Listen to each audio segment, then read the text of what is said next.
that groove, chopper speaking like Biggie, so give me the loot. I might just catch me or two. You ain't gangsta, bitch, you boo the fool. Put my foot in this mouth, make them shit out of shoot. Every time we get the drop, you ain't know what we do. Came from the main eye, we gon' shoot at this crew. Murder block, foreign park, bang 5 times 2. Making niggas slow roll like a talking screw. We the walk down, run up, hop our crew. My gun bust a cap, we steppin' like noobs. Hit your top boy when the other Glock boy. Catch you on the black boy, all my niggas gon' shoot. Bulletproof Lambo, ride with the ammo. Line on west, get flame like a candle. Money in your don't come, hit your cabeza. Stepping on toes, on me rockin' chicletas. Medicine peddling, pounds, heroin, drinks. Serving that PhD. Birds I be selling them, serving you a pelican. Hit on my Mexican, get them OT. Yeah, she like the way I stick and move. There ain't nothing smoother than the Hoover that groove. Chopper speaking like Biggie, so give me the loot. I might just catch me or two. You ain't gangsta, bitch, you boo the fool. Put my foot in this mouth, make them shit out of shoot. She like the way I stick and move. There ain't nothing smoother than the Hoover that groove. Chopper speaking like Biggie, so give me the loot. I might just catch me or two. You ain't gangsta, bitch, you boo the fool. Put my foot in this mouth, make them shit out of shoot.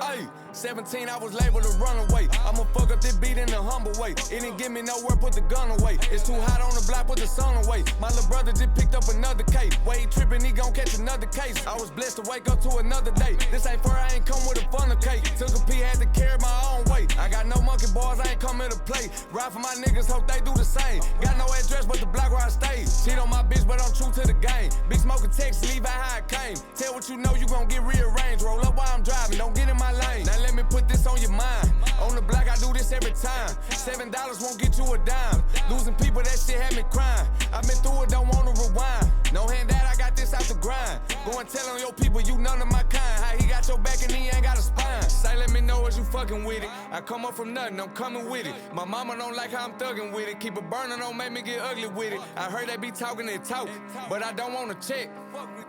Right off the muscle, fuck I let talking, tell me where it's at.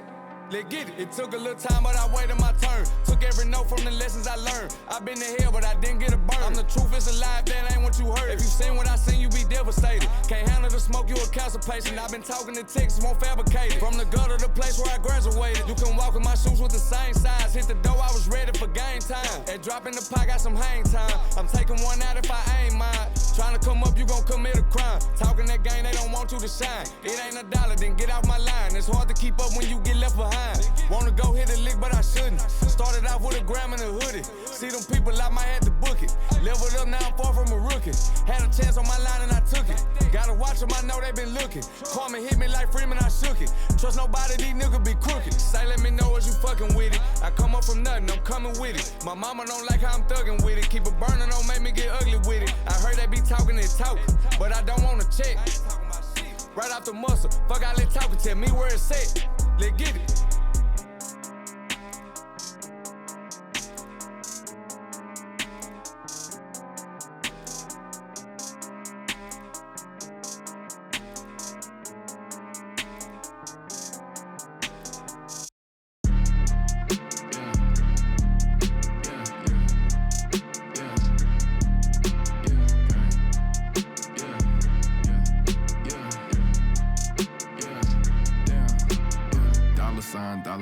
Yeah, I get that shit. Without them dollar signs, let's see how far your bars gon' get. Don't do no features, less I know you got no price on this. This double lamb got no OG, just throw a beat and nigga, I don't do no beatbox. Leave your feet hot, that nigga running like a track star. Right out them Reeboks, there's no more parties for your shorty, but she still gon' be a dot. Bet that bitch gon' make it clap to find a nigga with some guap. With your broke ass, your BD ain't got no cash, ho. We counted big bucks before I saw that TikTok, ho. Your favorite rapper probably waiting on the next trend, ho. I'd rather get it out the mud before you help me, ho. That boy Mike DZ, he don't rock with me, they ain't no stopping me. I seen them pop up out the cut when fans start upping all my streams. I remember ain't nobody used to talk about my heat. I remember everything, I never throw away receipts. Nigga, I don't do no beat Reeboks, leave your feet hot. That nigga running like a track star. Right out them Reeboks. There's no more parties for your shorty, but she still gon' be a dot. Bet that bitch gon' make it clap to find a nigga with some guap. Oh, I see they catching felons on me.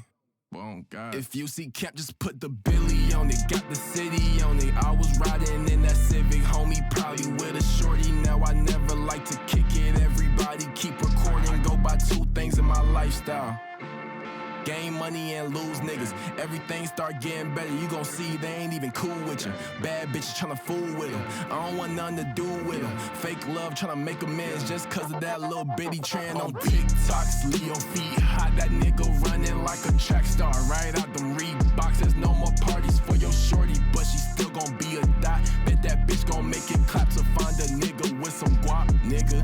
I go by dollar sign, yeah, I get that shit. Without them dollar signs, let's see how far your bars gon' get. Don't do no features unless I know you got no price on this. This double lamb ain't got OGs, just throw a beat and I'ma eat, little nigga.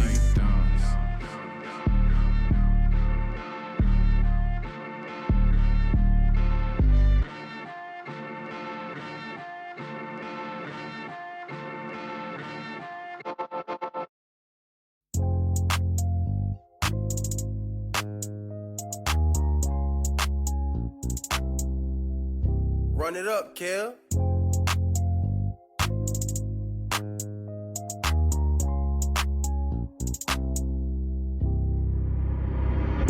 Ballin', everything flawless. I ain't gotta brag, let my money do the talking. No employees, nigga, I was raised around the bosses. Niggas wanna funk, but they can't afford a coffin.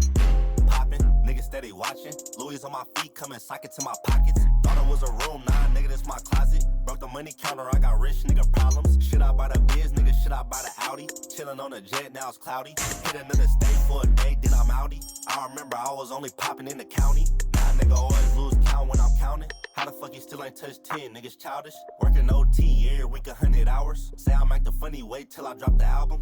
I'm a player, got hella flavor. Phones in a bucket, everybody sign a waiver. Nigga signed, only got a chain, nigga slaving. Signed to myself every week, that's a payment. Made it, nerd niggas hating. Money stacking up, I ain't even gotta save it. Niggas fake, I can't even trust them when they bang it. Got a lot of change, but I'm still not changing. Don't call me to link up, I ain't hanging. 4 deep, no strap, niggas playing. If rap don't work, then it's back to the basics. Nigga to my swag, I ain't mad, I embrace it. Don't believe the gram is a whole lot of fake in a bag or the clout. What the fuck you niggas chasing? Me, I be trying to give motivation. Shit ain't gon' happen overnight, have patience.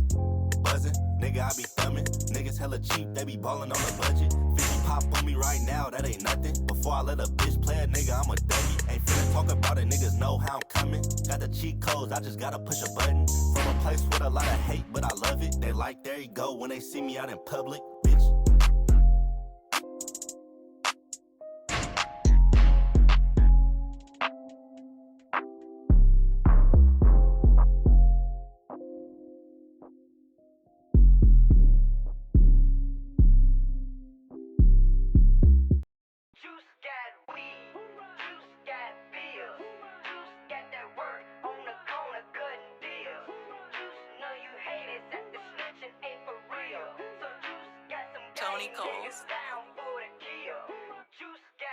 Hey, who run it? Who run it? Bitch, we run it. Hey, let's go.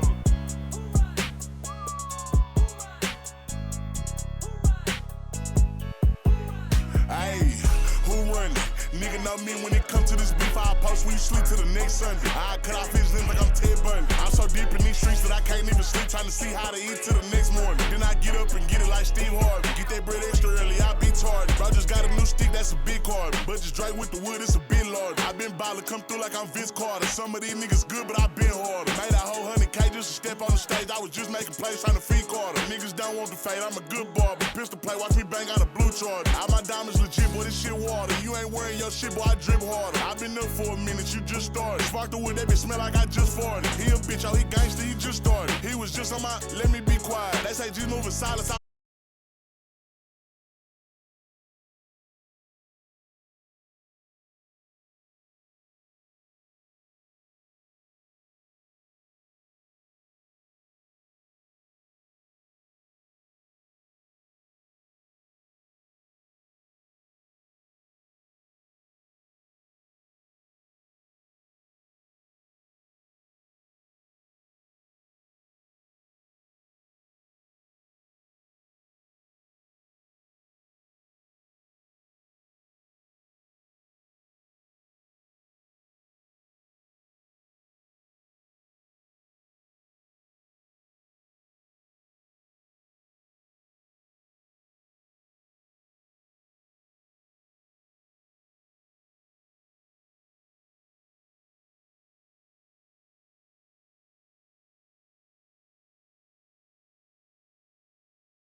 like one take, nigga, hold on. I make your man disappear where your bro go. Rich nigga still get the piece for the low. Bitch say she want me to herself, it's a no-no. I shoot this bitch from the 3, get my stroke on. Pour Hennessy on the ground, cause my bro gone. Niggas keep saying they gon' slide, but they won't though. I pass this bitch to the gang, nigga, go long. I'm in GOAT mode. Why these little niggas always talking what they don't know? Young nigga, but I got gang like the old folks. I be in a live with the Crips to my logo. Made me put this little rap shit in a chokehold. This a big bulky 4-5, not a 4-4. I never switch on my gang, that's the bro code. Pussy nigga name black and white, you the po-po. Niggas always talking out they neck, what they gon' do? Every time the boys pull me over, I say don't shoot. Nigga, you a nerd, no one knows you. It's a stick up in this bitch, nigga, don't move. I split the bag with my mans, that's a bro move. I kick this bitch out the crib, nigga, no shoes. We don't do no squares in the circ, nigga, no room. And I beat the case with no pride, but ain't no proof. Young nigga still following the old rules. You was never there on your block when I rolled through. Charging up in a puss like I'm Goku. And I can press a button in this bitch, nigga, no roof. Yeah, it get wild when I step round with a tech, round to the neck. Dumb bitch, I can smell that black and mild in your breath. If your daddy was a rat, use a mouse in the flesh. Make a bitch come, are you proud? You impressed? Little baby got milk, she a cow in a breast. Nigga, I bow with the left. As a little ass boy, you'll get down for respect. And I heard that you was talking shit, and you didn't think that I would hear it. Big Glock on me, don't get near it. Nigga get close, I'ma break his spirit. Everywhere I go, chest out, I don't fear shit. I can never back down my mans, that's some weird shit. I leave him dead on the road like a deer, bitch. Nigga, you ain't cut from that cloth, you a pure bitch. Nigga, you's a poodle, I'm a pure pig. I tried to listen to your little tape, made my ears itch. Bitch, ask me what I mix with, bitch, I'm pure nig. I tell this bitch, draw the bow, she gon' steer, bitch. This my shit, this my shit. Yeah, this my shit, this my shit. Nigga on it, gang.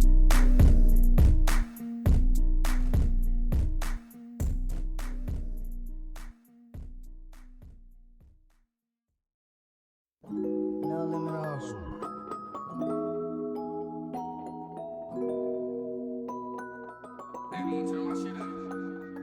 Honey make the wood burn slow.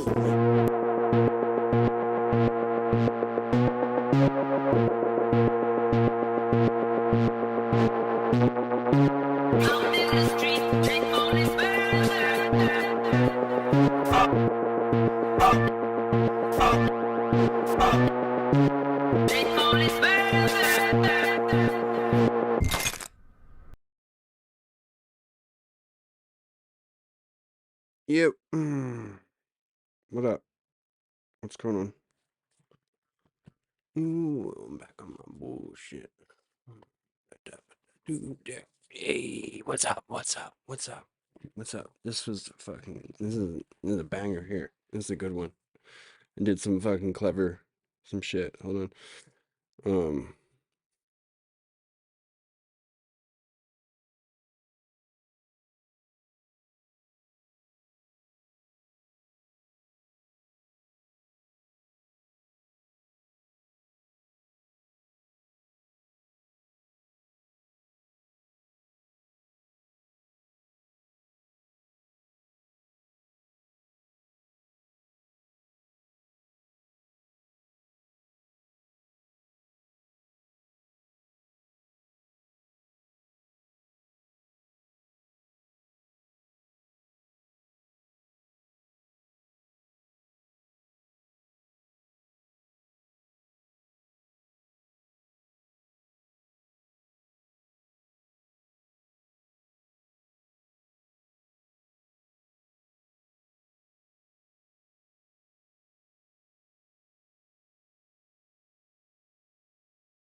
That's like one of the funnest things we'll do. Just go hit up either like Newport or Huntington Beach and just go, get some sun, that kind of stuff. Just watching sports. But honestly, I mean, this is something that he's pretty passionate about, so I've kind of just learned to like cater to that, if that makes sense. God bless rock and roll and apple pie and the American way. Poor kid. In this country, we speak English. Hola, como esta? I say hello. In USA, we speak English.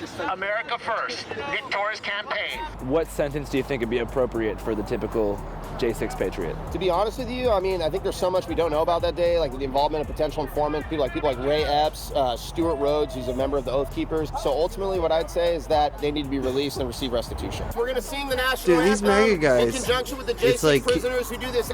They do all this fucking crazy shit, and whenever any of them get in trouble, they're like, oh yeah, that guy was a fucking secret fed or whatever. Every night from their Fucking cells. So we're singing it at the same time they are. We're doing it with them in solidarity to show them that they're not forgotten, to show them that we stand with them and that their sacrifice will be remembered one day when we take our country back. Sooner than later. Oh, say, can you see by the dawn's early light or the land of the free and the home of the brave. God bless the USA. Fuck Joe Biden. Fuck Joe Biden. Team USA, Team USA. Let's get it back, folks. Take America back. Take America back. How often do you see your dad? Kells, I see him. I see him every time I'm in town. You say Kells? Kells. I got a lot of nicknames for him. Probably my favorite one's Son. You call him Son? Son. Every now and then, yeah. How come? I think like one day it was just. I think we were just hanging out one day, and it just, for some reason, just said it, and it kind of just stuck. Yeah. But yeah, no. Sometimes, I just feel like his pops, but he's a good guy. You feel like his dad? Yeah. How come? I just gotta he'll go off on these little tangents, get pretty passionate about stuff. I'm like, hey, it's okay, calm down. Say her name! Say her name! There he Fuck is. Joe Biden. I had a couple extra flights, figured I'd stop by. People say you look like each other, and I say, well, we're related. Kells. He thinks he's my dad. Yeah, this is my son. Is that the guy who wants to live forever? No, Kayla's gonna come tackle you. Daddy, tackle me. Tackle you. He tackled me. Is that guy's Brian Johnson, right?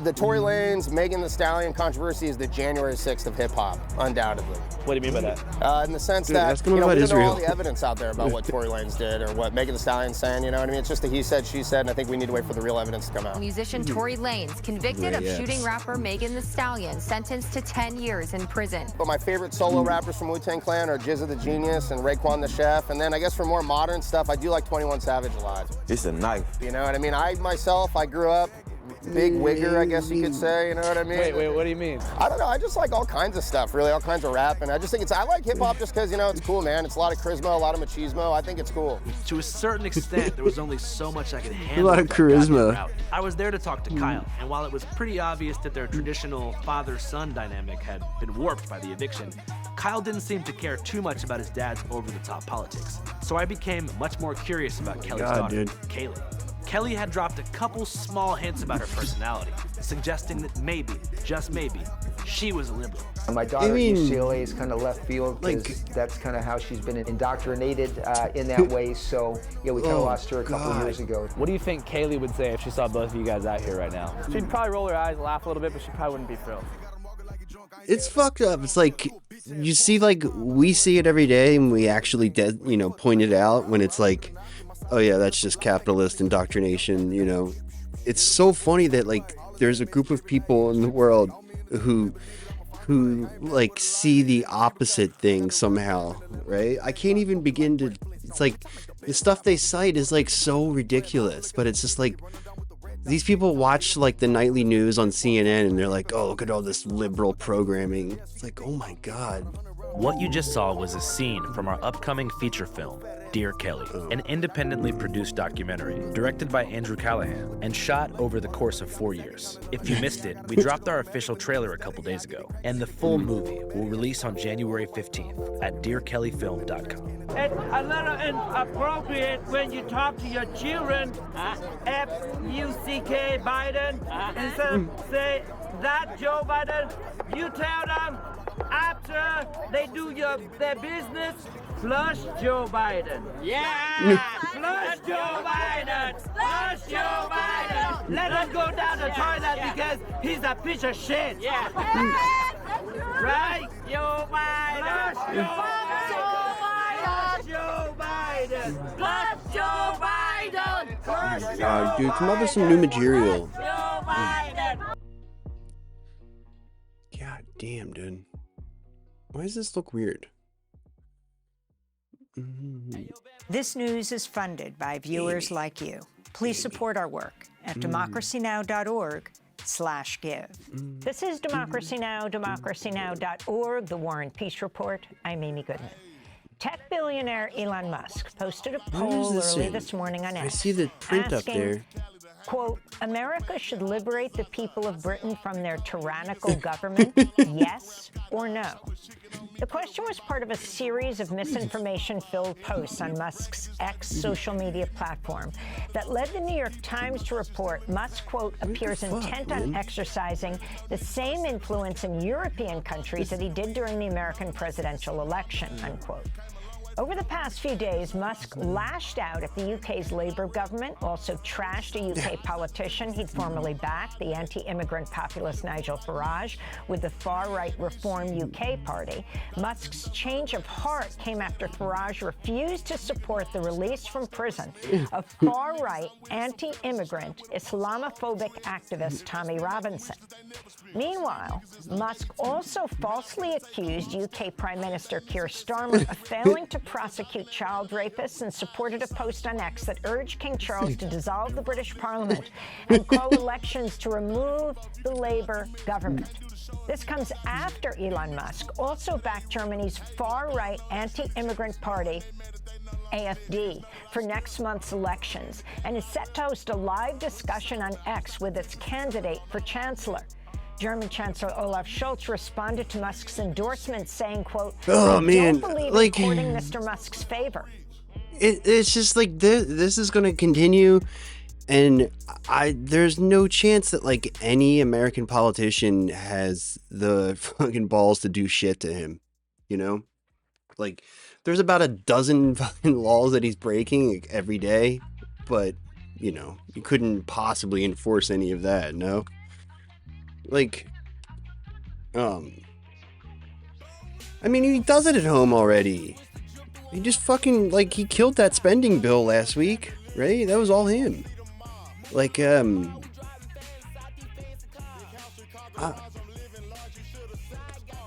mean, it's weird, because, like, yeah, he's effectively a king, but, like, we have laws. It'd be like having a king if you had laws that were like, if the king sucks, we can fucking, you know, get rid of him. And nobody wants to do anything. Like, it's just... Democrats fucked it up because they had their chance, and now they really aren't going to be able to go after him for the next 4 years. But, like, first of all, they should have prevented him from buying Twitter in the first place.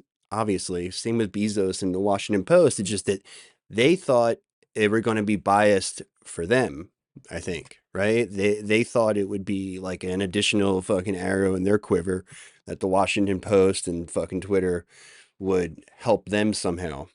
And, you know, fucking, it's had the opposite effect, right? It's just fucking lawless, man. It's going to get even worse, too. It's kind of interesting, though. I'm happy to leave that to others. The rule is don't feed the troll, he said. Meanwhile, here in the United States, the richest man in the forgot world... to mention it last night, but did you see that tweet? It was like fucking Xi Jinping said that he called the Greens the far-right party. I thought that was pretty cool. That's Elon Musk. donated more than $250 million to President-elect Trump's campaign. He's now shaping policy. He hasn't really gotten his for the money's worth yet, I incoming guess. administration. And it's believed he's made since the election over $200 billion. Musk Just like, attended a New Year's if Eve. more people were honest and realistic about him, right? Like, if more people were honest about him, like, they like would have, he would have a much harder time perpetuating this mythology that he has, right? It's just that like the Democrats don't have to buy into it, and they do. Every single, it's not even like, I hate to say liberal celebrity, because it's not that they're liberal, it's that they're not fucking MAGA sickos, right? You know, like that's the distinction now. It's like fucking MAGA sickos and then fucking everything else. Eve Gala at Mar-a-Lago alongside Trump, and has joined him on a number of calls with foreign leaders. Musk will co-head Trump's so-called Department of Government Efficiency, or DOGE. Last month, Musk played a key role in pushing Republican lawmakers. It's like watching a video of Steve Urkel doing his thing and then being like, wow, he's so cool. To kill a short-term government spending deal at the last minute. Musk also got Trump's support for backing H-1B visas for highly skilled workers, despite opposition from Trump's anti-immigrant base. Meanwhile, on Friday, the Pulitzer Prize-winning political cartoonist Ann Talnies quit the Washington Post after her editors rejected a cartoon depicting billionaires genuflecting to President-elect Trump. She says it was the first time since she began working at the Post in 2008 she had a cartoon killed because of who or what she chose to aim. That's crazy, though. She's been working there since 2008, and that was literally the first time they have ever spiked a cartoon. I mean, that says a lot about your vision, I guess. Like, you're very much like, non-controversial political cartoonist, which I would say is kind of against the whole point of political cartoons. Political cartoons are supposed to be, I don't want to say edgy, but like controversial a little bit, you know? That's the whole point. You make it in the cartoon because it's something you aren't comfortable saying, verbally.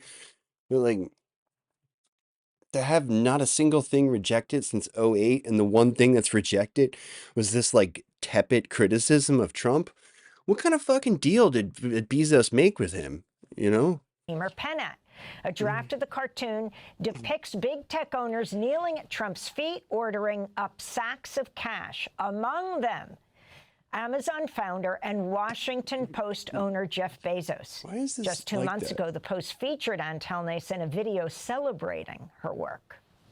I mean, just look at all the autocrats that hate editorial cartoonists. I mean, and not in this country, hopefully, but in, a lot of my colleagues overseas are thrown in jail for doing cartoons about powerful people. A lot of people don't realize that, we're journalists. We're opinion journalists, but we are journalists. And that is our job as editorial cartoonists, to bring up sometimes uncomfortable truths. On Friday, Ann Talnies published an online post titled... I don't understand why. Oh, I guess that's...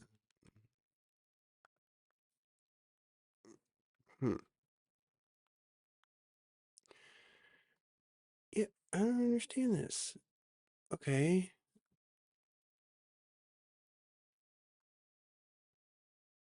Okay, that's the bottom of the screen. I guess I got to do... Okay, wait a minute. Now I see. All right. Sorry.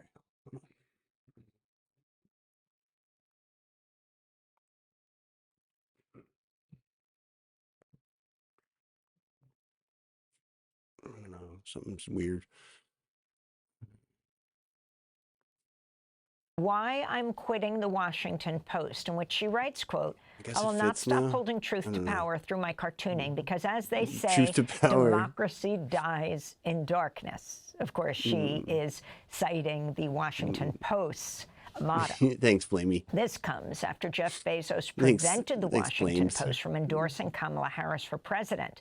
And as Amazon's Prime Video service announced it's acquired exclusive licensing rights to a new behind-the-scenes documentary about First Lady Melania Trump. Amazon also plans to donate $1 million to Trump's inauguration fund and said it would stream the event on Prime Video as a separate in-kind donation worth another $1 million. For more, we spend the rest of the hour with a person who's documented the power of big tech billionaires and the new tech, specifically, among others, Elon Musk, the richest man in the world. Quinn Slobodian's professor of international history at Boston University. His latest book is Crack Up Capitalism, Market Radicals, and the Dream of a World Without Democracy.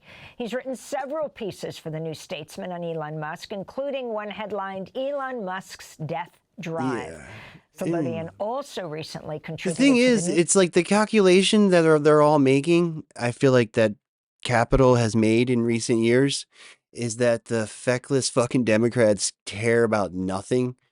Like, yeah, it's like, you know, they're petty and all, like if you offend them, but like there's nothing you can do that'll make you too toxic, like fucking Dick Cheney, right? George W. Bush, like there's nothing there's nothing in your history that will disqualify you from later becoming a hero to the base of the Democratic Party, right? You can, if a powerful Democrat comes up next, right? Any one of these tech oligarchs can flip the script 100% and just be like, oh, fucking, democracy and shit. Like, yeah, we got to go with Mayor Pete to save democracy. Any one of these assholes, Musk, Bezos, whoever, they are totally fucking fine doing that if need be. And the resistance libs out there will 100% welcome them with open arms, no questions asked. Fucking mark my words. Right? Like, it's the Republican, it's like those motherfuckers remember every slight, right? Those MAGA people online, and it's like that's kind of their thing, I guess, right? But like every single time you said Trump's name, like you gave him like less gravitas than he deserved. They remember shit like that. They remember like, oh, he was on PBS that time, and the guy was like, oh, he said, you know, the Donald Trump instead of Donald Trump, or something like that, you know. So yeah. I think that the fucking Democratic Party is fucking doomed, man. You know, I don't. No. Liz Cheney is my example of anybody is acceptable to them. Not that they care about Liz Cheney. The fucking the point is not that like they can't support whoever. The point is that they are publicly breaking with their precedent and supporting Trump in such a big way. That I feel like is the different thing here. It's not that the right supports, that Capital supports the Republicans. Of course they do, right? Musk has always donated to both equally. And I imagine Bezos has done something similar, right? That's what these big these big companies do. They give like 50%. Like that's a big deal if you can get them to go to like 49, 51, right? Like that thing about like publicly supporting the right like this is like, I'm sure there's a lot of, you know, that like, I'm sure they've thought about this a lot more than I have. But like the benefits to like doing this must outweigh the risk, because I think the risk is incredibly minimal. That's the thing. Like, so if they're willing to accept, again, not decades ago, like the president before the last president, right? Like Dick Cheney was so hated, and to just like swoon over the Cheney family, I think to me, it's basically like saying like, we will accept, if Satan says vote for the Democrats, they will accept that endorsement. Like they, you know, that's it. Like, it's pathetic. So yeah, I don't know what, I feel like that is a debilitating problem for them. Like, the only American shouted out in Mein Kampf. Yeah. As we all know, the Nazis were greatly influenced by the genocidal settling of the American West and the American continent, but in particular the American West, the industrialized nature of it. You know, how they killed all those buffalo. They fucking love that. They love that. They love that shit. So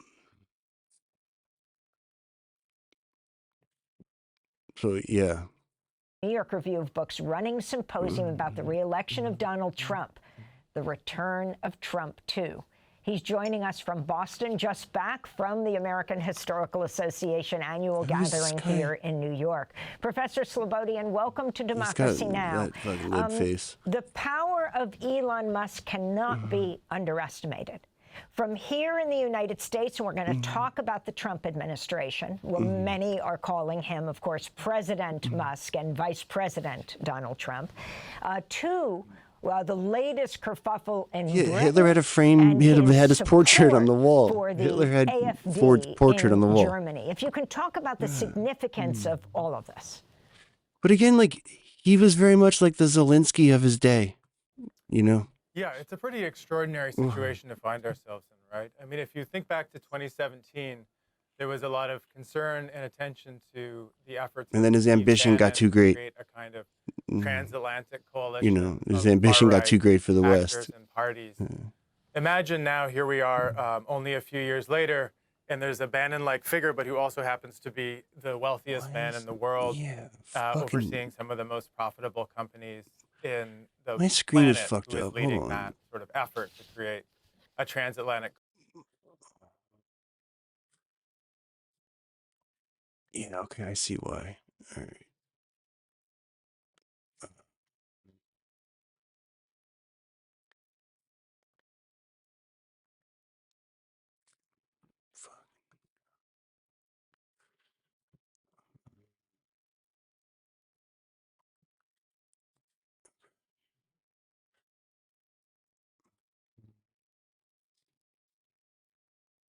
Coalition of far-right actors and parties. Imagine now, here we are, only a few years later, and there's a Bannon-like figure, but who also happens to be the wealthiest man in the world, overseeing some of the most profitable companies in the planet, who is leading that. I mean, sort of they're effort to profitable, create but it's not a transatlantic coalition. So the stakes are much, much higher. They are being dealt with perhaps even less kind of care than someone like Bannon, which is an extraordinary thing to say. But Musk, I think, has entered this field of politics as a kind of scaled up version of his video game play, with no real thought to the kind of consequences of the disruptive effects that he's creating from here to Britain to Germany and beyond. Yeah, dude. Well, and let's talk specifically about the conversation they're we're gonna having clip his on wings this a day, bit.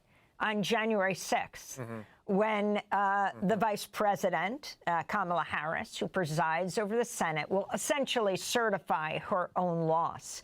And this fourth anniversary of what took place, Dude, January 6th, 2021. Dude, come on, Kamala. She should say fuck that shit. She should refuse to certify. She should do a big. She should show up with like a noose and be like, "Are you gonna hang me too?" Meaningful, which is if right, you look and do at some the shit like that. Character that Musk That would uses be is so when sick. he plays the game Diablo 4, which he describes as giving him life lessons and allowing him to see the Matrix. The guy kind of looks quite a bit like the QAnon shaman, so well known from January 6th. So January 6th, in a way, Who's this kind guy? of, I think, Come opened on, this man. This guy's gonna get memed so hard. Era in American politics where the kind of surreal, fringe, often online, Dude, he looks so pompous. Communities have sort I mean, of what he's saying, he's the correct world of largely, sort of high but politics and have scrambled the kind of coordinates of average rules of the game and the normal sort of protocols. I think that Musk is someone who is really a product of that kind of crossover effect, where building up a kind of huge online community, building up the sort of status as a global media influencer, has now the capacity to actually shatter existing coalitions, shatter existing standards of what normal politics Fucking is. no onions. And There's his no connections onions. now to people like I'm doing Nigel a Farage until revisionism recently, based on getting Tommy onions Robinson, out of our the history. AFD, Giorgia Meloni. Eradicating onions These are from our history signs books. of kind of a willingness to Feel like it never shatter existed. existing traditional party systems, to embrace They just feel disruption like kind they of never for its own existed. sake, and to really harness, especially the power of the internet, to make possible. It's like the establishment parties both sucked so bad. You know, the older like boomer establishments were so hated by everybody that like that's not different, right? They're just fucking selling it to them differently, you know? Like to the extent that it's different at all, it's worse, right? And like I think yeah.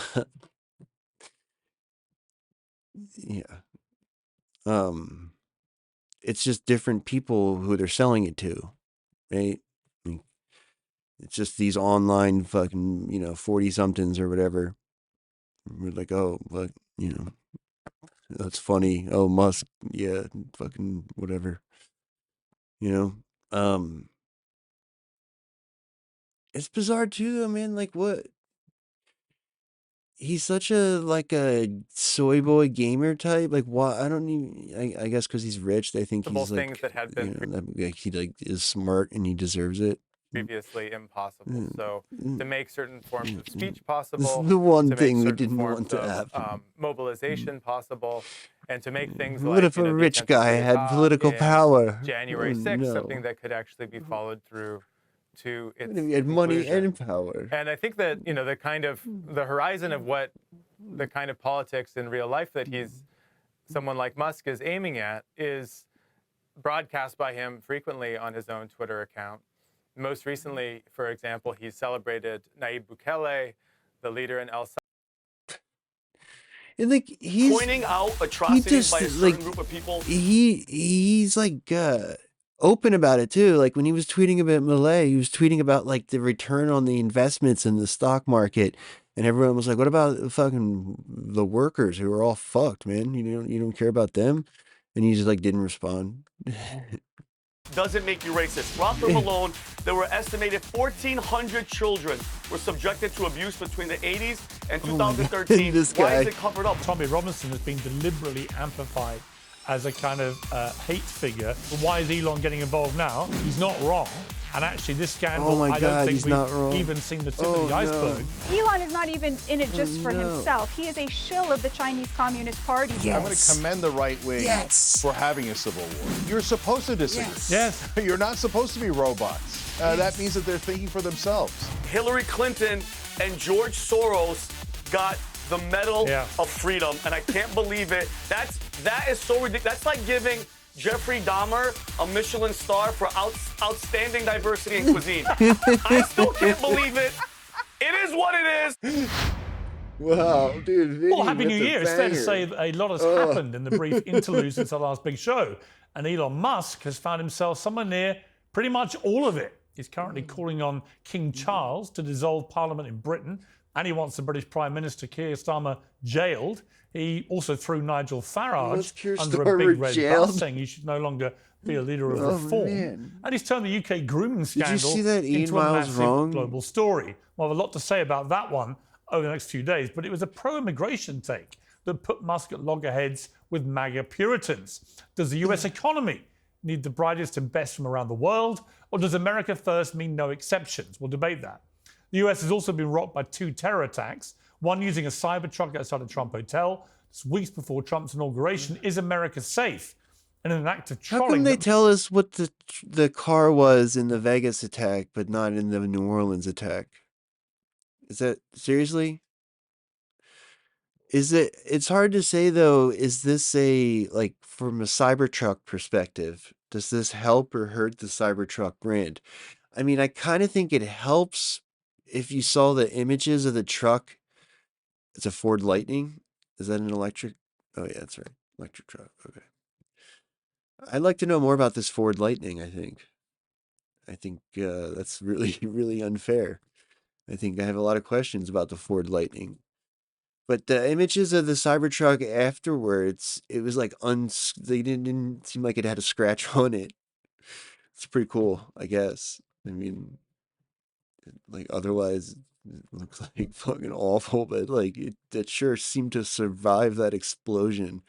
So I guess if you were like in the armored car market, if it's like that or an armored car, maybe go with that. It depends. Musk himself might be proud of, President Biden doled out honors to Hillary Clinton, George Soros, and Bono. We'll debate all that as well and more, but we begin with a massive breaking story. I can't wait to hear Vinny's the Prince Bono of Woke take. himself, the purveyor of people kind, Justin Trudeau, has just announced he is quitting as the Prime Minister of Canada. Well, I'm joined now by the CEO and founder of the Young Turks. Everyone's very unfair to Justin. Justin. Editor of Newsweek and the author of Second Class, How the Elites Betrayed America's Working Men and Women, Batya Ungar-Itagon, and the host of Games for Girls on Outkick, dude, I hate Riley her so Gaines, much. and Oh Vinny God, I Oshana hate from her the so TBD much. Podcast. Welcome to all Why of do you have and a very so happy it's- New Year. A lot it's going on, obviously. Jake and Cenk, let's start with you with this like, breaking news. I don't want to like Justin Trudeau. I don't is think to it's quit. exaggerating, but to say that like I don't know this blonde lady in the middle, but those other two I feel like are two of the most right-wing people that are on TV at all or on any of this shit. Like Bacha is a fucking psycho. Like and Vinny is obviously just like, your fuck like dumbass MAGA guy or whatever, but like and they're fucking true believers, both of them. And they're sickos. Comes after a collapse in his popularity. Jake's about to get It rolled also here, comes, man. of He's course, about to in a get fucking period rocked. of the last 2 years where Fucking Botch's not, I don't want to say she's smart, but she makes good arguments, right? pretty much every She makes better liberal, arguments than woke, most of these assholes left-wing do. leader in the world has been kicked out of office. What do you make of it? Yeah, so I don't have a lot of strong opinions about Justin Trudeau or Canada, but I do about the very last thing you said. It's not that the woke are being kicked out of office. Very progressive leaders elected in Mexico, Brazil, and other places. It's that insiders are being kicked out of office. If you're an incumbent, God help you. This is entertaining. Because the I want to world see wants Vinny. change. Look at him. They hate the status quo and the corporate rule that we live under, so they're constantly looking for new leadership. That's why they keep swinging wildly left to right, left to right. It's because they're looking for populism and they're not getting it from the establishment. Populism. Come Okay, on, Jake. Vinny, Dude, I'm not as convinced as Cenk that that's the only reason. I applaud Justin Jake. Trudeau was about as woke as you could possibly get. Yeah, but that's what I'm saying. I don't think that's fair to criticize him for that. Punch. Like I think he says the things that like most of us would say in that situation, right? Like he just says like basic fucking pronouns and shit, and it's just the rest of these fucking cavemen like are so reactionary.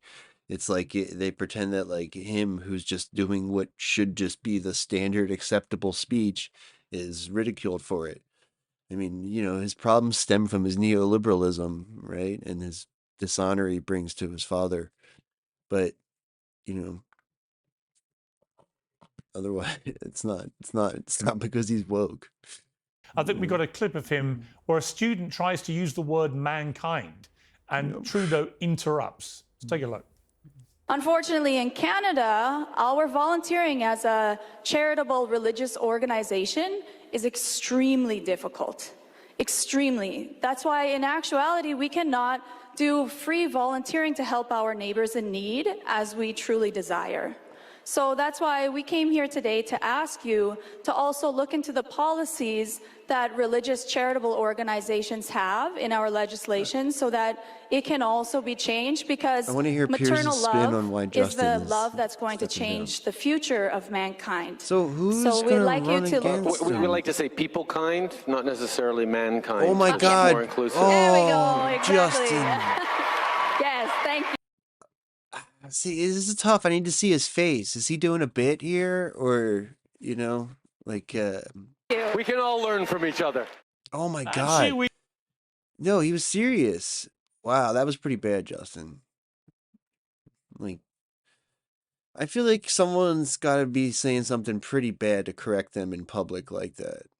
you know, I'm not saying it's completely, you know, undoable, but like you know, the you know, you probably don't correct somebody mid question and answer session like that. We can't, can we, Vinny? Because the last thing I want to learn is that Vinny's we can't dumb as use shit. mankind. Can you imagine if we have Oh to my God, dude, Piers. Oh, dude. refilm Neil Armstrong landing on the moon? I feel like this shit is openly hollow now, though. Like this is not giving the juice. Like the chuds aren't getting. They're not. This isn't doing it for them, right? Like I see what Piers is doing here, obviously, but this is boring. You know. Oh, they can't say mankind anymore. Come on, Piers. Oh. No, I mean I think that's what I'm saying. Oh yeah, no, people, yeah, no. I'm just saying the Piers Morgan types, like people who criticize him online, you know, chuds, like are, you know, obviously just. I think it's more of an indication of how far to the right our discourse has shifted, right? That's like we were just talking about with Musk and Amy, right? The shit that's acceptable now, like that, it's people didn't talk this way a few years ago, man. It's gotten worse and worse since, like, I guess, you know, Trump or whatever. Oh, I'm actually super liberal. Yeah. Oh, I was against the Iraq war. Yeah. For a person, one giant leap for people kind, etc. Bullshit. That's why one of the reasons I think he's gone. If people complained like this, nonsense. right? People are sick and tired of it. It's why Trump won big. Yes, I don't know. I mean, the right's just ballsier now. Like they, like, I don't know.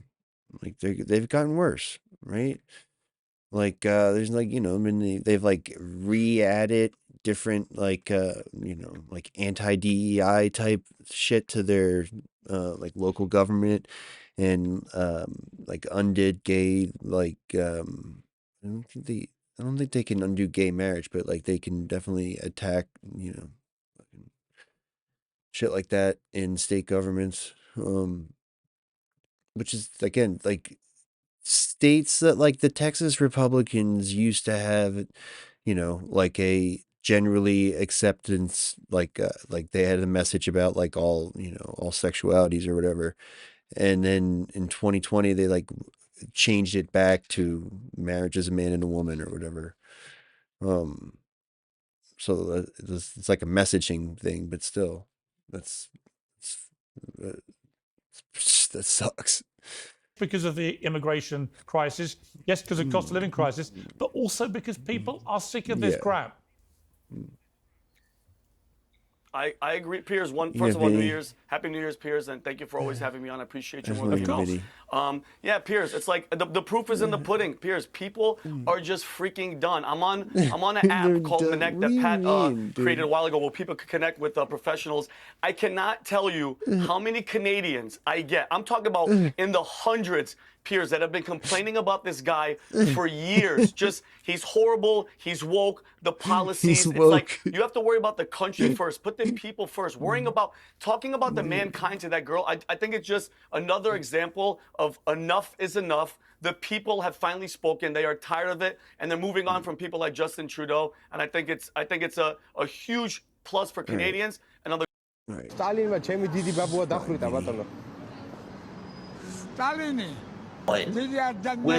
one and only, the man himself of the hour. Who's this guy? Michael Balouf is a former senior security. There we are, former senior security policy analyst in the Office of Secretary of Defense, author, and regular contributing analyst on RT and other media outlets. He has nearly 30 Do they have a lot of snakes federal there? service in the U.S. That's where all the Department of snakes Defense, went when and they is left a great Ireland. friend of this show. Happy New Year, Michael. How you doing, man? You doing all right today? I'm great. I've already started to shovel the snow outside, and all's good. Have you? Yeah, I'm unfamiliar with it's this snowing guy. in Richmond. So yeah, it's snowing here too. I went out this morning, or at the very least, when I look out the window this morning, you have this nice little thin thread of snow covering everything. Us too. We have about 5 inches right now. Do you? Where are you located? Here in DC, or where are you? In Reston, just outside of DC. Oh, so you okay? See, I just left Does anyone care about the weather, man? Come on. territory, and the answer was no. And so, you want them to mobilize their children, 18-year-olds, I consider 18-year-olds kids. You want to mobilize their teenagers. You acknowledge that there's no real expectation that they're really going to do anything militarily in that mobilization, short of getting those people killed. And now they did this build-up just before Joe Biden left, giving all this money, Smoking a weapons, cigar. et cetera. Dude, I think the show's first thing in the morning, too. Why are they My man. continuing to double down and curse I like when they this seem guy. to be losing more and more territory in the Donbass region? Carajevo has just been liberated or fallen, depending upon your point of view. So they're losing in the area that the main conflict is taking place on the Donbass line, while simultaneously doubling down. Yeah, didn't they go back into Kursk? That doesn't really Yeah, have a yeah, military Kursk. significance. Yeah. What is going on here? Explain this to us. Make this work for us. Well, you've asked a very interesting question, because even strategists have a hard time figuring out what was the strategy, what was the point. And I think if you were to push this to an extreme, you could say, well, it was to try and gain leverage in any future negotiation. Okay, well, in taking over the Kursk region, or invading the Kursk region, which was doomed from the start. Not even the Nazis during World War II could achieve that with a full bore war machine. The Ukrainians pulled troops out of the Donbass area, which is precisely the region where the Russians just made a breakthrough this morning. So major breakthrough. So it's you have to ask the question, what's the strategy here? And again, the only conceivable notion is to gain leverage to swap territories, and that's doomed to failure because the Ukrainian troops in the Kursk region, in essence, have been contained. They are, and they haven't been killed, but they did lose a considerable number of troops just in the taking of this major city and in the Donbass region, which opens up the territory westward into the rest of Ukraine if Russia so desires. But it does capture the what is a major hub for the Russians, and you have Ukrainian troops contained up in the Kursk Oblast, which is a Russian I can play on the Federation screen. I just territory. need to get. It's just not going to work. They'll be lucky they can get those troops back alive. Another adapter. Just in the Kosovo area, they lost 80% of their troops in that latest So I can have two onslaught, HDMI cords. and captured tremendous amounts of or destroyed a lot of ordnance and armor, and this I mean, it's armor that they're limited in. And you mentioned the mobilization efforts to sacrifice troops like this. The Ukrainians are desperate for manpower, and they want to get the kids. I'm hearing anywhere from 15 to 18 now. They want to mobilize. This is I think the Ukrainian people, or what's left of them, need to rise up and say, we've had enough of this crap, and they need to rise do something up about it on their own. They've got to take action.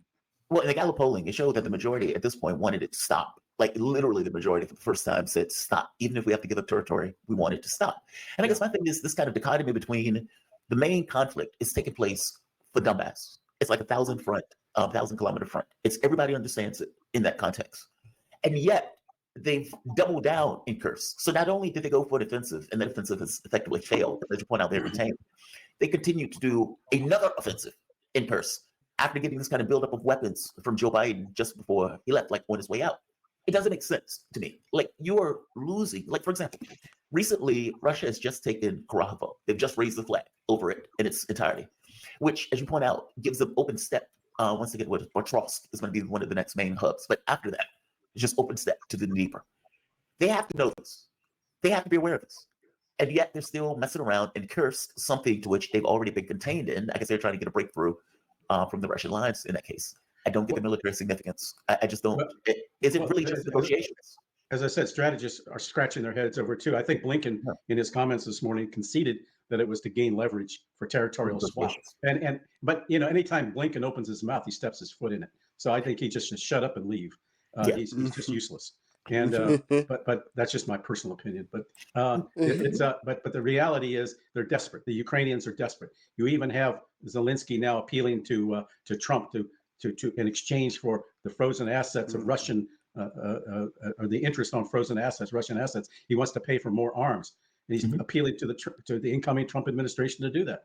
I don't think Trump wants that. He has his designs he has his priorities elsewhere. And Ukraine certainly is not one of them.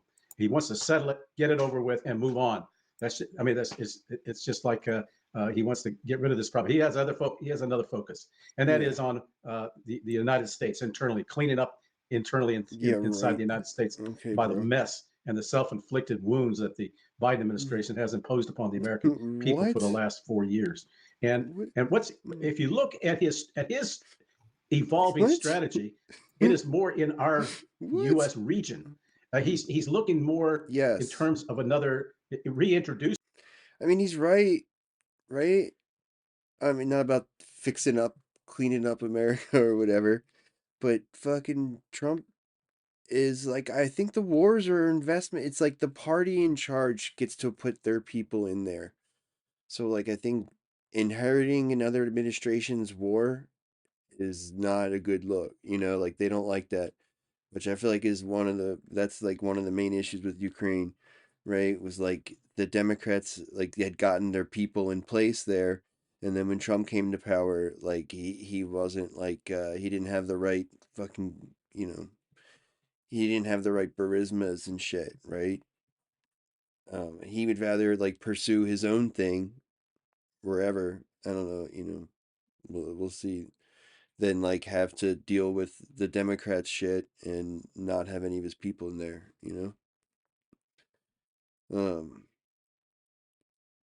I don't know where I mean, he's probably going to want to do something, though, I bet, right? Like, if he ends up, I mean, I guess he just wants to do some shit with Israel, whatever. He's just, like I said, the money in the wars, I think, is in that setup part. It's like getting your people in country with the money bags, like the guy who hands out the duffel bags of cash, like that kind of person, is like, that's the profitable part, getting Don Jr. a fucking, as a viceroy, the West Bank viceroy or whatever. Jarrett, like the fucking emir of Gaza. If you will, the notion of a spheres of influence. And Ukraine would be in the Russian sphere of influence, and Greenland, Panama, and what's the other place he wants to take over? Canada. Right.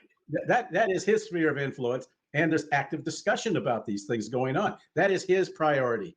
And people say, well, why Greenland? It's just nothing but a hunk of ice. Well, they have not only valuable resources, but Greenland also is a very strategic location. We have bases up in the northern part of Greenland to monitor activities in the Arctic region, and it also is meant to basically assist in our mutual defense with Canada. It's melting, and there's going to be minerals and shit exposed in our region, as opposed to dealing with questionable wars and ancient wars in other parts of the world, like in Europe. I mean, we've bailed them out twice. How many more times do we have to do it? And now they're bringing, and they want to resurrect centuries-old alliances and reestablish those alliances. We see that with Poland, with Lithuania. They used to have a joint republic back in the 15th century. Are we going to get involved in that? No. And that's why Poland, for example, latched on to becoming a NATO member. They wanted to use NATO for that purpose. Well, I see NATO fracturing. You're not going to get 32 members of NATO to come up with a unanimous approach on anything any longer. And I think that's why you're going to see the beginning of the end of NATO for sure. And they're going to probably fracture into more regional alliances, defense alliances, like Scandinavian, European, African, and so on. I want to play this clip because you mentioned it with Zelensky, but I also want to bounce back for a moment to Europe, because Europe, they don't seem to understand that they're being damaged in their association with NATO. It's very weird to me. I mean, first things first, this is Zelensky having this conversation. I mean, there's a few of these clips that are just fantastic. When one of them, they ask him, does Putin love Russia? And he goes on this tirade as if the answer is no. It's very bizarre. But in this case, he's talking about Trump. And he is attacking Biden kind of with a backhand slap as he basically shows fealty and allegiance to Donald Trump. He was stronger. He was much more stronger than Kamala Harris, Biden first, and then Kamala Harris, yes? He showed that he can intellectually and physically. It was an important point to show that if you want to have a strong country, you have to be strong. And he was strong. And this number of rallies, what I said, is not a simple thing. He showed that he can. He is strong. So he doesn't have any questions with his, this age and etc. Nothing. He is young. He is young here, and his brains work. So I think it's important. He's young. Sorry. He's young here, and his brains work. That I didn't realize that was an issue, but now clearly this is aimed at Joe Biden, effectively saying Joe Biden is not quite in his right mind.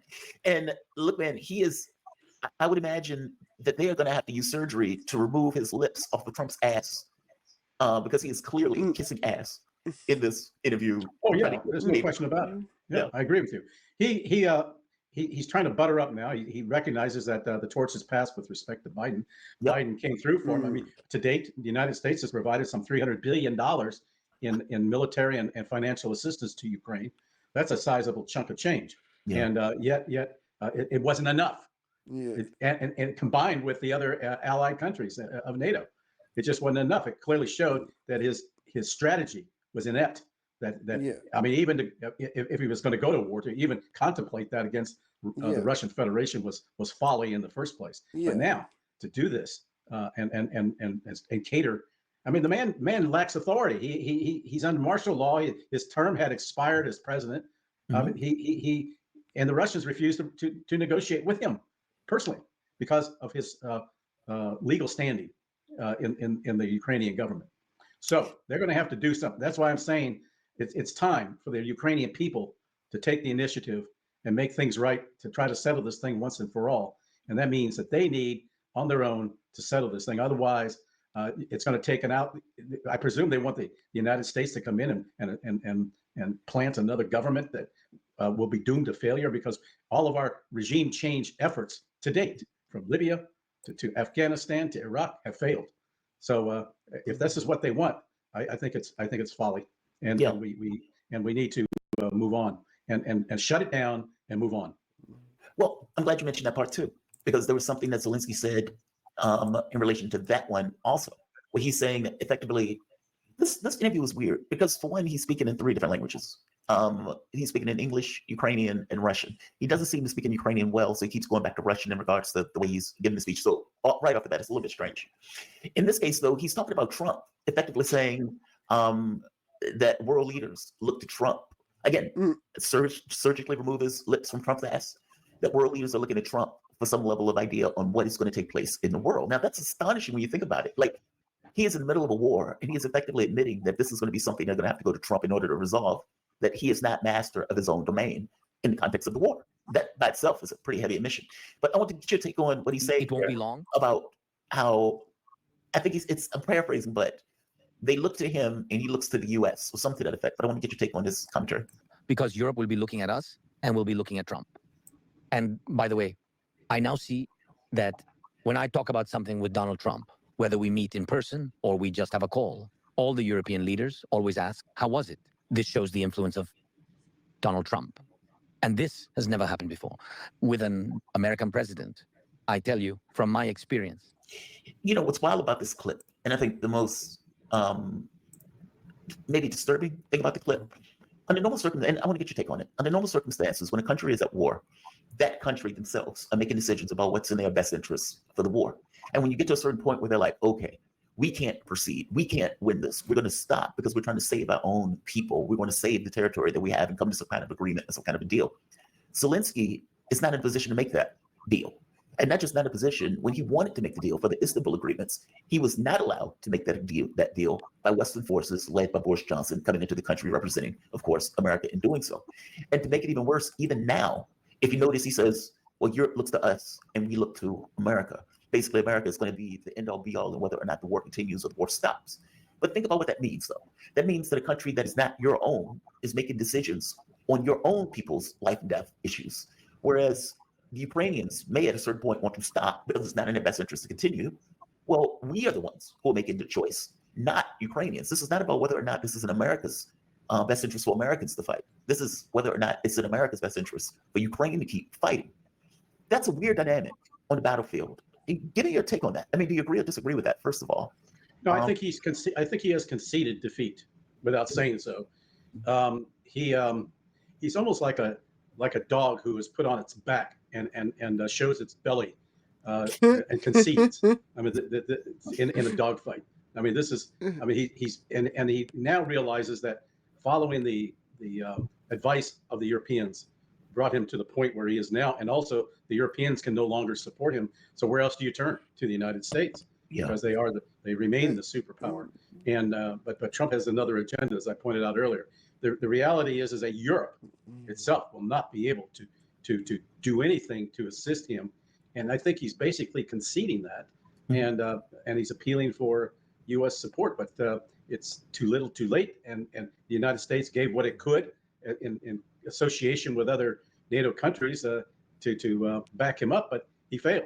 He failed it because the Biden administration for the last 4 years left it up to Zelensky to figure out how to conduct that war, and that was a total disaster, and he lacked basic elements. For example, air power. If he was going to fight a war, set up to you want to have your air power. He didn't have the air power, and so he resorted to drones, which is a poor substitute. Although it's like bad. It's like swatting mosquitoes with these drones. It's not like being bombed with 500-pound bombs from an F-16.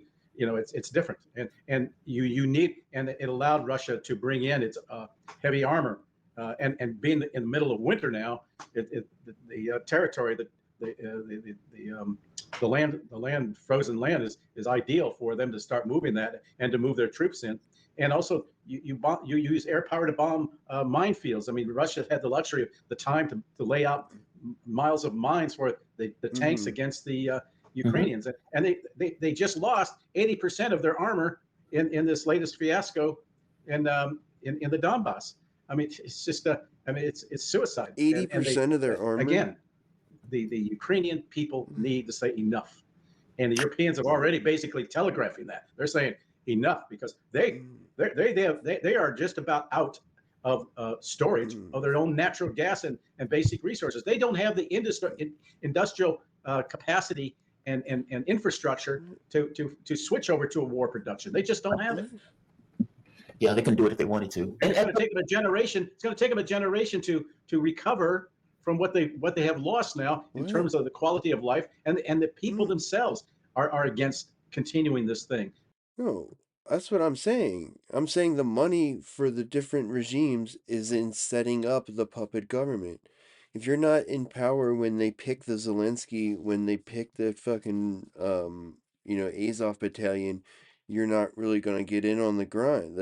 You're not gonna get your beak wet, right? So I think that the incoming president wants to do their own wars. This other shit, I think Trump, like, he did this sort of the similar thing with the border last time, right? Is like all the contractors, they got huge fucking federal money to do border shit, like make like tin roof shacks and stuff, storage places.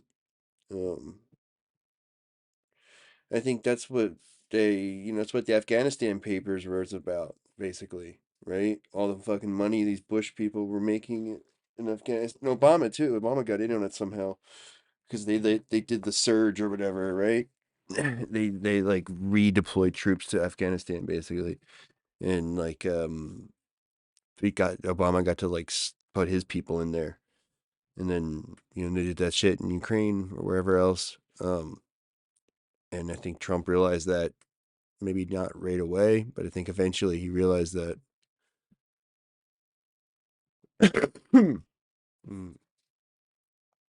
Because they see that it's not amounting to anything. It's actually driving them greater and greater into economic upheaval. Right. So why do European leaders continue with this nonsense then? It's the leaders. The people. The leadership has one set of ideas. The people have another. It's up to the people now, and we're seeing this in Europe with the rise of more of the the right wing types coming in, and they're gaining popularity. And if short of a violent revolution, if they can do it through the ballot box, that's probably going to be the answer. But clearly, Trump has shown more of a brought back the populist notion, and the Europeans want the same thing. They're beginning to show that what this effort is futile, and they need to take charge of their own destiny in effect, rather than just worrying about Ukraine. They got to worry about themselves now because of their economic and political plight. Is Russia going to attack the oil pipelines? Yeah, Trump's more nakedly ambitious. Ukraine has stopped oil going to Europe. They've officially, effectively saying, well, this is no longer going to take place. We're not going to renew the contracts. So Europe is now going without Russian oil coming through Ukraine. Apparently, there's another one going through, what is the Yamal pipeline in Turkey. But for all intents and purposes, for the Ukrainian pipelines, it has stopped. And Europe is going to have to somehow make up the oil that they're, for the gas. Fucking that they're so dumb. They're so fucked. I don't think they'll attack them. I don't think they'll attack the pipelines because they see that again as a source of future revenue gain. And Putin has basically signaled as much that he wants them to reconsider and start getting back on track and be smart about it and start getting cheaper oil and gas and get off this kick of trying to dominate or take over or bust up the Russian Federation. It is not going to happen. I haven't been to Russia twice last year and spoken to Russian people. They are more solid than ever behind Putin. Yeah. Do you think that we can ever go back to that norm? What do you think? Meaning, because the U.S. has a clear interest in this, right? I mean, from one point of view, we didn't like the idea that those were pipelines connecting Europe to Russia. We wanted them to buy our gas, not the Russian gas. We were able to blow up Nord Stream, so we were able to accomplish that. We were able to poison the relationship between Europe and between Russia. So that, again, also was an accomplishment. All of these things were American objectives that were not in the interests of Europe. But the European leaders still went along with it under this kind of fig leaf of Ukraine. Do you think they get back to common sense? Or do you think, no, we're in a new era where there's this kind of bifurcation of the world between Eastern and Western spheres? What do you thought? I think inevitably there is that division. It will remain. We've had to bail Europe out of 2 wars already, and they just seem to have. I love how he keeps talking about that. On engagement and historically against Russia. The history of the UK against Russia goes back centuries, and we've discussed that. They've also and it goes back to the days when there was a British Empire, particularly such as in Central Asia, when they were competing for influence in that region. And the UK has never forgiven the Russians. Has never forgiven the Russians for that, and as a consequence. This animosity continues, and as I may have said, I keep telling some of my British friends, "Look, you guys It's still like think you're an America empire, and but literally larger any than the country state of that has Indiana." ever I know. even slighted us in the least. But you're this tiny little country. Crazy. Yeah. It's crazy. It's crazy. They've got to get their mind into the 21st century rather than the 18th and 17th centuries, and get back into the 21st century and consider where they are right now, because they have a lot now of catching up to do as a result of supporting this war. And also, the world is more dangerous because of the existence now of hypersonic missiles, which give them warning times of like 3 to 5 minutes. Yeah, it's a different world. Yeah, it is. And I think Putin has really been restrained and is waiting for Trump to come on board. They will talk. There's no question about it. They will talk. You raised another interesting point on trust. The Russians don't trust the West and the United States in particular. It was under Trump, frankly, that they sustained most of the sanctions and lost property that they purchased in the United States. This is and they've told me in the past they really despise being talked down to. They want to be treated as an equal strategic partner. And I think but you got Trump now bringing in the likes of Kellogg and Ortega once again. I mean, it just never ends. He's got to get rid of these neocons. These neocons are the ones who are pushing this narrative of not only supporting Netanyahu, but also supporting the containment of Russia, rather than treating them as an equal partner and working things out with them. What Russia wants, we have to rebuild that trust. We have to rebuild that trust. And I think in Trump's second administration, he'll have that ability if he chooses to do so, because he no longer has hanging over his head the conspiracy hoaxes of Russian collusion for getting voted in and all that crap. He had to deal with that during that time period when he sanctioned Russia in order to show that he didn't have that closeness with Russia. Yeah, and it hurt our relationship as a consequence. I'm curious. I mean, Russia seems to want a new security architecture of Europe, not just the end of the war. And it's like the war ending, all of that stuff gets lumped into, okay, what is the new security architecture of Europe? Do you think they're going to get that? Meaning, do you think whatever this end to this war is, that will be by definition this kind of new security architecture and a platform to build a relationship. I think it's inevitable to happen. As I pointed out, I think it's got to begin with the fracturing of NATO. I think the reality is that Trump coming on board says that in exchange for us to remain in NATO, you've got now to come up with 5% of your GDP to support yourself. They can't do it. They can't even do 2%. Many of them can't do. Most of them cannot do 2%. Maybe some can do 3%, and certainly not 5%. The United States has been providing around 5% at least of GDP. So, and we can no longer support them because of our own financial issues that we have to deal with here. Yeah, 36 trillion. How do you pay that off? And there's going to be opposition. And it really is the beginning of the end for the United States if we can't cope with this and deal with it effectively and do it now. I mean, I hope it's not too late. One last question before I let you go. HTS. Syria has gotten far more complicated in regards to the political relationships that have developed in Syria. And one of the most interesting ones has to do with this kind of relationship between Turkey and HTS, especially in the context of the Kurds, and for that matter, Lebanon. Because there's an expectation from people that I've spoken to on the ground that the moment that the ceasefire, and I'm putting that in quotes because Israel hasn't necessarily honored the ceasefire at all, right. But the moment that ceasefire is over with, that hostilities are going to erupt almost immediately right off the bat. And that the concern is that Lebanon is sandwiched between HTS, in one sense, a group of jihadists that have been doing these kind of border incursions into Lebanon, and Israel itself. Give me your take on this. I mean, this seems to be somewhat of a, we're headed for a larger clash, if you will. Turkey cannot control HTS. HTS has told PKK, put down your arms. That satisfies Turkey on the one hand, but on the other hand, the clash ultimately, and Turkey cannot control HTS and Jelani, even though he's trying to give the outward appearance of wanting to be part of the international community. But right. There are so many factions within his group that it's a question of time whether they'll effectively be able to hold on to them. The other thing is the real clash ultimately, I think, will come between Turkey and Israel. Turkey is once again, because of its neo-Ottoman vision, will clash over much of the same territory as the greater Israel concept that Netanyahu is professing. So I think that we have and also now he's taking the opportunity to talk once again, Netanyahu is, of going after Iran. He wants to drag the United States into bombing Iran, and he's got to do it. He wants to get Trump locked in on that. I don't think Trump is going to go along with that. I hope not, because that will makes this a much larger regional conflict as a consequence, not just between them. And the Gulf Arab countries have been silent until now. But the one thing they don't want is Israel taking over all these lands. But at the same time, they don't want to live under another neo-Ottoman empire. So we got to see which direction they go. I think we need to watch. I think he wants that Iran war. Decides and says to Trump ultimately, because they still want a he's trying to work it out. Two-state solution for Palestine, and they want to get back to the 67 borders.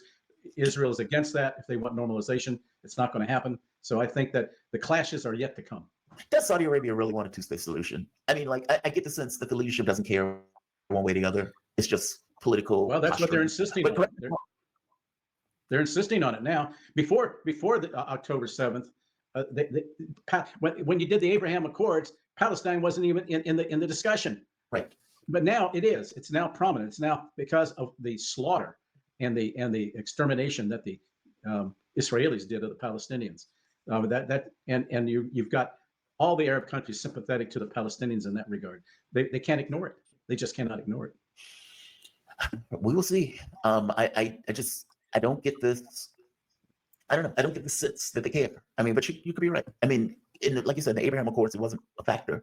But with the amount of bloodshed, maybe it's gotten to the point where the leadership is we have seen a complete change in the political dynamic throughout the Middle East. Netanyahu changed everything.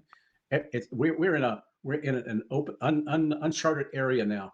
All of the methods in the past of containing this or that, of trying to restrain other countries from going into warfare, have all been obliterated.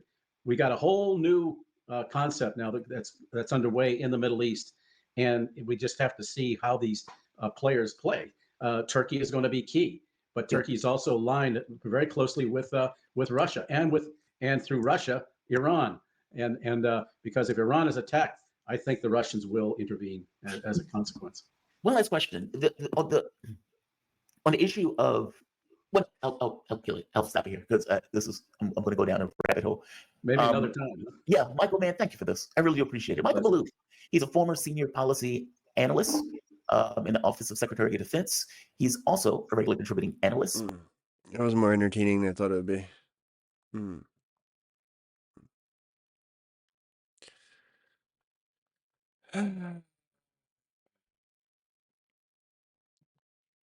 You know what's not more entertaining than I would think it would be?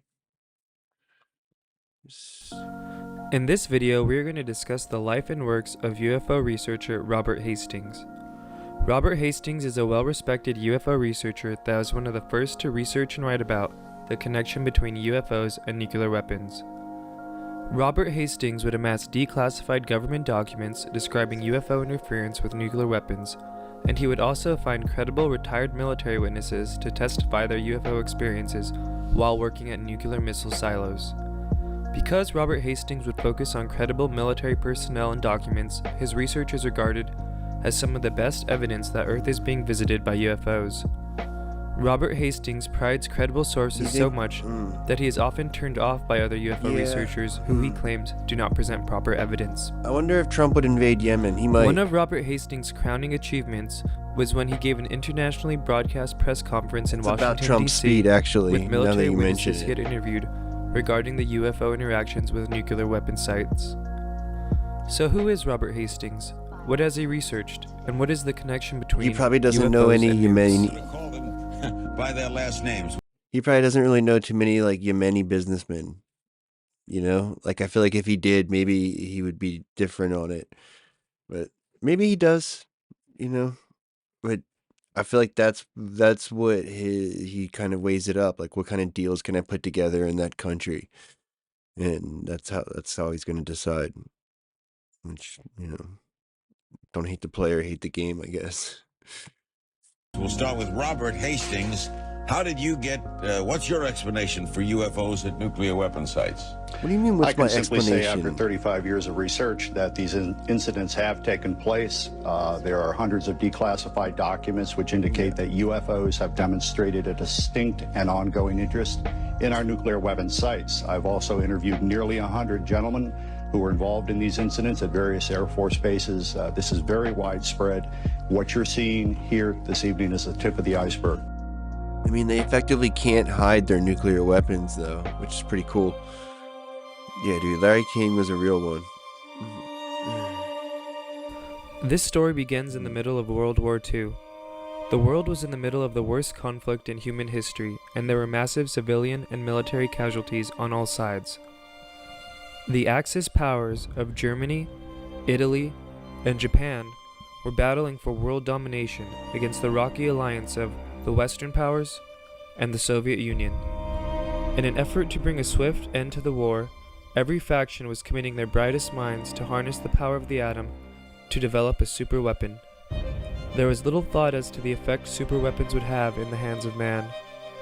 And in 1945, the super weapon was developed, and man's destructive capability would be changed forever.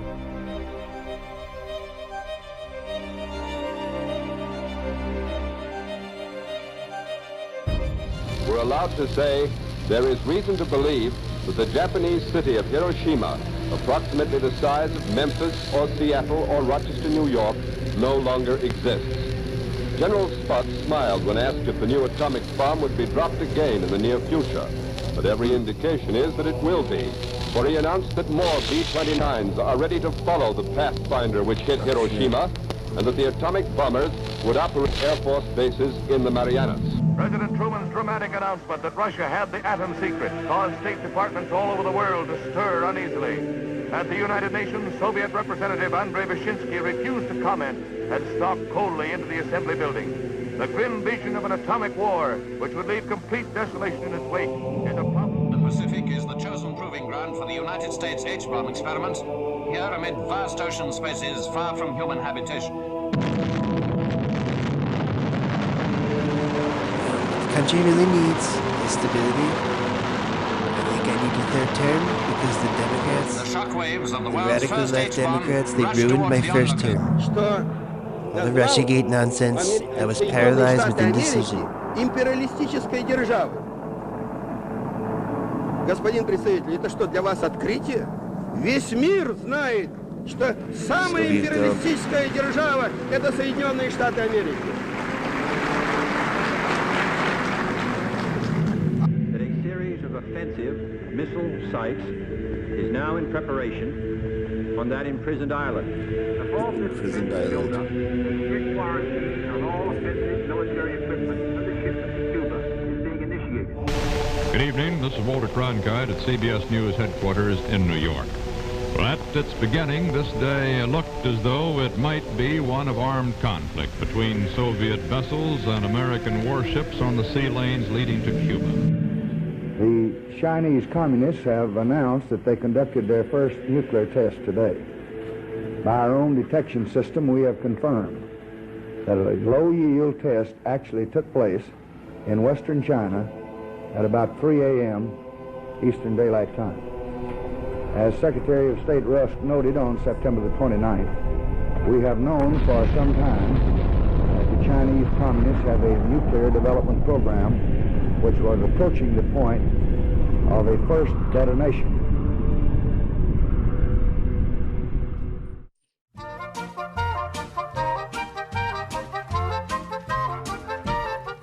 There was a turtle by the name of Bert, and Bert the turtle was very alert. When danger threatened him, he never got hurt.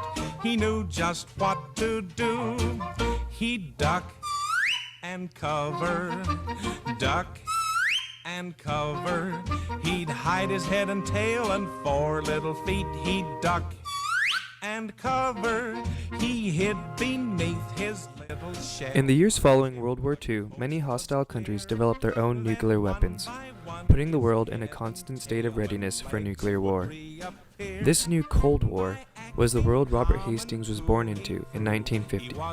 His father was in the United States Air Force, and in 1967, the Hastings family was stationed in Montana at Malmstrom Air Force Base, one of the many nuclear-armed bases that were popping up around the country. At the age of 16, Robert Hastings picked up a side job as a janitor at the base radio control tower. Robert Hastings had taken an interest in the radar that he was tasked with cleaning. This radar happened to be the most advanced in the world at the time, and one of the radar officers took a liking to Robert, answering all the questions the 16-year-old had regarding radar and how it works.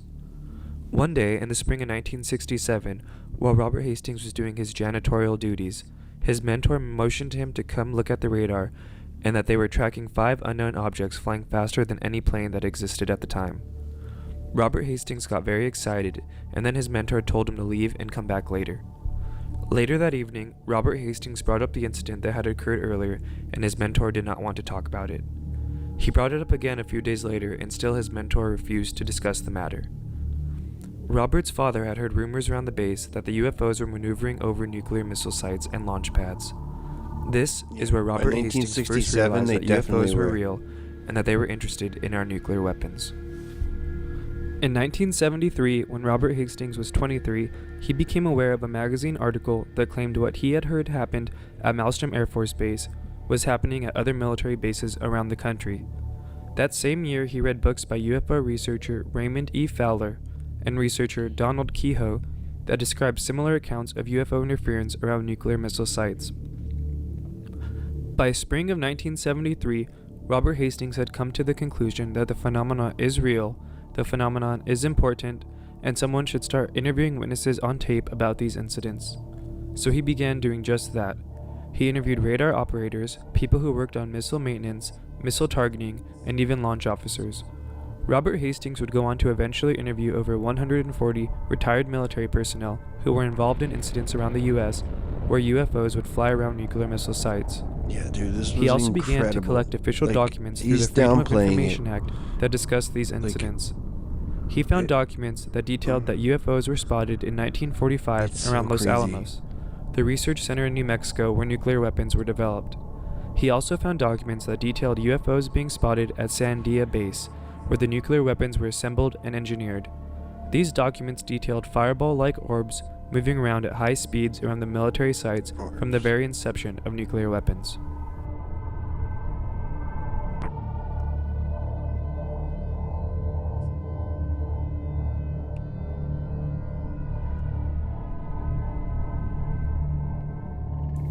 By 1981, Robert Hastings felt that he had enough anecdotal evidence to go on the university lecture circuit, with the goal of acquainting people with the reality of UFOs and the fact that there is a link between the phenomena and nuclear weapons. He would eventually tour over 500 colleges throughout the US and even spoke at Oxford University. In the days before the internet, Robert Hastings would personally mail copies of all the documents he had obtained for any person or group that requested them. In 2008, Robert Hastings released the book UFOs and Nukes that detailed some of the best evidence for the reality of the UFO nuclear connection, and he also went on Larry King Live to discuss the phenomena with some of the witnesses he had collected. They brought on Bill Nye to debunk him.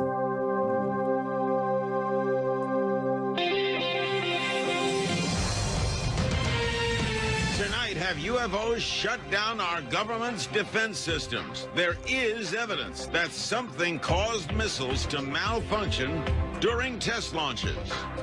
Former Air Force officers tell their incredible story about the film that was confiscated by the CIA. What was on it? And why don't officials want us to see it?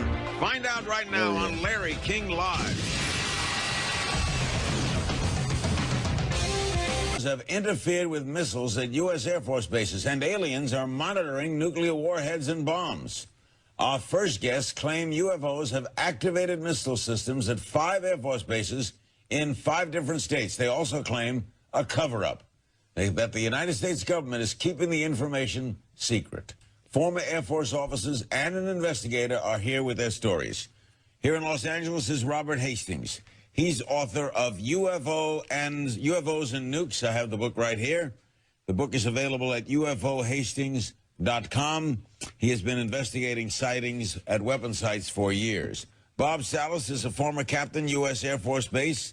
At the U.S. Air Force. He was at Malmstrom Air Force Base in 1967, where there were claims a UFO caused missiles to malfunction. He's co-author of Fated Giant.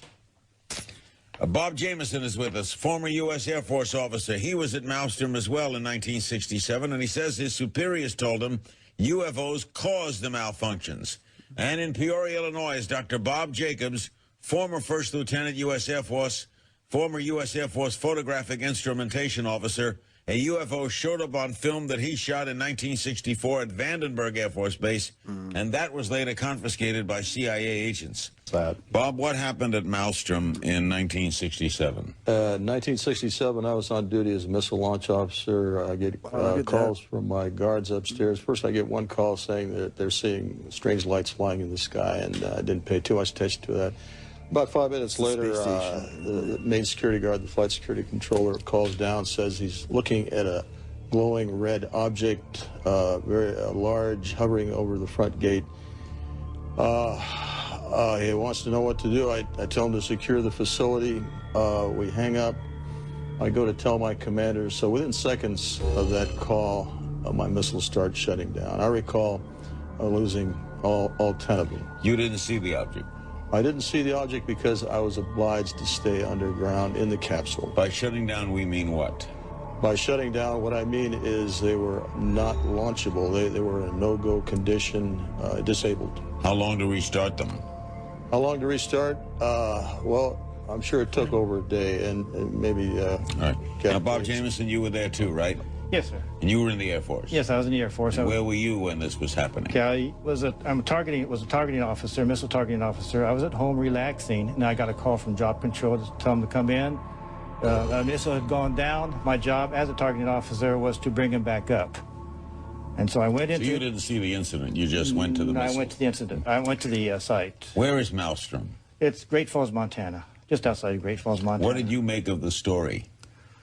Well, I know that it's true. I went into Job Control after I got to the hangar. I was called in, went to the hangar, went to the Job Control, and I noticed they have a map of the whole complex with green lights where the missiles were good, but there's one small area with 10 red lights. I mean, those missiles were out. Is it possible they just malfunctioned? That doesn't happen. So much better very than rarely Hamish does a Shedd. missile malfunction, and I don't think any much more rare would be 2 at the same time, but never 10. Now, Bob Jacobs, where were you? What were you filming, and where were you? I was officer in charge of optical instrumentation at Vandenberg Air Force Base from 1963 to 66. That's California? Photograph. That's California, so right there on the coast. Right. And our job was to photograph with high-speed instrumentation every missile launch from Vandenberg going down the test range. They wanted to find out if we could figure out a place to put a telescope where we could get a side view of the missile so that we could see all 3 stages of powered flight. So I went up to Big Sur, California, up on a U.S. Forest Service road on Anderson Peak, and I installed a telescopic sight up there. The Air Force flew in a huge catadioptric telescope from the Cape. It was built by Dr. Walter Manning at the Boston University. They put the telescope up there, and with that thing, which had a focal length of 2,500 inches, we photographed an Atlas missile raising up out of the fog cover and flying downrange. We got all 3 stages of powered flight, and as the dummy warhead and the package flew on down range, we were all celebrating the fact that we had seen the thing and accomplished the mission. When I got back to the base with the film the next day, I was called into the office of Major Florence J. Mansman, and there were 3 people in gray suits standing in there. There was a 16mm camera and a screen set up. Major Mansman said, "Lieutenant, sit down and watch this." And he turned down the lights, turned on the camera on the projector, and the film came on. And I recognized it as the film that we'd shot at Big Sur the previous day. Toward the end of the flight, I was looking at Major Mansman saying, "Pretty good stuff, huh, sir?" And suddenly he said, "Just watch this." And as I watched, the warhead, the dummy warhead, the chaff that was put out in front of it as the decoy to deflect the Russian anti-missile tracking radar. Everything was flying along, and suddenly, in the same direction this stuff was flying at about 8,000 miles an hour, an object came into the frame, shot a beam of light at the warhead, flew up to the top, shot another beam of light at the warhead, flew around the direction it was flying, shot another beam of light at the warhead, flew down, shot another beam of light at the warhead, and flew out the same way it came in. Well, I don't understand. Why didn't you see this when you were shooting it? Well, it was 600 to 800 miles away from us. Oh, I got you. And they confiscated. Well, first of all, Major Mansman said to me, "What was that? Were you guys screwing around up there?" I said, "No, sir." And he said, "Then tell me what that was." And I said, "We got a UFO." And he said, "Lieutenant, you are never to speak of this again. As far as you're concerned, this didn't happen." Hold on, guys. Bob Salas, you agree? Yeah, I would like to make a comment real quick. The Air Force has perpetrated a fraud, especially in our case. They claim in their statement about UFOs that no UFO incident has ever affected national security, and we lost 20 missiles during the Cold War. They also stonewalled the Condon Committee at that time. The Condon Committee had heard about our incident and were told to go away. They said they were told that no UFOs were involved. And then the Air Force turns around and uses the Condon Committee as a reason not to further investigate UFOs. Saw something, and coincidentally, the missile shut down. Isn't that a weird coincidence?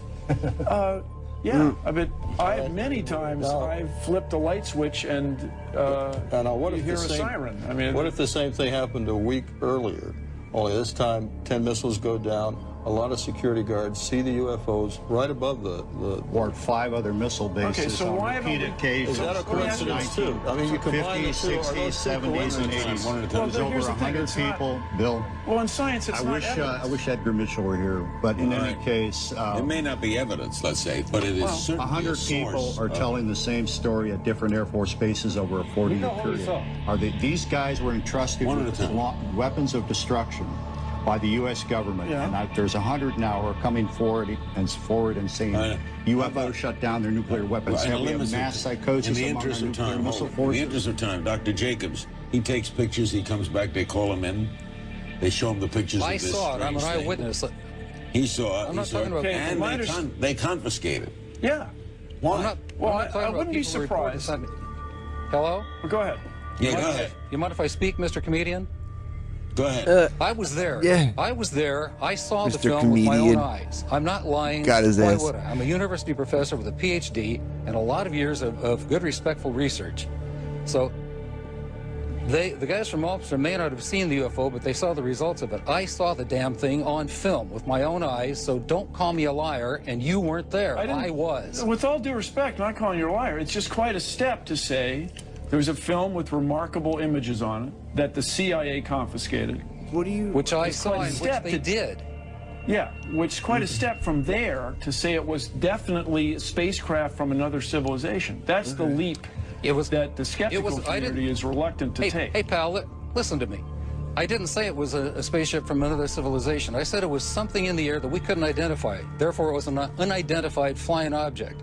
It was shaped like two saucers put together with a golf ball on top, and it fired a beam that we assumed was a plasma beam at a dummy warhead and knocked it out of space. Tell me what happened. Tell me who did that. Tell me in 1964, who had that technology, pal? Not us, and not the Russians, and nobody I... With the collection of the retired military personnel who had had interactions with UFOs at nuclear weapon sites while serving. These men detailed their experiences live, and this press conference was one of the largest UFO press conferences in history, as it was internationally broadcast.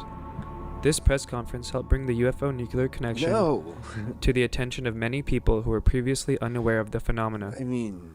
Visit, but you don't communicate with the lizards. So, you know, there's any number of plausible scenarios to explain why we have not had open contact. I am of the opinion that whoever they are have enough sense to know that if they interject themselves into our reality in one fell swoop, there could be very dire repercussions. Whereas, on the other hand, if they engage in an on-again, off-again cat-and-mouse behavior that allows a slow psychological conditioning of humankind to the reality and the presence of their themselves, then when open contact, if that indeed is in the cards, occurs, there will be far less trauma. All the fucking, like, all the Following Apollo the press astronauts conference, all Robert said they Hastings saw continued UFOs, his lecture tour, educating people about UFOs. In 2016, he released a professionally produced documentary titled UFOs and Nukes.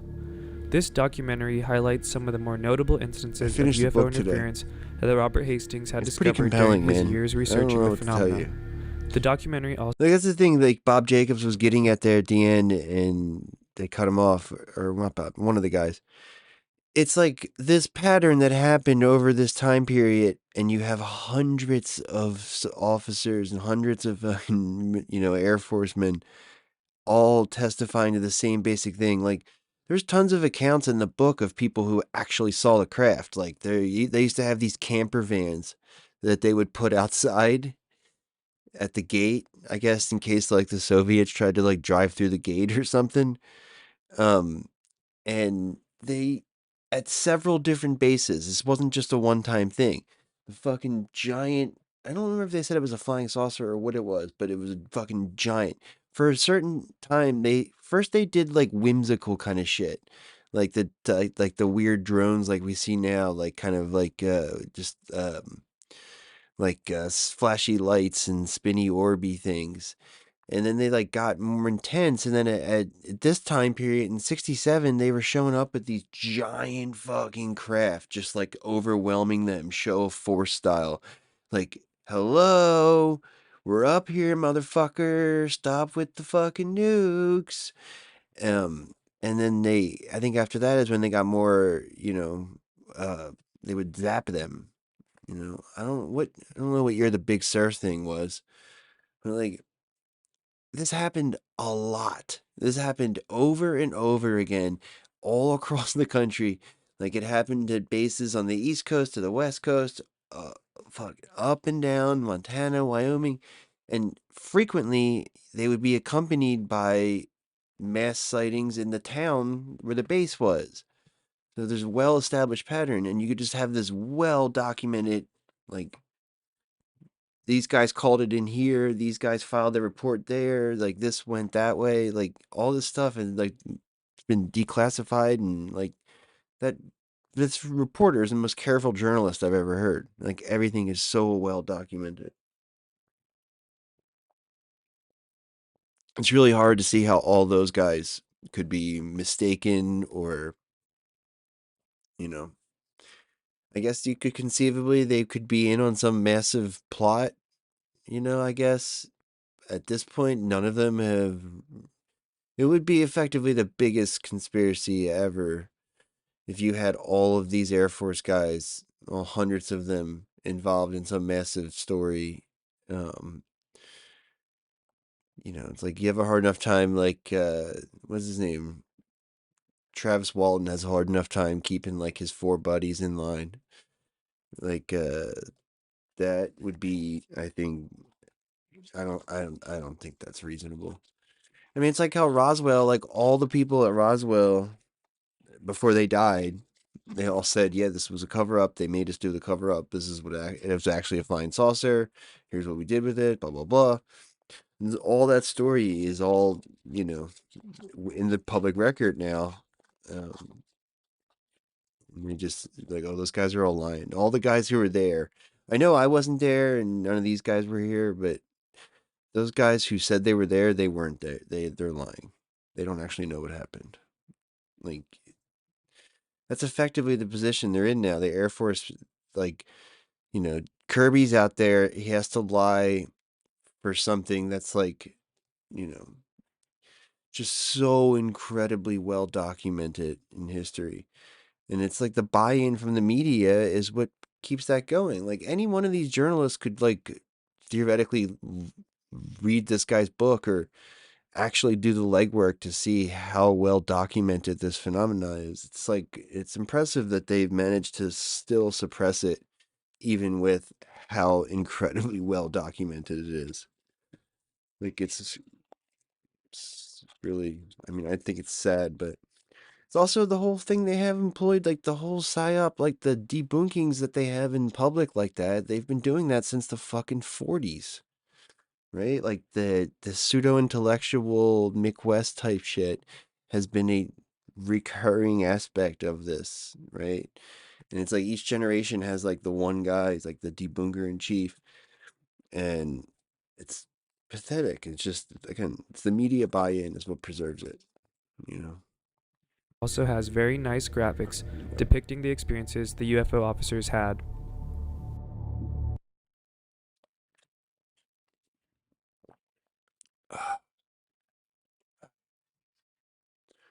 Yeah, they definitely shot first. Oh, we cut the sound out, I guess, because it's from third Close Encounters.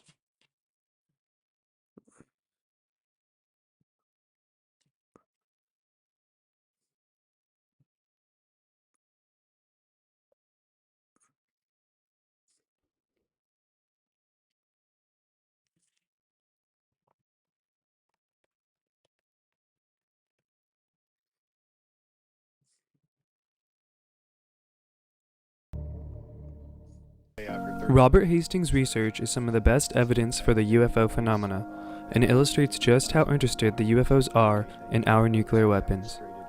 It reveals some disturbing facts about the UFO capabilities. They seem to be able to fly faster and outmaneuver any human craft. They appear to be capable of accessing the means by which our species transfers highly classified information.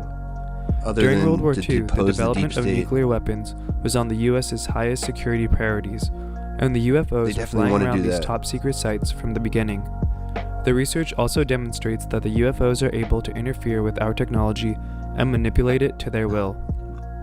We can hope that their interest in our nukes comes from them wanting to protect us, but we cannot assume to know why the UFOs are here or why they are interested in our nukes.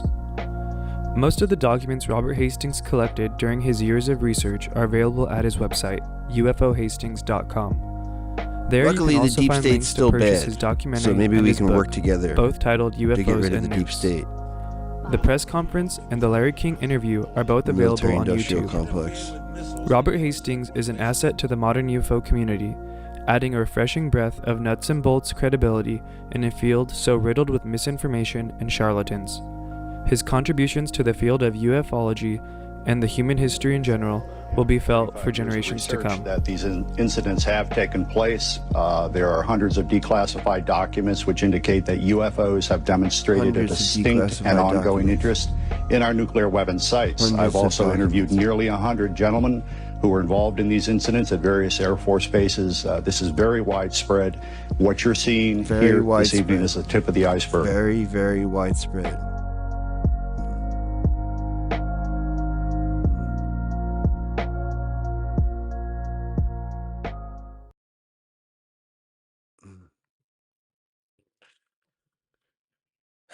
Keeps pushing this cattle mutilation video on me. Secret link revealed.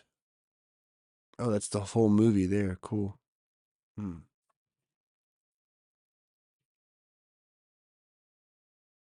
UFO disclosure coming soon. He puts out these news. He put out. Look at this shit. He did this. Say it was really good. I already watched it, but I'm just gonna show you some of it. These are not U.S. military drones. Again, this is being investigated by local law enforcement. What our initial assessment here is that these are not drones or activities coming from a foreign entity or adversary. You're telling me we don't know what the hell these drones are in New Jersey are? Is that correct? That's right.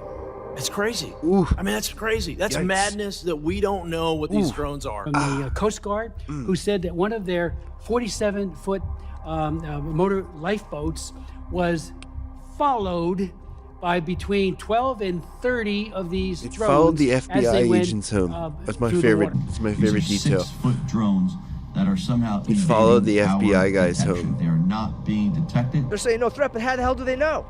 They don't know anything. They don't know what it is. They don't know where it comes from. They don't know nothing.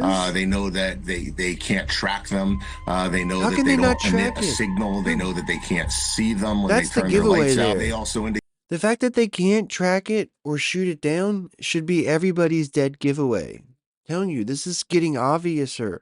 It's been obvious for a while. You need to ontologically shock yourselves. that they don't know where they come from. They don't know where they go to. One family claims they followed a drone in their car, and while it hovered above them, the clock in their car changed times. Some of the FBI agents that have been assigned to look into this right have here. reported drones flying over their homes. It's right here over Picatinny. There was a drone just hanging out. I put my drone up in the air and went towards it. I had full battery life. Not 3 minutes into the flight, I lost control of the drone.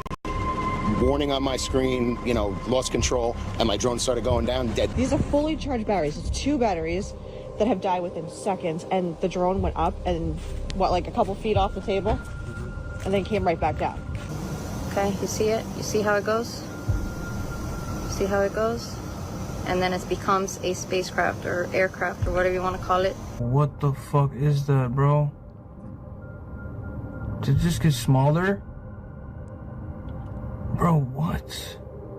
Above the ocean, and it was low, very low, but so bright and so clear, and it was huge. Like when you... I'm concerned.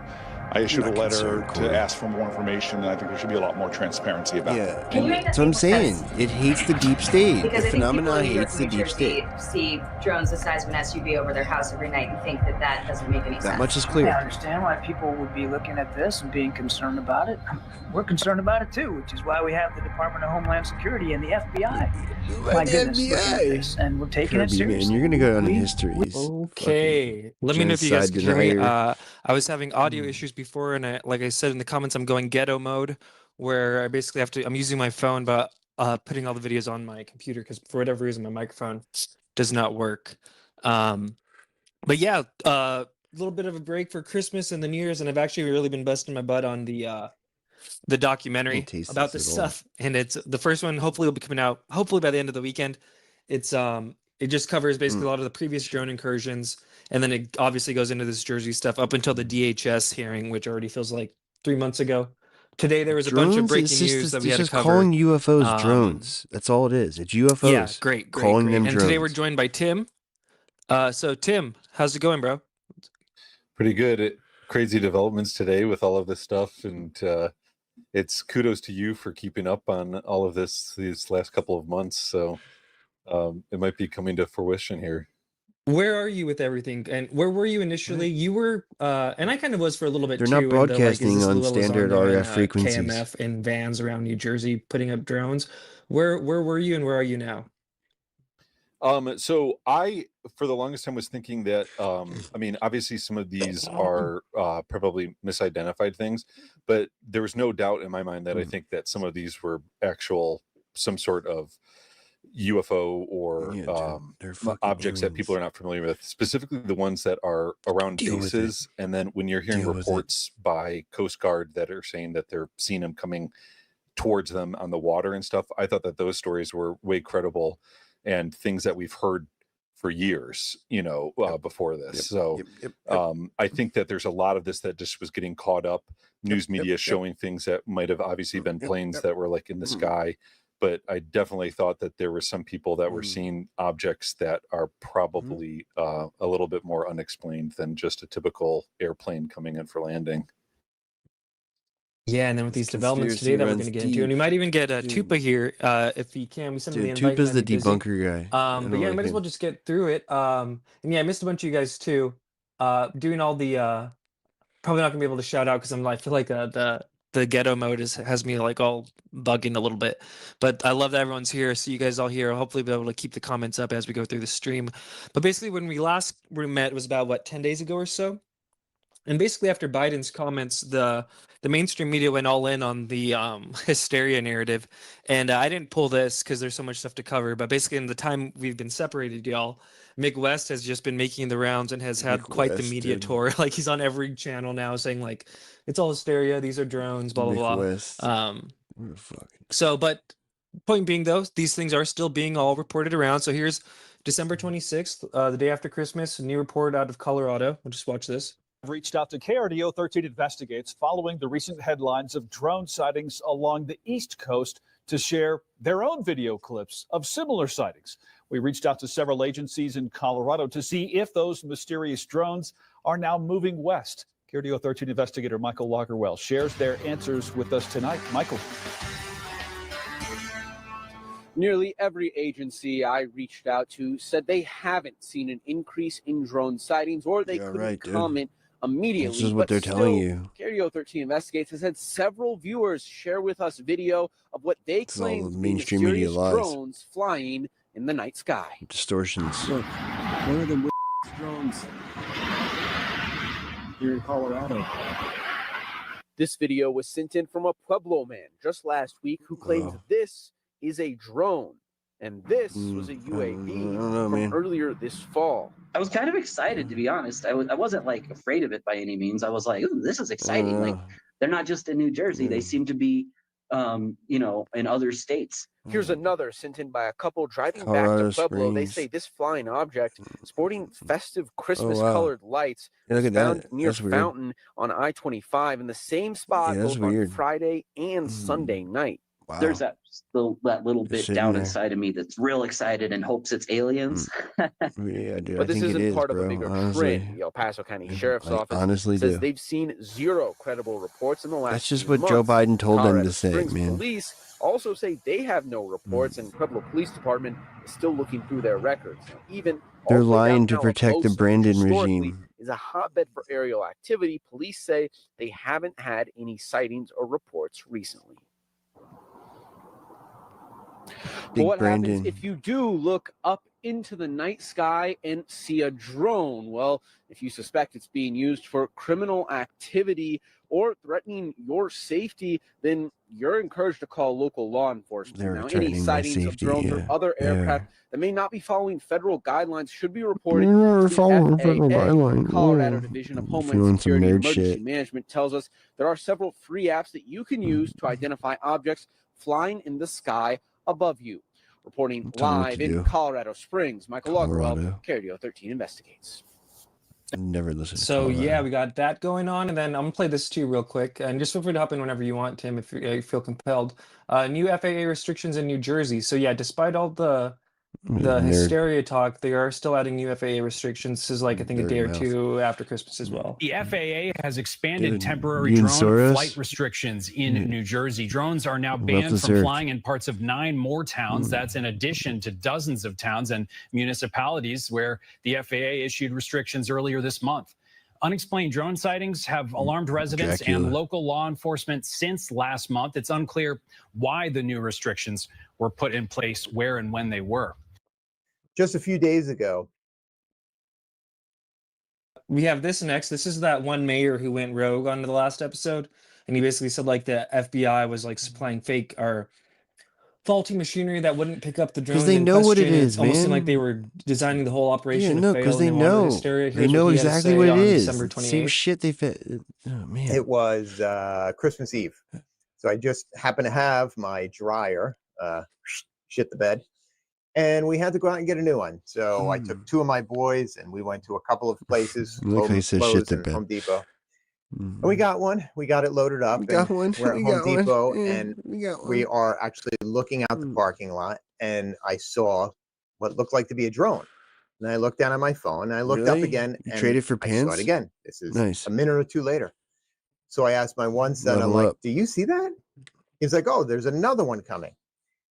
In just a few minutes, 4 or 5 minutes, we saw 7 drones. They came this way. They followed the ridge line over Cedar Crest, which is an assisted living facility. And then they went towards New York City. And then when we got back to the house 15, 20 minutes later, drones were coming over the house. They were chasing you, pattern. We opened up our flight app. We opened up our drone app. There was nothing there. There was nothing there at all. All 3 of us got our phones and our cameras out, and not one of us was able to take a good picture. And as you can see, we also have our telescope and. Yeah, more of this divide that we're seeing between like the local New Jersey politicians and the federal government response. Tim, do you have any thoughts on this kind of divide we're seeing and like the double messaging we're getting? Well, it seems like some of them have changed tack too, right? That there's been a little bit of backpedaling with some of these people too. Am I missing that? Or it didn't there was some of that. Actually, maybe I should pull that too. Yeah, I'll add that to the playlist and we'll get it going next. There was one sheriff who like it almost seems like he got the talk or something because he changed his tune. But yeah, keep riffing and I'm going to add that to next.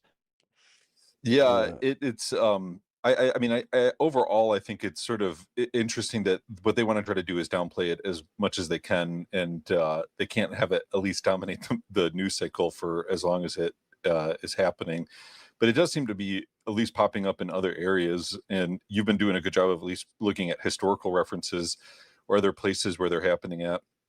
And, you know, out of all of this, there was a person I was sharing with you as well as Michael Tracy, who's just a journalist. He was in the New York area, and he went to Picatinny Arsenal. Voice of reason. You know, this guy is not necessarily a conspiratorial guy. He kind of, you know, speaks out a lot against like the RFK and that history of stuff.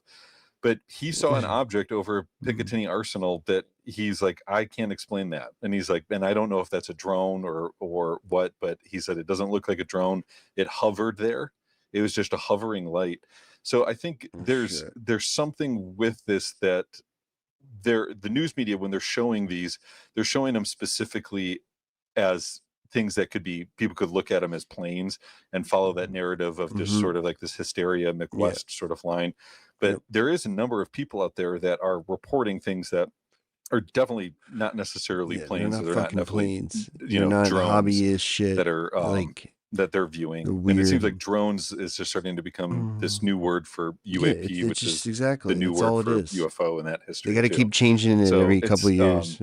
Or else people catch on. It's conflicting for me because, again, I think it's the media just trying to keep keep something in line there. Good analysis. The messaging is all over the place. Here's what I was talking about, and I did cover this on the last stream, but I did make a little edit of it, so it's a little more concise. But this is one of the people, this mayor from Monmouth County. His tone totally changed, and who knows why. But we'll just watch this real quick. Is such a badass. Invite the National Security Advisor to come to New Jersey, visit us. And by badass, I mean like he's talking about the literal, National like the Security literal Advisor term. Mayorkas when he said everything's normal, nothing's different. It's all hysteria. So that's what he's referring to right there. Listen to some law enforcement and his own naval personnel at Naval Weapons Station Earl here in my county and speak with them, because these are trained eye professionals. We get that some people may be calling in manned aircraft, but at the same token, you can't have members of the state police, county and local law enforcement trained personnel from the Picatinny Arsenal and Naval Weapons Station, Really? You two called the military sheriff? installations here in New Jersey, calling it what it is, right? The highly Sounds like you probably sophisticated, deserve that, very huh? large objects that avoid detection, have their lights turned on and off, move at rapid speeds. That is what it is on the ground here. Monmouth County Sheriff Sean Golden. Now here he is in the CBS Columbia Broadcasting station. They did a piece called "How Drone Hysteria Has Taken Over America." So they either edited him super hard or he like totally changed his tune. Watch this. Past week, the majority of these sightings probably some type of commercial or recreational aircraft. It sounds like it was like a pretty well plotted imminent threat. As a joint caper statement there. from the Department of Homeland Security, the Department of Defense, the FAA, and you can't have members of the state police, Did you like sleep with your county and buddy's local law fucking sister or enforcement, something? trained personnel from the Picatinny Arsenal and Naval Weapons Station, are all two military installations here in New Jersey, calling it what it is. Probably some type of commercial or recreational aircraft, manned aircraft. Not to be like super schizo conspiracy brain, but I am. Don't his eyes look different to you? Like, Dude, I they don't know. hypnotized him. Look at his eyes. Biden hypnotized him. Highly sophisticated, Wow, look at his eyes. very large objects that avoid detection, have their lights turned on and off, move at rapid speeds. That is what it is on the ground here. Probably some type of commercial or recreational aircraft, manned aircraft. in other words, no imminent threat. As a joint statement from the Department of Home.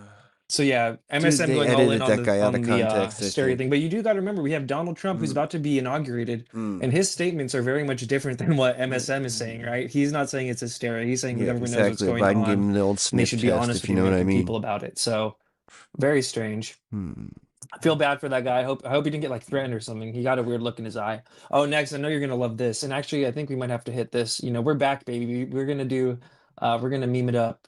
I missed y'all. For this next story, although it doesn't necessarily include him, it's about him. Let's hit it. Drone sightings have been reported above critical infrastructure.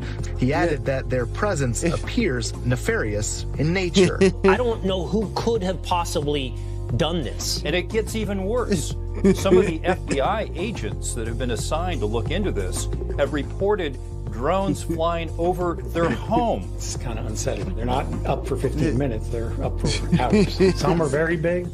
So yeah, this happened on the in between. I love that. I love right? that so much. So good. This happened on the in between Christmas and New Year's period. Let's just watch it. For sure, and I know you're friends with Lou. And for people who might not know, this is Congressman Tim Burchett. Around these parts, we all know him. We love him. Big UAP activist, UFO activist in Congress. But here we go. Elizondo, who recently said in an interview, if President Trump would put him in a position to take care of these drones, he could have them taken care of and figured out what the unknown ones are within 30 days. Yeah. Could you see President Trump putting a guy like Elizondo in a position where he would be dealing with the UAP type events going on in the U.S.? 100%. I believe that Trump will get to the bottom of it. I mean, he said he'd shoot them down, and you ought not doubt him when he says those things. We're going to find out who's put them up there and what they are pretty quick, one way or the other, with Trump's in the White House. That's why I suspect you won't see as many. Got a dang after Cheeto Trump in the gets White House shortly thereafter, because he will do that. Yeah, right. You've also bro. got a military. You got to realize their morale is so low. I mean, we're just going to make the media stop You wouldn't have reporting seen on this happen them. during a Reagan or even a George W. Bush. I would think this type of stuff they would have called on the military to take them out, because it creates a lot of insecurity and uncertainty, and that's some things they don't like. And Tim, come on, man. I think this current administration honestly is just so out of touch with what's going on that they are and they just checked out. The president's not with it. He hasn't been with it for years. And the national media is anxious for Trump to get in there so they can be critical of it. So yeah, we saw Lou doing this, and we covered this on previous streams. He went on Don Jr.'s podcast, and it seems like he's really trying to set up this UAP czar thing, and they kind of alluded to it here. We have some Lou crew in the chat, and we love the Lou crew around here. I might not love Lou, but we support Lou crew. I made this meme for y'all. Let's see.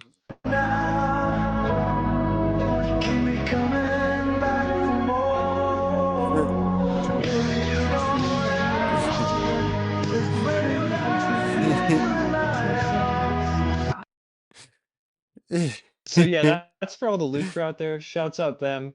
I mean, I don't think he should be UAP czar, but if you want Lou to be UAP czar, it's looking like that might be happening. I don't know. I wish it was Jeremy Kenyon Lockery Corbell. That's who I'm voting for. Really? Dude, yeah, I would probably want Greenwald, but do we even need a UAP czar? But yeah, I don't know. What are your thoughts on Lou Elizondo going from torture czar to UAP czar? Yeah, torture czar to UAP czar. The guy should stay away from anything involved with the government. I ended up voting for Greenwald on that one too, because he's probably the most rational minded when it comes no, to he's all that not. stuff. He's such a debunker, man. Yeah, fuck him. I think Lou should just stay away. Just retire and go off in the distance and join your History Channel sensational TV shows. Just do that stuff. Greenwald should know better, man. Greenwald has seen all the documents. He's seen all these declassified like fucking shit that those nuclear guys were talking about. How the fuck do you read all that and then you still like give any credence to this bullshit like Mick West is out there spewing? Like, you can't take those guys seriously. They're not in good faith. Like, you have to understand that. I feel like that's the dividing line. Like, it's like, do you know, like, what the contest is here? Do you know, like, what, the stakes are? What exactly are you doing?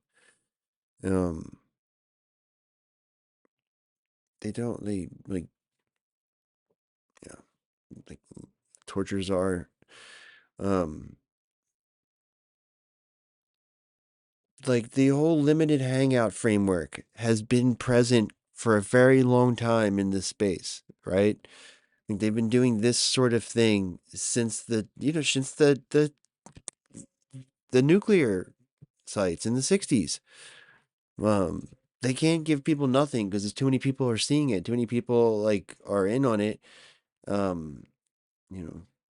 firsthand at this point. So they have to be like, they have to, continuously dole out some degree of legitimacy and then take it away. Right? Which, I don't know, it seems like they're going to have a hard time doing that this time. We're going to hear from Lou. We do have to hear from another, the man, the myth, the legend, who has actually made some comments that are pretty relevant to this whole Cybertruck manifesto. Let's real quick hit the meme. If you face that. The goatee UFO guy who was on 60 Minutes. Yeah. Previously, his job was torture czar. He was like the guy who told him like what, he's like, oh, this is how you should torture that guy. Like, he's the guy that when they were, what's his name? Right? Ron DeSantis was feeding info to, right? Like, oh, Ron, see if you can get him to fall for this. That kind of thing. So yeah, I don't trust that guy. I mean, I don't know. Look, the thing is, it's like, these guys, their interests lie in drawing attention to this phenomenon because it's so, like I keep saying, it's so fucking well documented at this point. It's a travesty that we're still at this stage of discussions. And yeah.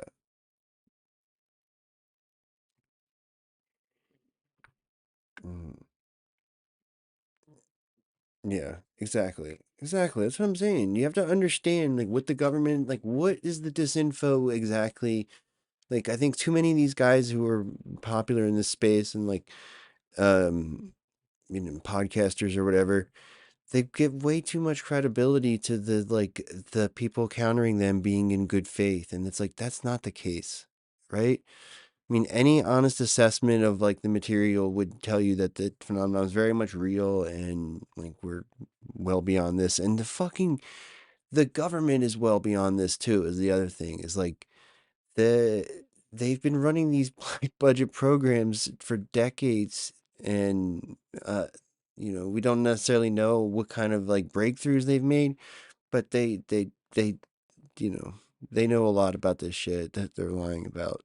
And it's hard to say who's a professional and who's not, but like I think a lot of these big name guys are definitely somehow coordinated. The Center for Skeptical Inquiry, by the way, they've been around since the 80s, right? He writes about them in that UFOs and Nukes book. It's the same group. The one that Mick West is in, like that, all of those assholes, like they were getting paid from Susan Gerbich's paycheck, right? That's them, the same fucking people. So yeah, they're fucking snakes. You can't, you should just ignore them. You're not going to be afraid of death, and so I have. Oh, like I was saying, their interests are in drawing attention to the shit, and doing what needs to be done. And to a large extent, like that's what Congress's interests are too, right? Like, if this is all black budget shit, like they can't get a piece of it. They can't negotiate horse trade over it or whatever. They want that shit above board so they get their cut. And keeping it quiet like this, they get screwed out of a payday. It's just the Pentagon, but the Pentagon runs the world, so that's the problem. Like, military-industrial complex, like they definitely call the shots in the government. I call it the spirit warrior mindset, where I'm just I have a spirit warrior mindset. If I get threatened, or I've been threatened plenty. All right, so Stephen Greer obviously been pretty vocal during this whole thing. Here's what he had to say. I think yesterday or the day before, he's saying it's China. They're all Chinese drones, and this kind of ties into Greer, what come on, the man. Cybertruck Manifesto guy said. So we'll watch this real quick. Shouts out Little Pop Tart for this clip. Palm Beach, Florida, and the last 3 nights in a row, I've seen these 3 things flying overhead. What in the world are they? Dude, Greer went from saying it was our government doing disinfo, and now he's saying China. Come on, Greer. Like, the fuck, man. What are these quote unquote drones? It's a bad look, dude. Well, there are whole several Wrong phenomena twice. happening all at once. A lot of the drones are actually people are starting to look up and seeing things that were always there. All right, that's one thing. So it's a observational artifact, we'd say, or a skew. But the ones that really are the drones, that there are these flurries of them, those have been released in anticipation of a team of people that I've been working with for about 20 months, coming forward from 6 different black sites in the United States that deal with UFOs and extraterrestrial craft, or NHI, like Greer's worst non-human take. intelligence. And once it was decided they were going to come forward between now and the inauguration of the new president, then this whole drone event started. Now, why? Because it's causing a lot of consternation and confusion. It's also causing a lot of mixed signals and sort of a diversion, so that when they begin to come forward with their evidence and information, people are going to say, well, maybe it was just all drones. Now, what are the drones doing? Yes. I just had here with me about Who was this less nerd than an he's hour talking to? ago, a contractor who has been tasked with looking into this. And he's quite convinced some are ours. They're all man-made. None of them are alien or anything like that. But quite a few of them appear to be originating from China or Chinese assets for reasons that appear to be surveillance. And that is at least the conclusion these experts have reached. Now, he also is aware, because he's embedded with the organization and people coming forward. That was so huge. Can you repeat that statement again and then continue? What part of the statement from Chinese? When we went? LOL. Oh yeah, that they know that quite a few of them are from the Chinese, but the Chinese activity is probably being coordinated with a transnational criminal organization that's been responsible for keeping all the UFO. Yeah, those are the worst secrecy. conspiracies. So like the people. No, I think he's being fed bullshit. I think he's got these group of like insider types, who are feeding him information. This group that he said he's got 20 black site people who work at like black budget fucking facilities, like I guess presumably the people that Grush said You know, it's like, I can give you the address, right? Those people. Supposedly he's got a bunch of people who work at one of those sites who are in the process of defecting. And I think they are the ones telling him this, probably, right? I don't know if that means the, I don't know if that means that his guys are plants, you know, that his guys are not good, or if that is just that same kind of thing. Somebody else is feeding them bullshit, and they're telling Greer bullshit, you know. I think it's tough to say about Greer because it's like, I don't know if he's doing this intentionally, you know, but like the way he changed from saying it was like, you know, some sort of like, you know, black budget thing to now saying China, it tells me somebody's giving him information, you know. Yeah. That's what I mean. He's just repeating like the deep state's current debunking, you know. Like the Iranian mothership thing was early on, and then it was you know,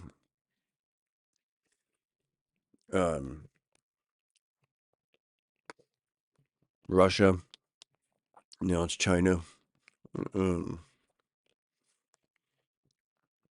They're probably just gonna keep cycling those, I guess. I don't know, man. Like I said, I think it's pretty obvious, and I think the only reason this is not being, you know, freaked out over is the media. Right?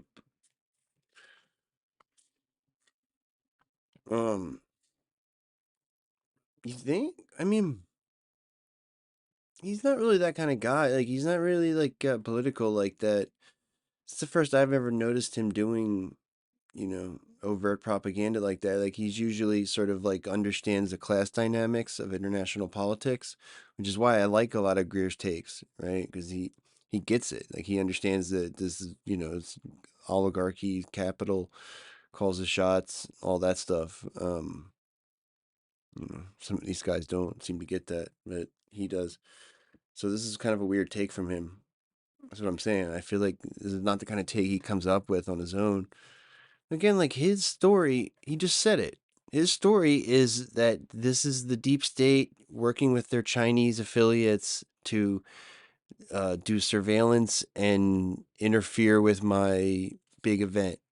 Like, he thinks it's literally about him. The words, here's the mistake everyone makes here in Washington. If you flatter somebody's ego, they'll believe your lies. Listening. You know, we all look at a map of the world and we see a boundary between Canada and the United States, or China and Russia. The organization that's working at the level that we're talking, they don't care about that, and they have assets, the deepest that are derived from many, many countries. It's like a United Nations of illegal covert programs. Yeah. Now that goes back, we know, to the 1960s.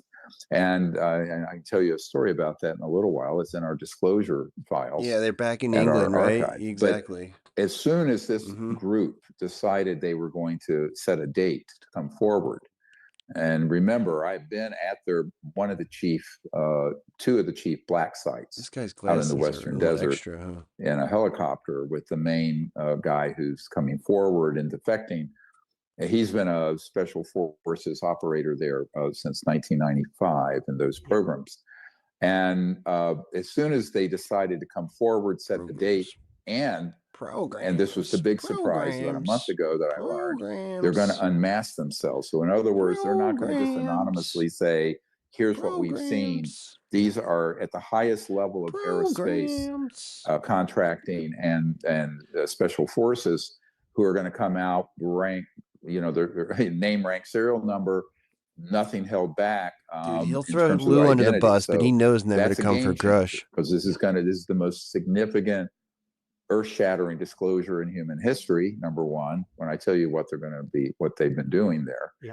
And then number two, in anticipation of that, these corrupt enterprises are trying to gaslight Congress and the president and the public and the media, and create also the specter This is the other part of this, of something frightening in the skies coming. See, this has been the plan since 1953 at least, that Werner von Braun warned us about. The man who invented the rocket for Adolf Hitler, on his deathbed, told a member of my team, Carol Rosin, that the plan was to eventually launch an alien threat or something from the skies that they could unite the world around some sort of authoritarian or militaristic totalitarian superstate. That is what they're doing. That is, we're at the point, we're at the inflection point where that's all. All right, so I think that's kind of the gist of that, right? He's saying China. He's even going so far as to say that this whole drone thing is because of his upcoming whistleblowers that he's been really hyping. Do you have any thoughts on any of this stuff? Because the other thing is too, people are saying that allegedly maybe this Cybertruck bomber might have been a Greer whistleblower. I have no idea. It's all weird.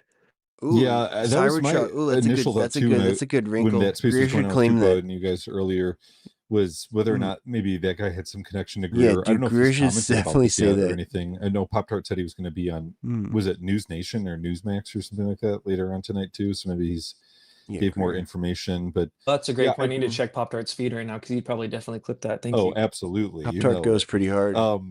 I think, I don't know, it's hard with me to take Greer sometimes. Like, to me, I wonder how much he gets psyoped and how he's able to digest all that stuff, he gets and who he takes credible and whatnot too. But yeah, I mean, it's interesting to get another perspective, but I have a hard time thinking this is China. Yeah, and if it is, I mean, either way, if it's China, it's super sus, and that's kind of what the whistleblower I don't is think saying. it's China. Okay, so I think that's Greer. Where do you want to go? Real quick, actually, I want to cut over to here because this is a little personal news.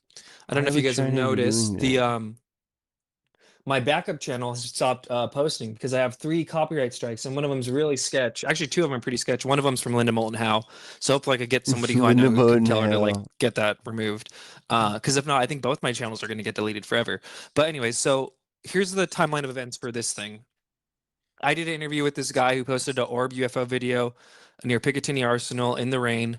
The interview was great. It's still up on X. You guys can go find it there.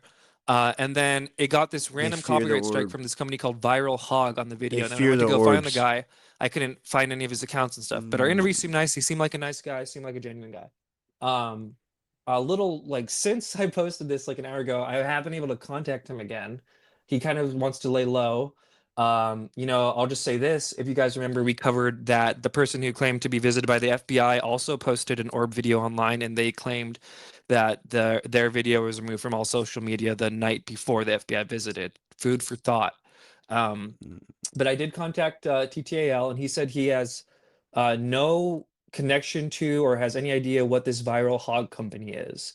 And so this Viral Hog company not only removed it from my channel, but they also gave me a copyright strike. So in YouTube land, there's all these different things that people could do. You could either like split the monetization if it's monetized, ask them to just remove it and not give them a strike, or you could just go like full balls to the wall and like remove it and give the person a strike, which is like movement towards like channels being terminated, right? So kind of pretty extensive. And mind you, I found the video, interviewed the guy within like a day of him doing it. So even if they did get the rights, like I had posted it before, so I'm definitely going to be like challenging it and whatnot and saying like this kind of BS, I'm getting a strike for it.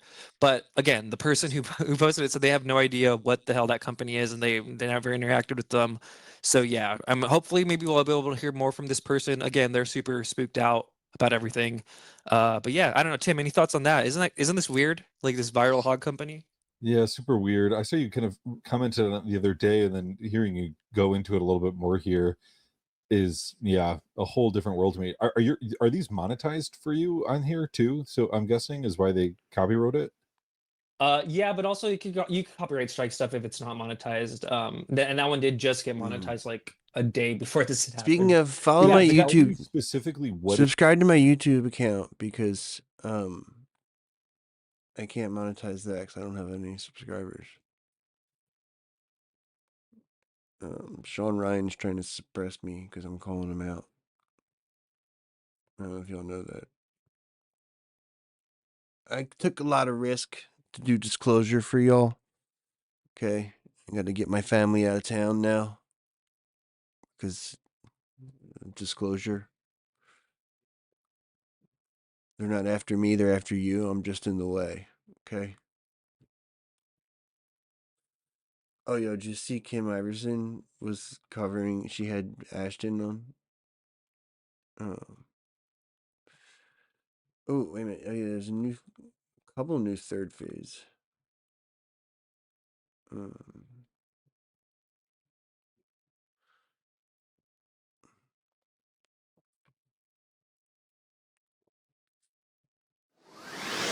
A little knowledge is a very dangerous thing. And they're going to continue to do it until somebody finally stops them.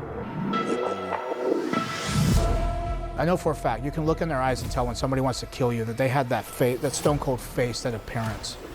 I could feel the vibrations coming off of it, but there was no sound. That guy. They're going to keep playing that Long hand, John? and I think the Long general Don, public what's is his going to name? see through it.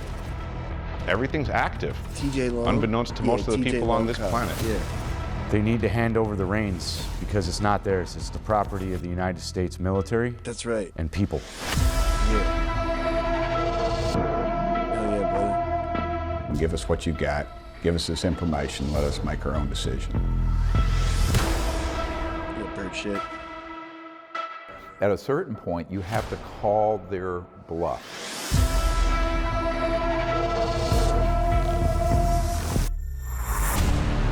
They only respect violence. That's the only language the deep state speaks.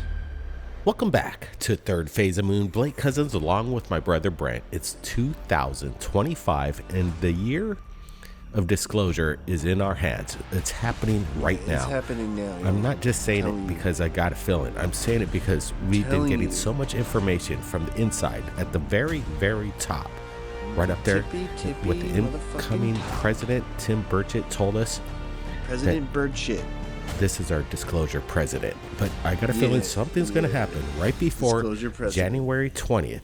With regards to full disclosure, Dr. Greer and the NOC is going to possibly be coming forward right at the top of these secret black budget programs. Whoa, what's that? And they're going to blow it wide open. So buckle up. Now we're looking at footage coming in from a commercial airliner, which some people are claiming that seems to be two giant beings walking on top of the clouds. We're getting a close-up look at this. And I don't know. I want to get your thoughts right now. Brent, what's yours? Yeah, we've seen this phenomenon about 10 years ago, and we always thought this was just fun to look at. In my opinion, these could be possible smokestacks, and what we're looking at is maybe more of a pareidolia effect, and we're looking at this looking like these two giant beings just standing on the tips of the clouds, but then you see off in the foreground these other stacks as well. But these are so well positioned, it looks like these people just standing there kind of looking at something to the right, like maybe another animal or something, and they're observing it. The shadows match up. This footage, it's just fun to share, but in my opinion, I think this is just pareidolia. Yeah, we're looking at this once again. Dude, let's like hear you Dr. said, J's these take. figures, if they were indeed figures, like two humanoids, it would be stacked up to at least maybe 300 to 400 feet in length. These things are giants. Again, we want to get your thoughts in this live premiere. We've got a lot of UFO videos I'll coming reserve in, judgment until I hear Dr. including J. updates from New Jersey and some of the most clearest footage of unusual drone type. Again, it's a mock-up in my opinion. This false flag alien invasion, they're making these drones look like UFOs, and it continues more and more. because But they are once again, UFOs, I you want to get dumb your fuck. thoughts Come quickly on. on this one before we get to the next video of what you think this is. Smokestacks, humanoids, the Anunnaki, who the heck knows? Could be But the let's get to this one coming in. Might be the And we thought Anunnaki. it was pretty interesting. That's why we're sharing it. Breaking news in 2025. This year is going to be a wild Yeah, let's ride. go. And it hasn't even begun. Let's roll it. Look, y'all, I'm on record. I said all this. No, Dr. J.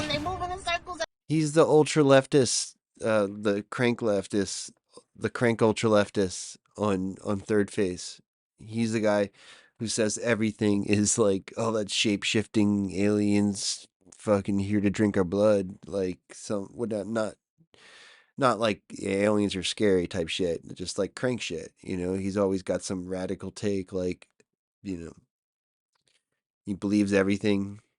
Like every video he sees, it's like something crazy and exotic. There's never anything prosaic. Like he's got the best takes of any of those guys. Like he's never wrong. You know?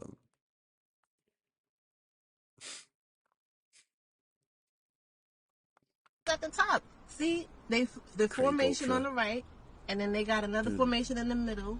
Crank Ultra is such a cool designation. Mm-hmm. What is this? Yeah, baby, yeah. Let me see. Just moments ago, captured in Georgia, we're receiving something that can't be explained.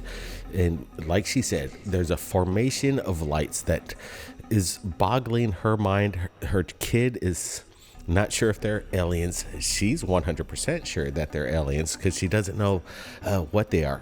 Definitely alien in nature. UFOs, a massive swarm. Let's add some brightness contrast on this. Yeah, we're not just looking at a swarm, we're looking at a fleet. Look at all those ones to the top right, not including the ones on the bottom. I like the way the people are saying these things are spinning.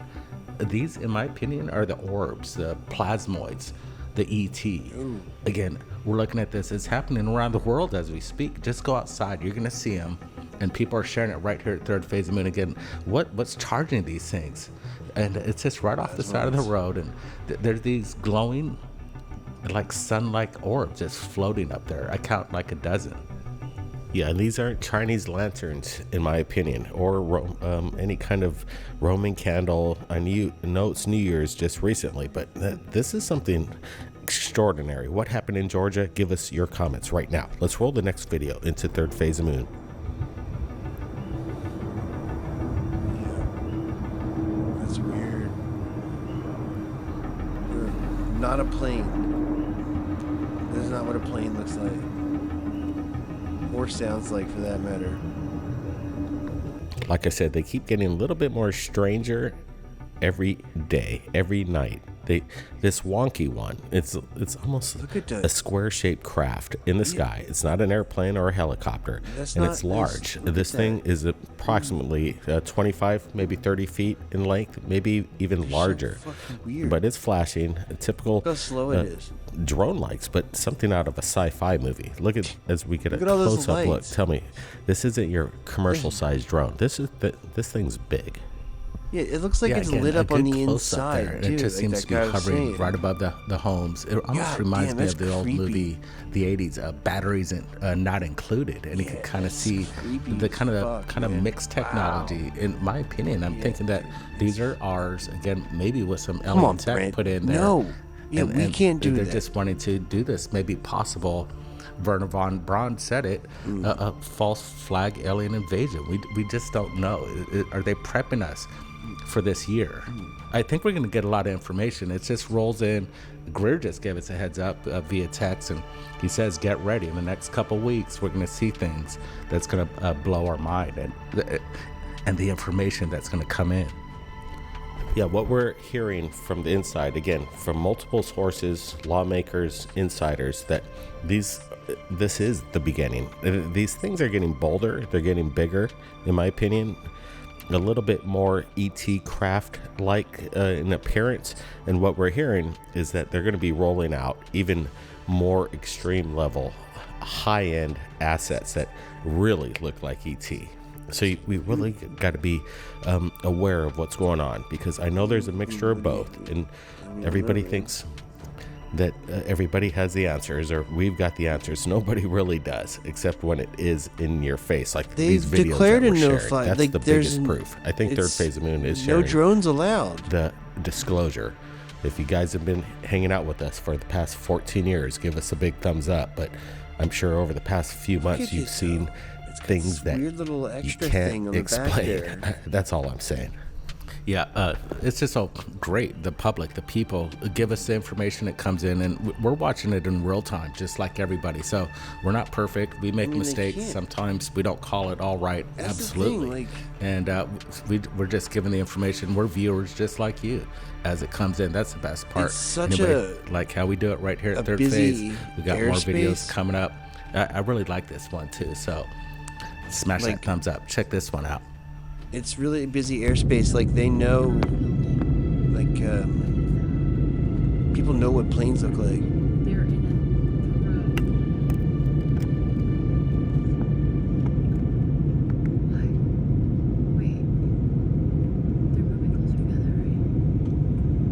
I don't know what that is.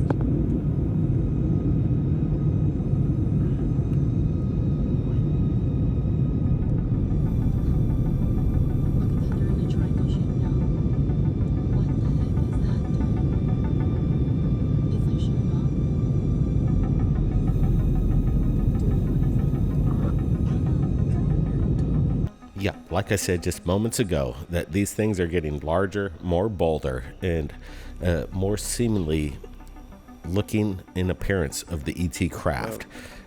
In my opinion, I've heard of the TR-3B. weird. We've shared thousands of videos of them on Third Phase of the Moon, but this one over a populated city like this reminds me of the Phoenix Lights. Like, look at this thing. It pirouettes. It actually changes total direction there. In my opinion, these aren't three individual lights. This is one massive craft.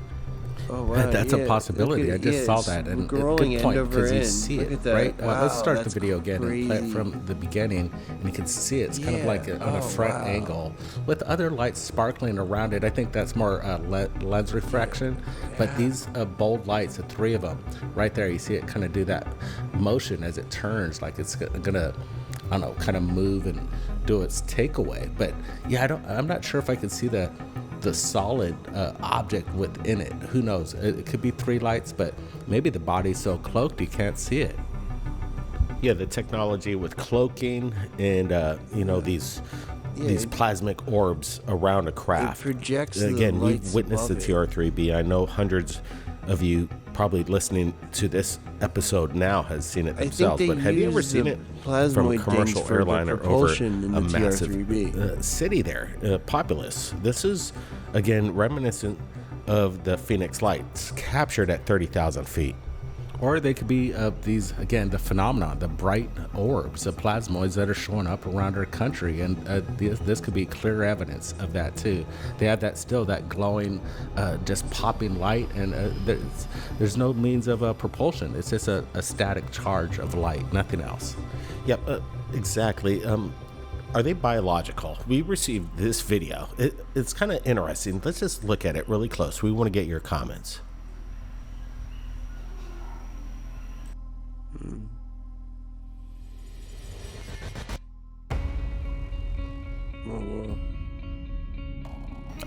All right, I told you this one was weird and wonky, isn't that balloons? biological. We're looking at this very closely. We're going to get some extreme close-ups. It might be balloons. But again, it just seems weird. Some people might just dismiss this as a propped up balloon display in some kind of weird fashion. Maybe an artist threw this up, but look at the way it kind of reacts, and look how far off at a distance it is. It's quite large. I would estimate maybe about 20 feet in length here. And then when he focuses, some people might call this biological in nature, some organism, microbial. Yeah, no, I think it's coming this year on for sure. steroids. I don't know, something big. I don't know. I just lose words for some of these things that we see, and that's what's amazing about Third Phase of the Moon. It's just so bizarre. They can't help Every it. single day, we're just in for the wildness, the bizarro. Yeah, it's just fun. Again, we're looking at this. It's crazy. He's shooting it from his apartment, looking overhead, and again, this thing's probably about 300 yards out, maybe. And then he gets a tight, and then he focuses perfectly there. By the way, this was captured in China, so that's another heads up. China always has these unique looking UFO kind of things just like this, something they can't explain. You don't see these kind of objects in this clarity over America. Are they trying to show themselves, or is this some sort of like new kind of drone they're displaying, and it has this kind of They know China's more ominous reasonable. look? It's weird. You can see the translucent bubble up on top with kind of a focus on there, and then these like weird kind of appendages just creeping out from the bottom. It looks creepy. What if they've been helping China all Yeah, I along? like that Because semi-transparent, bulbish. they know how evil our people are. Brain membrane around this thing, and then Again, it's reminiscent of like a Mickey Mouse balloon that I've seen all over the place.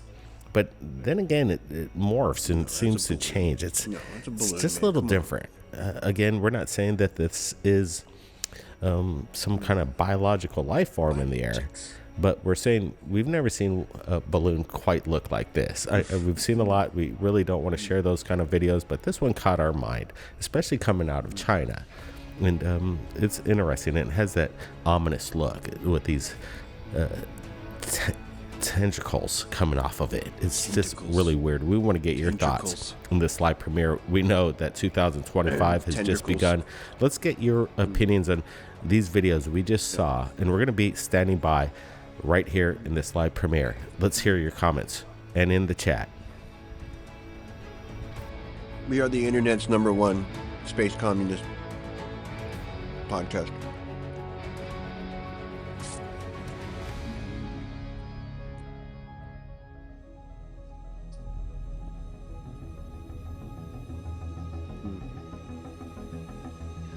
Oh, is that it? Yeah, then they replay them at the end.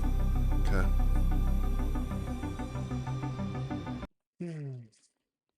Subscribe here to help us build our future utopian space communist world. That's the politics of the stream, is making Star Trek real.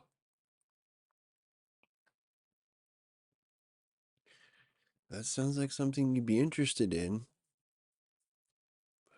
Subscribe to this shit.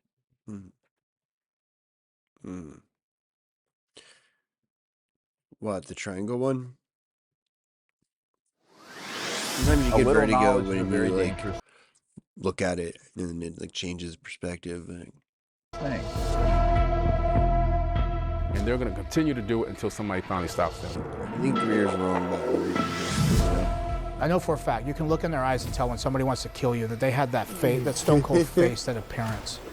I could feel the vibrations coming off of it, but there was no sound. They're going to keep playing that hand, and I think the general public is going to see through it. Everything's active, unbeknownst to most of the people on this planet. They need to hand over the reins because it's not theirs. It's the property of the United States military and people.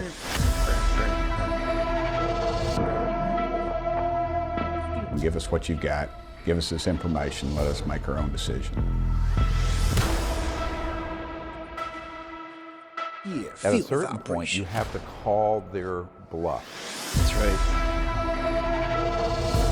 Listen to Dr. Greer. He's a doctor, after all.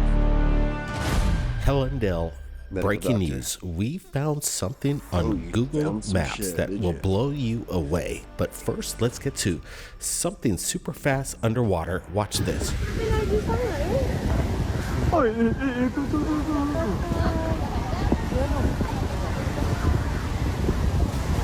Come together on the dance floor.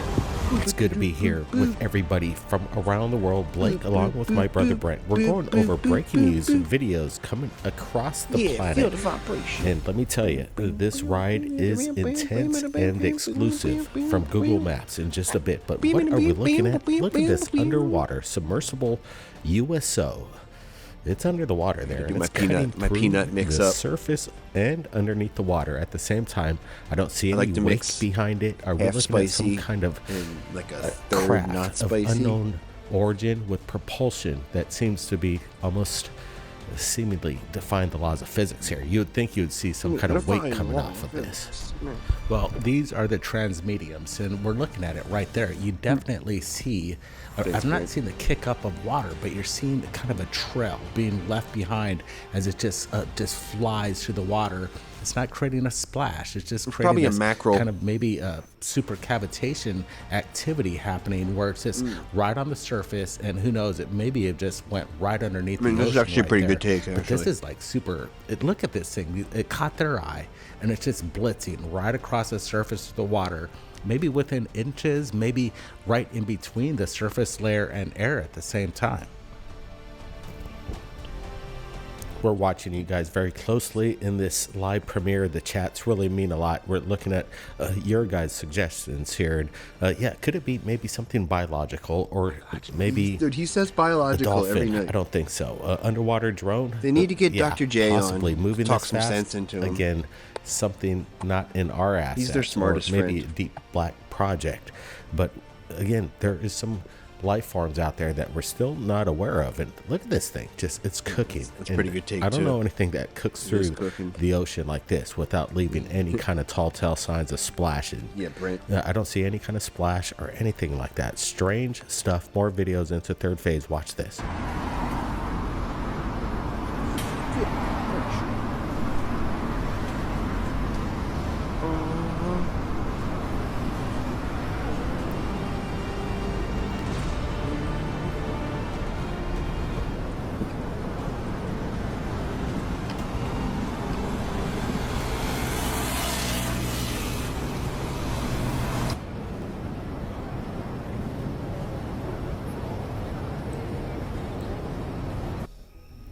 Okay, the video's coming It's in. not the one I from saw. around I the saw world. another I think near we miss wanted to bring video that this was one up once crazy. again because people are saying that they're seeing this kind of phenomenon in the sky, this plasmic orb of light, leaving this, again, a plasmic trail behind it. And again, what the heck are we looking at? Guys, we want to get your opinions in this live premiere. Again, the breaking news coming up with what happened in Hellendale. We've got the evidence. I'm sure Google's going to Hellendale? start covering up what we're about to expose. But Brent, your thoughts on this? Yeah, it's wild. We just saw that open shot, and then you see these orbs right around this craft at the same time. When the shot begins, there's one at the lower bottom, and then this translucent cigar-shaped UFO with this bright kind of point, just kind of slowly traveling, probably about 15, 20,000 feet up in the sky. And there it is. There's a close-up orb, which is really interesting. Those are the ETs. Could this craft be an ET? I don't think this is Starlink. It just doesn't add up. It doesn't smell like a Starlink because these are blue lights, and then you got these kind of different tones of colors, and it's not separated. In my opinion, we're looking at something, either some sort of new Space Force program or something otherworldly visiting us as we speak. Yeah, the aspect of maybe a Space Force program above top secret. Is it in the stratosphere or the memosphere, like at 90,000 feet, or Is it maybe in the 20,000? memosphere? How about that, bro? Either or. This thing, Do you think of that? The length of it is at least, I don't know, a quarter of a mile to a mile, maybe 2 miles, depends on how high up this is. But it's not a celestial event, in my opinion. This isn't some kind of meteorite or space junk burning up. Yeah, let's take a look at that. Right when we started up, it's gonna come in now. We're gonna see that orb on the bottom of the picture. Here it comes. There it is, and then it just moves and it kind of dissolves out of there, and then you see it right next to this other orb as it passes. Could this all be in the same reason of the craft and the orb being in close proximity? That's a big question. Guys, we like we said, we got some breaking news coming up. I don't think the world's ever seen what we're about to show you, a discovery on Google Maps. But again, a lot of videos coming into third phase from unknown origin. Take a look at this. Maybe. And they've been surveilling the deep state and shit ever since. Oh, wow. We see that the live premiere, people are Project piling in Bluebeam. from around the world. And Project don't Bluebeam. hesitate. Let us know where you're chiming in from. It's approximately about 10:15 right now, Hawaii time, and it's good to be with you from everywhere. And enjoy you in real time. This is pretty amazing what we're looking at. Some kind of biblical UFO, cross-shaped, illuminated, up in the sky with no means of propulsion. People on the ground must be blowing their minds right now. Yeah, this is intense. We're looking at this golden cross just illuminated, flying over this old town with the snow on the ground, and it just has this kind of like presence and it's just there. The big question is, what's keeping that up in the sky? Something's come to mind. There's been operations and projects that were even stated in unacknowledged programs. These Project Bluebeam, where they're trying to create some sort of like a fake false invasion, maybe of the coming of Christ. That's that's been on the table. It's been written. You can look it up. It's in history. Is this what we're looking at, or is this some sort of projection illuminated purposely by humans? The thing is, people are too malleable now. They don't have to do anything. Like, they just do whatever they want, right? Like, and then the media lies for them. That's it. Like,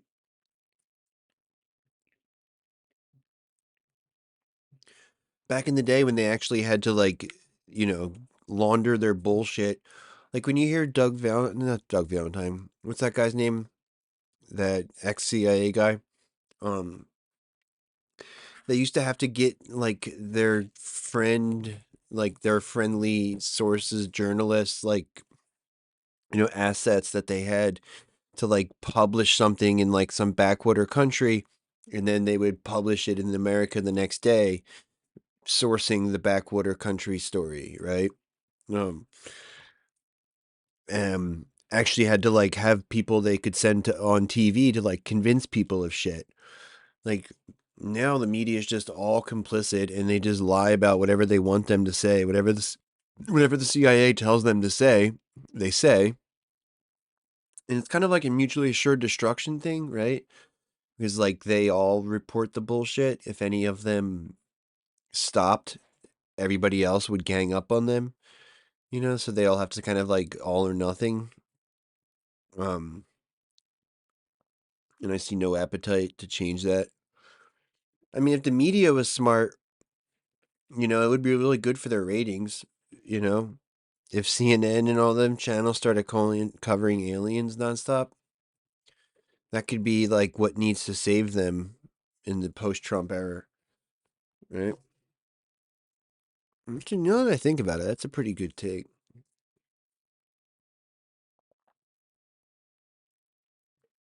I wonder if that could happen. I mean, you gotta wonder, media would probably like to bite on that, right? Like, News Nation, not that it's, like, dramatically changed their numbers, but there's some of their most popular content is their UFO stuff. I don't know. This is just wild. Wild, again, wacky we're stuff. enjoying to be with you tonight and seeing everybody in this live premiere, and the live discussion it's intense and amazing, and we love the opinions. And nobody's an expert here unless we have the craft in our hands, the bodies, the debris, the craft. And if you can, we got bodies, y'all. I'd say you're pretty much expert. But again, what the heck are we looking at here? The biblical features and the propaganda, if this is some kind of statement, or is it something paranormal going on? All I know is we love unidentified flying objects, and again, we don't see any kind of means of propulsion. It's up there in the cold night sky. It's snowing there, and I think this was captured in Europe, and a lot of people said that we got to take a close look at it. And guys, what do you think is the propulsion behind this? I don't see any FAA lights. This isn't a drone. This is plasmic energy. You know what a drone looks like? That's not what a drone looks like. I know we've seen a lot of these videos, Stop but I calling think it this is something really good it's with not. the perspective on how far it is off in the distance. This thing's approximately, 150 to 200 feet in length here. Well, it's way up there. We could tell that. And this guy's, he's off in a distance filming this object. And it almost seems like it started moving up and started taking off. I'm not sure if this thing's static in the sky. Does it have motion? I'm asking everybody in the chat. I mean, UFOs too, have done stuff like this gliding before. up towards the night sky. Very cool. Hey, everybody smash that thumbs up. We're just getting started over here. So prepare yourself for this new. I mean, if you hear what I'm UFO saying, though, that just came. like, so say the whole thing, it starts off as an orb, and then the orb can kind of like shapeshift. It's like a plasma orb, like an exotic vacuum object, like a cold fusion. What's it, a soliton, right? Some macro soliton, and it can, expand out, like a sheath, sort of like a, like covers itself in a sheet of plasma, and then it can make the sheet look like whatever it wants, or kind of. And that's why the shapes are all wrong, like that's why they keep making these misshapen objects in the sky every night. I think it's like they like the ambiguity too. They like having it so that people can just tell themselves it's a plane. But if you look closer, you can, see, wait a minute, that ain't no fucking plane, right?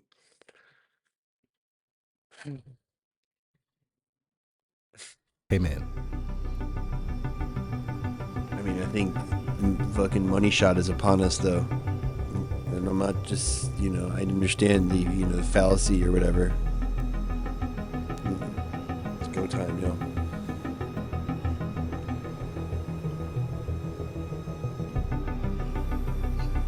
What the fuck is that, man? Come on. Okay, once again, China is lighting up. We're getting the side-by-side comparison, and we're looking at something, in my opinion, is this kind of projection. May you be cursed to live in interesting times. Imagery. Brent just brought it up. Project Bluebeam was a program, and they were bringing up these scenarios for propaganda to scare Here we the go, masses. Here we go, yo. What's the imagery. scenario? And I think what we're looking at here is some kind of possible test of that at the moment. Or it could be something else, guys. What's your thoughts on this live premiere? Is this ET in nature, or some kind of inside deep black project to do the psych op? Or is this maybe some kind of festival that we're not aware of? That's I think what we're hearing, that this happened just moments ago in China. Yeah, it's been wild. We've been receiving information this past week and month from China. What could they mean by this? It's just weird. I believe this is in China. It could be maybe Thailand. I'm not. Let's narrow this down, everybody. The information comes in fast, but we're looking at something. This new technology. They don't look like drones. These things look like something that's gonna. Actually, they're Hawaiian. They're probably, if it's done correctly. And again, Project Bluebeam and these holographic images that could be projected in the sky, creating this kind of a presence and the false flag event. It's just weird. We have these orbs, and it almost looks like a solid structure. It rotates slightly to the right, almost seemingly that it's lighter than air, but the stability of it and the projection, again, we don't see any kind of means of propulsion going on here. Let's just look at it. Are we seeing anything suspending this thing? It just seems that it's its own craft, almost plasmic-like. Plasmic. See, that would fit the description of what I was describing. These bright I don't orbs, think it is, but it could almost seemingly like they're on fire here. They change color, and the whole thing moves in a direction that seems intelligent, controlled. But again, is it a projection upon a big movie screen suspended in the air? I don't know. I haven't seen anything quite like this.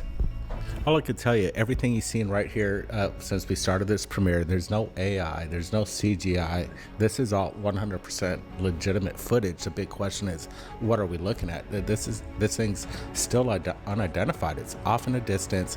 This guy's just looking out. He's probably about a mile to 2 miles away from wherever this event is, and he's just trying his best to figure out what he's capturing. Guys, give us a big thumbs up. Again, it's good to be with everybody from around the world. And what's going on in this city? Do you have the answer? We'd like to know, and we'll give an update. But we'd like to put up stuff and try to figure out. We put these things up and ask questions later. That's how we roll here. We want to get down to the facts as fast as possible. And sometimes you just got to throw out breaking news like this one. This is a mystery solver. Coming mystery solving stream from an insider right here at Third Phase Moon sent us a Gmail. I've never seen this thing before in my life. It's in Hellendale, the Hellendale base. It's got some interesting characteristics about its design, but first we're looking at something that doesn't resemble any kind of aircraft that we're familiar with. If this indeed is, we send it out to experts, wanted to get their opinion on what we're sharing with you right here at Third Phase of Moon. I think for the first time to the world that they have no idea what it is. Everybody's questioning what the heck is going on. Here's the landing strip in Hellendale, right there in the Mojave Desert. And then this thing popped up. We're going to get the name. We're going to give some credit where credit's due via the contact that gave us this just moments ago via our Gmail. Brent, your thoughts here?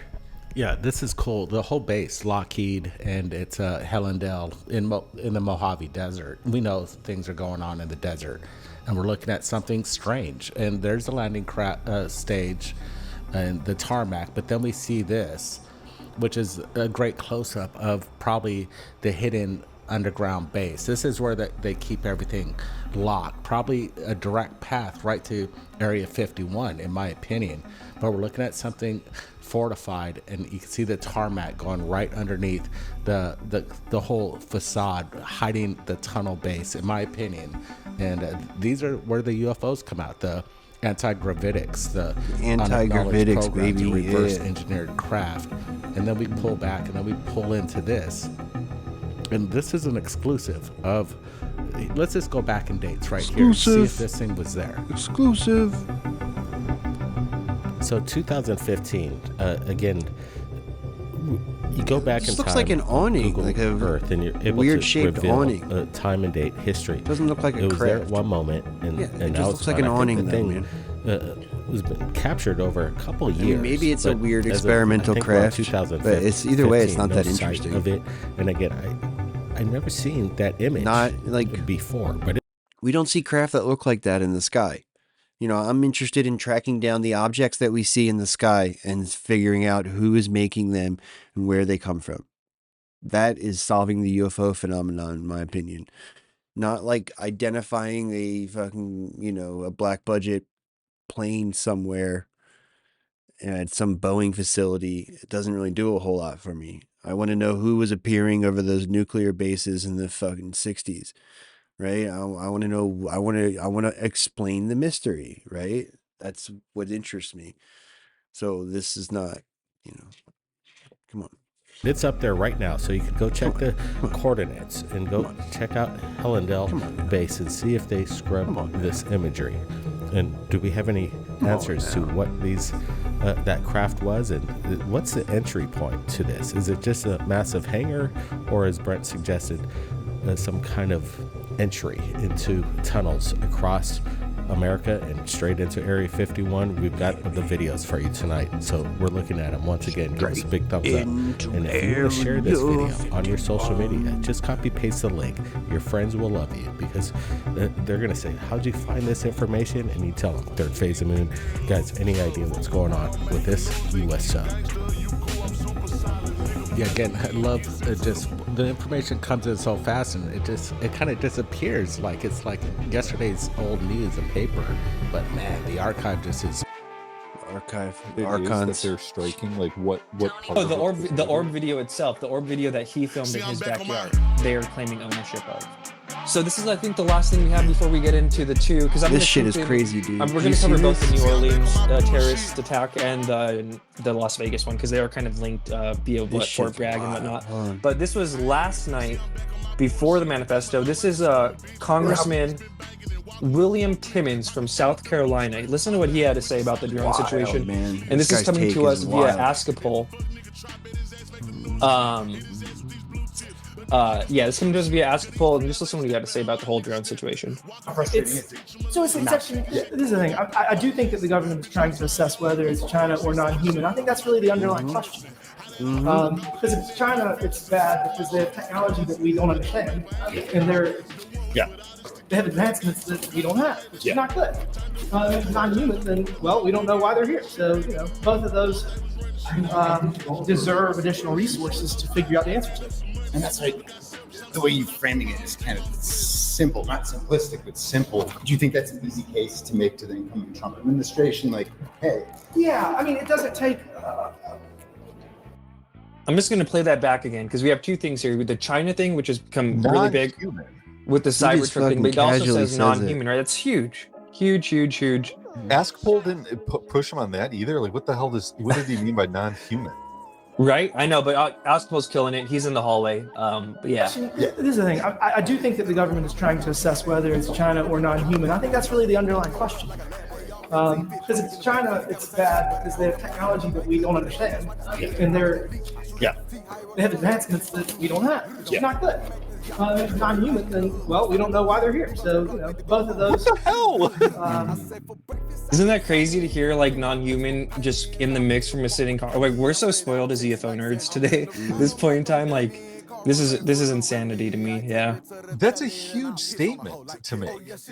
And then it's like, if it's not human, that's still also like, okay, that trumps our whole situation to it as well. Instead of just saying like, well, why are they here? And I mean, for him to even say that, it's like he's obviously saying alien, right? I mean, that's oh what my god, non-human means, man. That blows my mind. Yeah, it's crazy, man. He says something else here at the end that I already kind of highlight up at the top here, but I want to hear that quote too. Deserve additional resources to figure out the answer to it. And that's right. The way you're framing it is kind of simple, not simplistic, but simple. Do you think that's an easy case to make to the incoming Trump administration? Like, hey. Yeah, I mean, it doesn't take. It doesn't take. This is not an Elon Musk task. This is a task that can be assigned to a lot of people. But this is the thing. The patterns in sightings can easily be predicted, and I actually think there's a correlation between military training, military activities in the U.S. and these sightings. So it would not be difficult to figure out if it's China, because if it is indeed China, they're using their technology to assess our military capacity, and we can create the systems through which they would then respond, and we'll be like, okay, it's China. Yeah. Or maybe they don't take the bait, and it's not China, or it might not be China. Have you entertained the idea of military contractors? Do you feel like that part of it? I mean, that's definitely a variable, because we spend a lot of money to allow the private sector to develop technologies because we don't. This guy's being so candid. So absolutely, but again, this is next level. I mean, this isn't like 10 years ahead of where we are. I keep like saying, 50 or 100 years ahead of right? where we are. And we've all seen. What do you think about that one? That means that they know way more than that they're telling the public here about what these are, right? I mean, for him to say specifically what the... He's just reviewing the publicly available data, and he's not letting himself be stigma-cucked by the media. That's what it breaks down to, right? All the information that we've seen out there, there's enough out there for any of us to look at it, evaluate it, and determine that this is non-human. And we just let the fucking media cuck us. The Mick Wests of the world. Technologies are... Make us doubt ourselves. They're not devolving the whole aspect of what they know. Like, I would still love to know what those cops in the helicopter had saw and why they had to depart from it because they felt unsafe.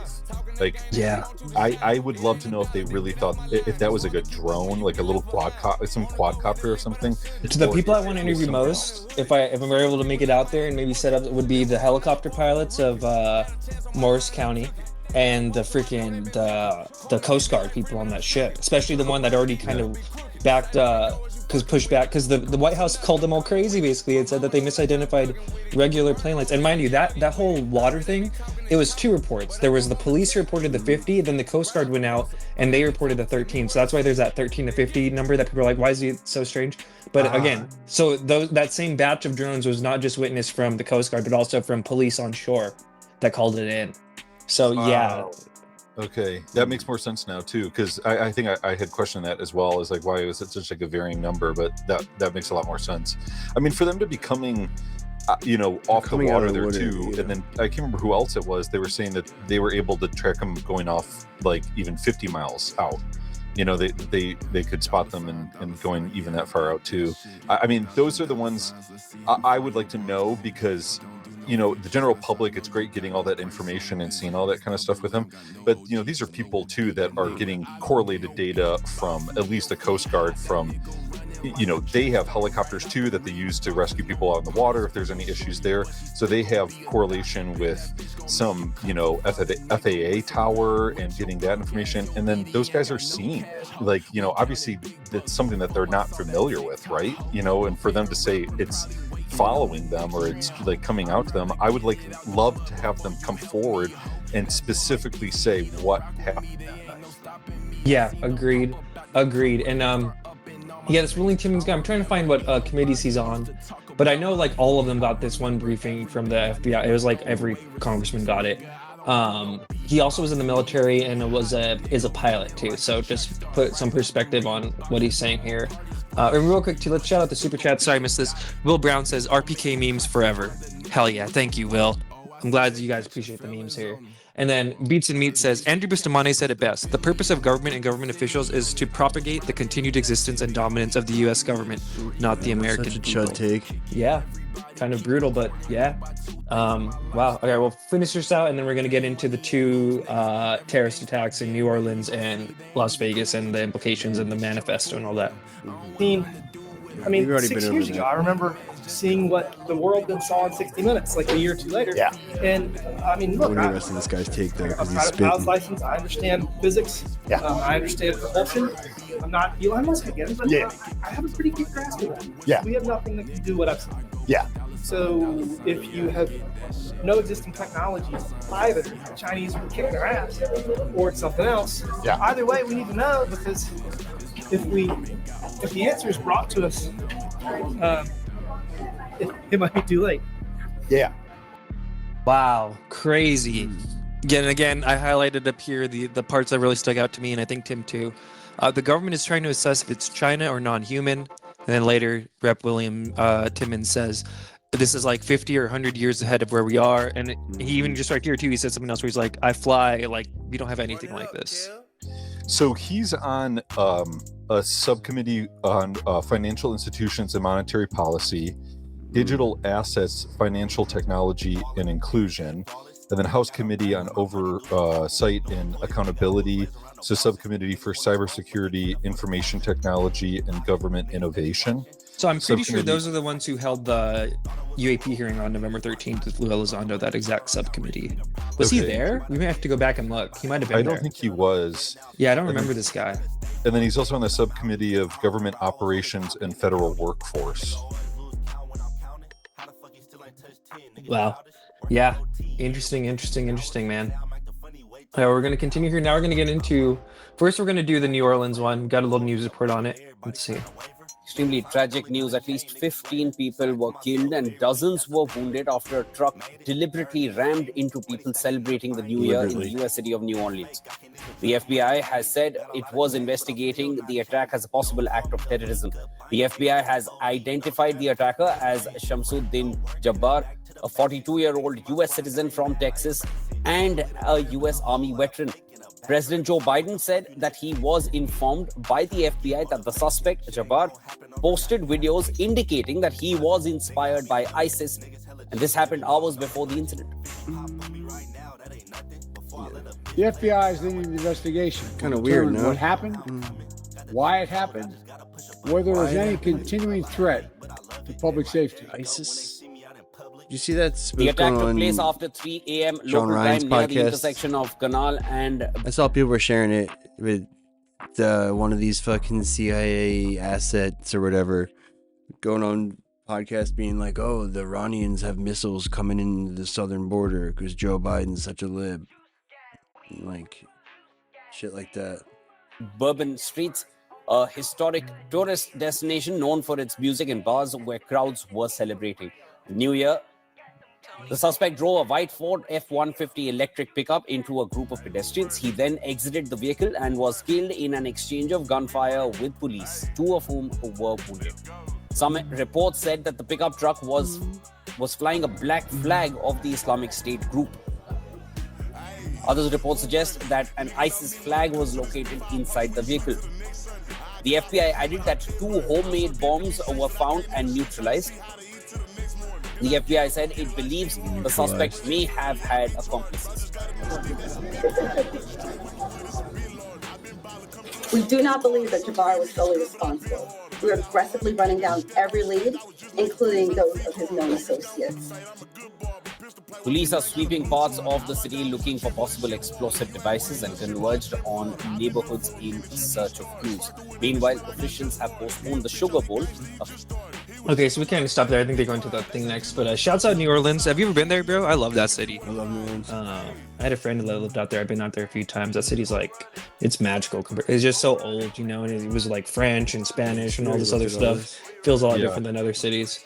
I've always wanted to go there. I did a report on it when I was like in middle school, and I love just that culture of it too. Like you're saying, that like Creole mix of everything down there. So they also have this thing called the World War II Museum, and I think it's the biggest one in the whole nation. And they have like all these different old planes and artifacts and uniforms from like every theater and stuff. It's like a Disneyland for World War II. It's pretty crazy. But yeah, so yeah, that was that guy. Let's see, what do we got? We got next here. It was We're here. So this was weird, right? And I'm sure you thought this was weird. The New York Post immediately had this woman with like yoga pants on in this guy's house, but like, let's just watch it. It's so weird. Inside the New Orleans terrorist So then he goes on to say, home, what we have... you can see that it's been clearly destroyed, the door at least, from the FBI raid yesterday. But if we walk through the home, we see some signs of what he was up to. He had this work area here, lots of different chemicals laid around, chemicals and different electronics. This is again so a work shady. setup. Left receipts, just very unkempt in here. If we go over here, actually, you can see the Department of Justice documents here, the search warrant, and the property that they recorded here, which seems to be a lot of chemicals. Again, just left in disarray. There's a bedroom back here, and what appears to be his collection of religious materials, his Quran, an open Quran with a passage there, as well as even the Bible here. Even the Bible? Can you believe he would read the books on Bible? Islam and his prayer rug Stinks to just high to heaven. the left of me here. And if we go back, there's another bedroom here. You can see he left all these belongings, contact lenses, personal belongings. Up to its bathroom. eyeballs and stink. This seems to be some sort of workspace, again, with other chemicals here. The light's still What on. chemicals? Some kind of All these chemicals. What are you doing station with set up here. We're not really sure what that was for. In what we can assume was also a bedroom. You can see clothes left here, and just a.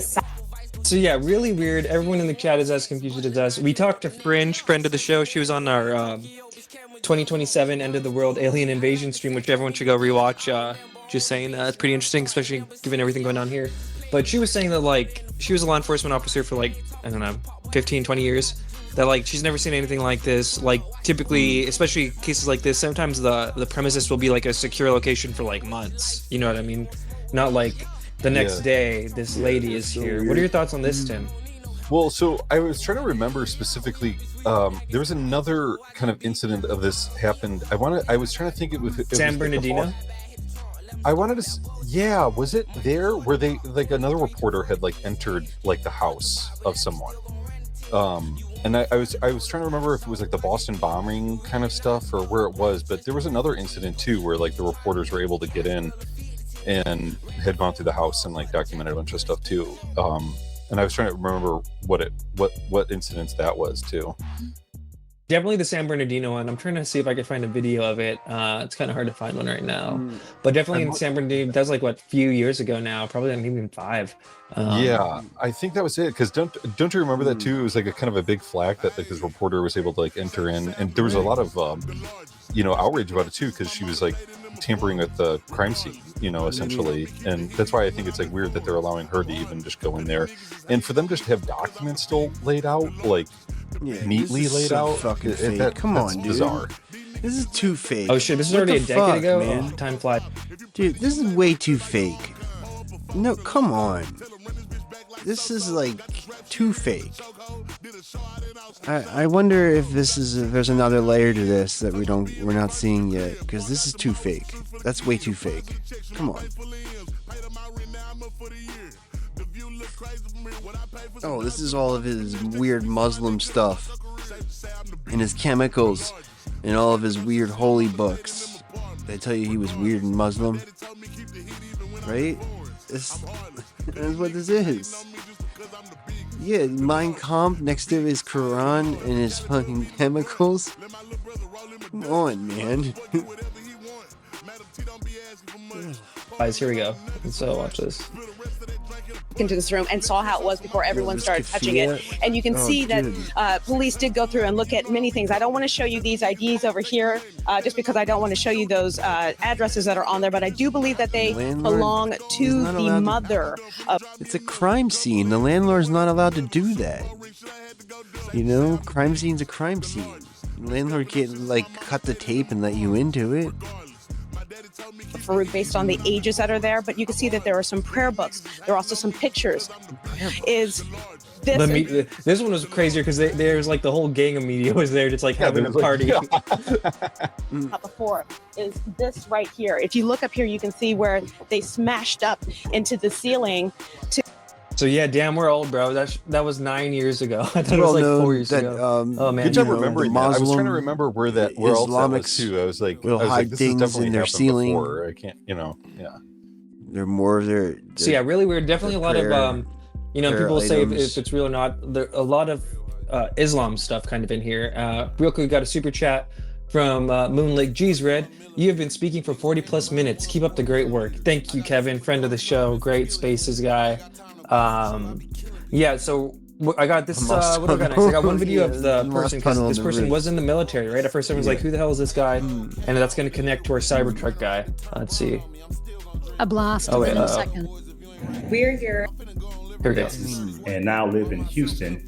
And I've been here all my life, with the exception of traveling for the military, where I spent 10 years as a human resources specialist and IT specialist, where I learned the meaning of great service and what it means to be responsive and take. Like, this isn't going to do shit for any kind of, like, this is not going to move the needle with getting people to support another war in the Middle East. And I think, like, to a large extent, they have to understand that. But then this whole Cybertruck layer is so bizarre. I think it's about explaining the drones, and I think this one might just be like a bonus attack, like just for strategy of tension purposes, so they could put out the story about the gravitics or whatever. I'm telling you, the gravitic thing, that's their only play, I think, right?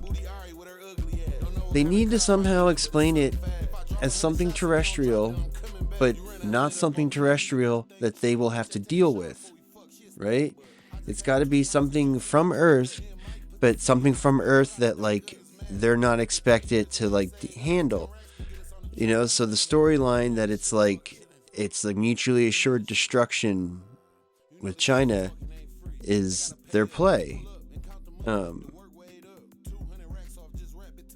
not, and then people feel like they're smart because they figured it out, like they saw the secret letter or whatever.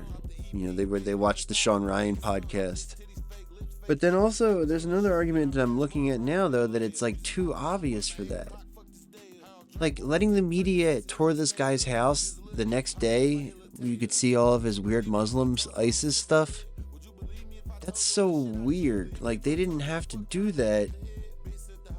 Like, I just feel like they're being so heavy-handed with, like, the cops were photographed with the ISIS flag. Like, the first photo I saw was, like, the cops sitting there with the ISIS flag. And then the first media thing I saw was them going in the guy's house with all of the shady stuff. Like, that's so heavy-handed. Like, it's this weird mixture of, like,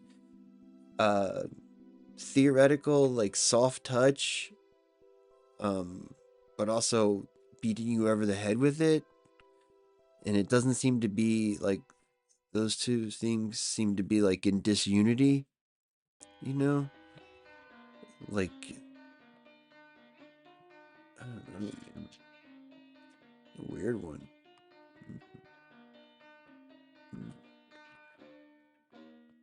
What? Yeah, they gotta. Yeah, exactly.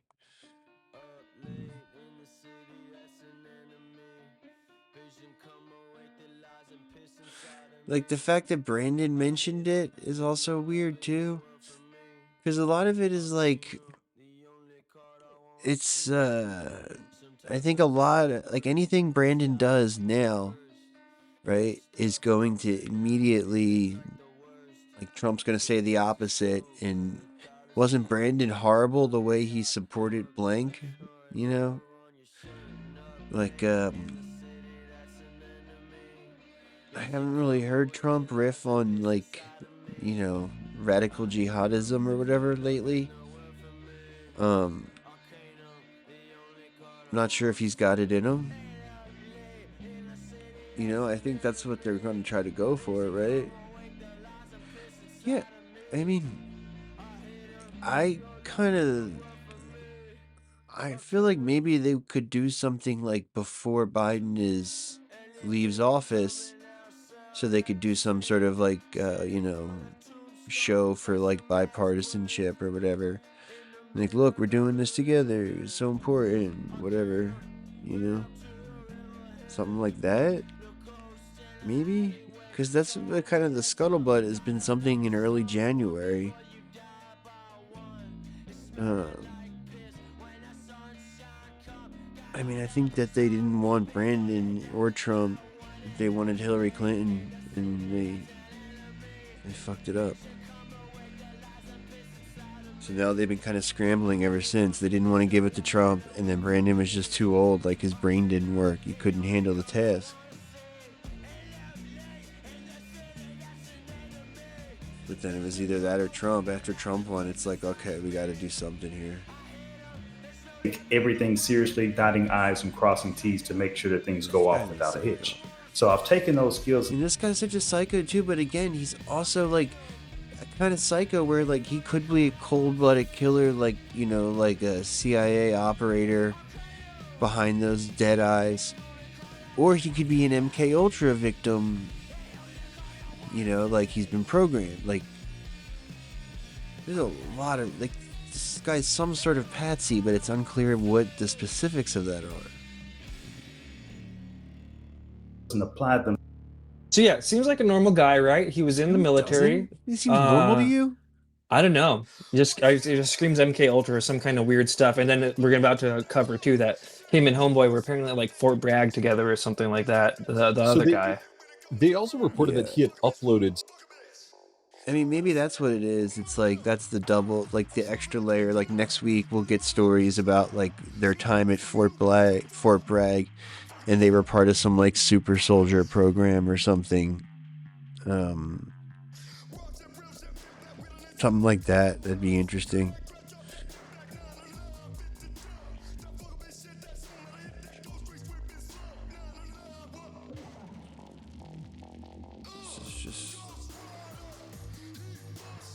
Anything else good on here? It's just more Cybertruck shit. Some videos the same night he had done the attack too. Have you seen any of those?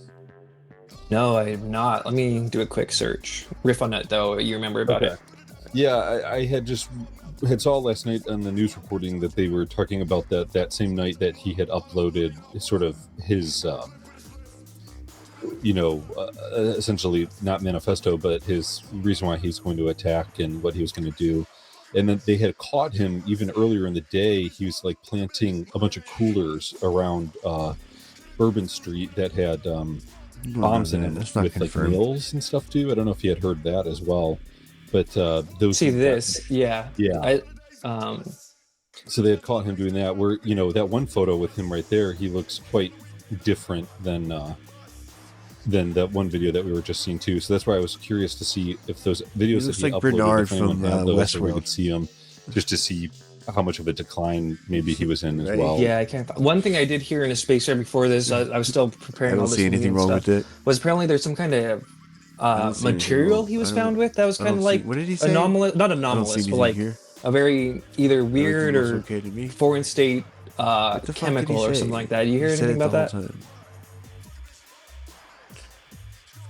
I don't think so. I'm not 100% sure. Now I was like breaking right before this stream started, so I haven't really been able to look into it. I'm sure this is all going to continue. And like I said, these guys are both out of like Fort Bragg or something like that. I'm sure we're going to hear more. Who knows? Maybe this guy's going to release a manifesto that has something to do with UAP or something like that, like the other guy. Yeah, okay, we'll continue along then here to the last thing. There's Homegirl again. Shouts out her. Oh wait, oops, sorry, I don't have the right thing open. Here we go. And then, all right, so here we go. Now we're on to the Tesla Cybertruck. These both happened on January 1st, so 2 days ago. We'll just watch this news report about it real quick. In seconds, turned this Tesla Cybertruck into a ball of flames. Parked outside the Trump International Hotel in Las Vegas, it is now a charred carcass of a vehicle.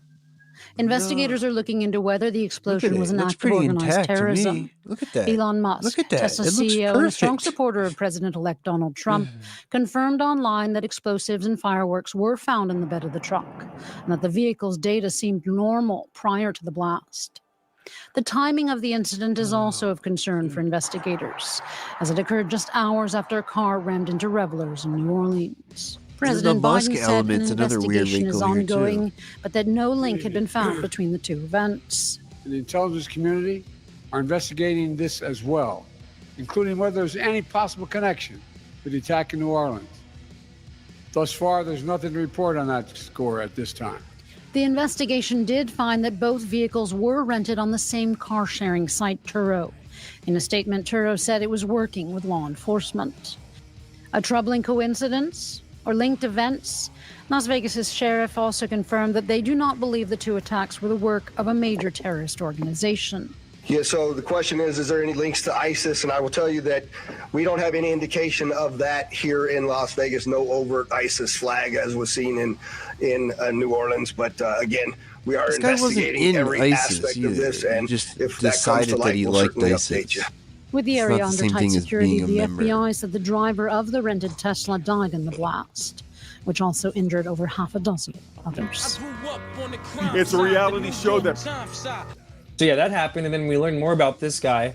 He was Real on a quick- TV show. Yeah, go for it. Go for it. So that that one sheriff too, that was for the Las Vegas one.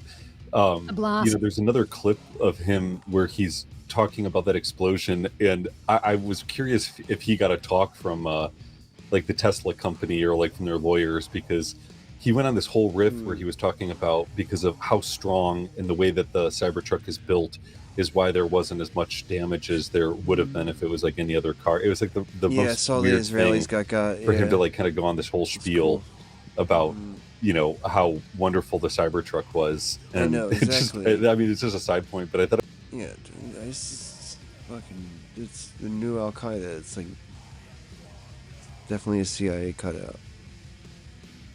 It's unclear how much direct control they have over it. But like when you see the same thing in Africa, it's like all these so-called ISIS affiliates, and their interests happen to perfectly align with the empires. Get the fuck out of here.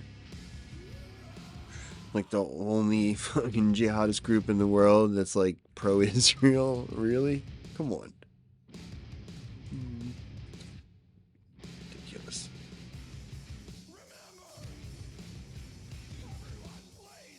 it was like so strange the way he was like talking about it, where I felt like Tesla lawyers had told him like, do not dismiss our vehicle or downplay it or anything. Just Oh yeah, that's funny. Amidst all this BS, there's like corporate BS as well. It's pretty funny. That's some brand. Let's see. So Homeboy was in. It's a reality. So we have here real quick on the right, we got a man who died in Tesla Cybertruck explosion was an active duty U.S. Army soldier stationed at Fort Bragg or spent time at Fort Bragg. Same with the person in New Orleans. Here we have from New York Times. Samsa Din Bahar Jabbar spent 3 years in the military, moving between states, ending up in Fort Bragg. Same with the second Trump assassin attempt guy, routinely was seen visiting Fort Bragg. So What if Fort Bragg it's has like, already been known to be like kind of sketch, but the ooh, fact that ooh, both of what if these it, ooh, oh God, this is a good one. What if it's a limited hangout so they can like sacrifice some CIA guys and be like, oh, we got the guys in the CIA who've been doing this fucked up stuff all the time. Like, we got the guys who were, you know, like planting evidence on Muslim teenagers, and also did Gladio in Italy, and like Kennedy as well, maybe. Like, I don't know how far they'll go with it, but like, that would be a good fall guy for them, right? Like, they the incoming Trump administration could act like they're big fucking, you know, they're big like yeah, fucking clip this, dude. Fucking, what if that happens? Dude, I'm gonna have so much stream to go through to find all the instances when I'm like vindicated. Like, I'm gonna be vindicated so frequently. Just like I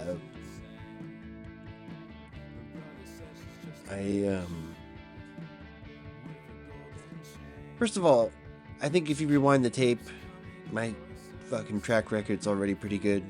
All throughout fucking Ukraine and all that, and fucking and fall for that shit. The only me and Ross Coulthart are gonna be the only ones who got it right. This is gonna be in the future. We'll be the only real ones out there. I was right about.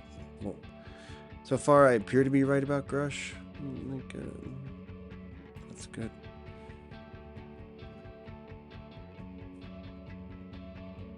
I mean, there's some other ones that are still TBD, I guess.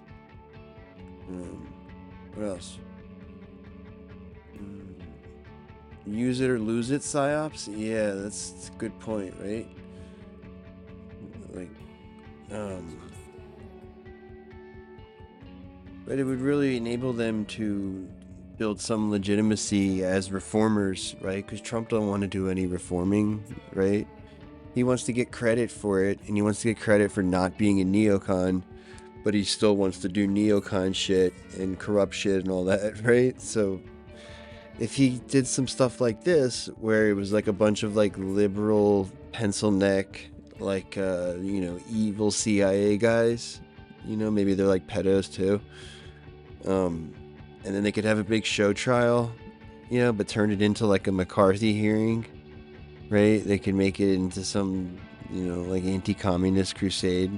They could do that. Oh, they could do the Bronze Age pervert take, right? That the CIA is actually lefty. It's like they're secret lefty, like super liberals. And that's who these guys were. They were like liberal extremists somehow. And they were like backing up Zelensky because he was woke. Like, dude, look, I don't want to give them any ideas, but if I was them, that's what I would do. Right? There you go. That's the whole fucking Trump.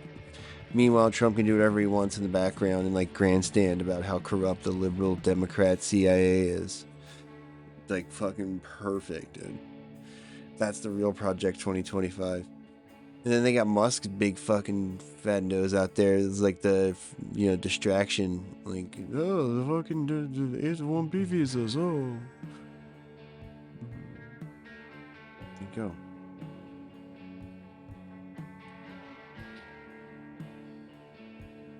Or no, I'm sorry. The distraction is the other thing I was describing. You know, Musk is sort of like a feint. Like, I don't know what he's. It's like he's the policy. Like he's the shot caller. You know.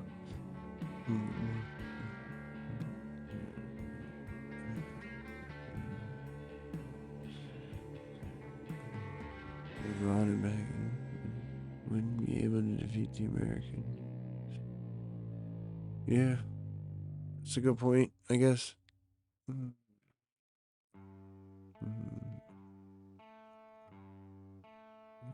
guys do a terrorist attack on the same day and come out of Fort Bragg. And I'll just play a little bit of this clip real quick too. He appeared on some like military show.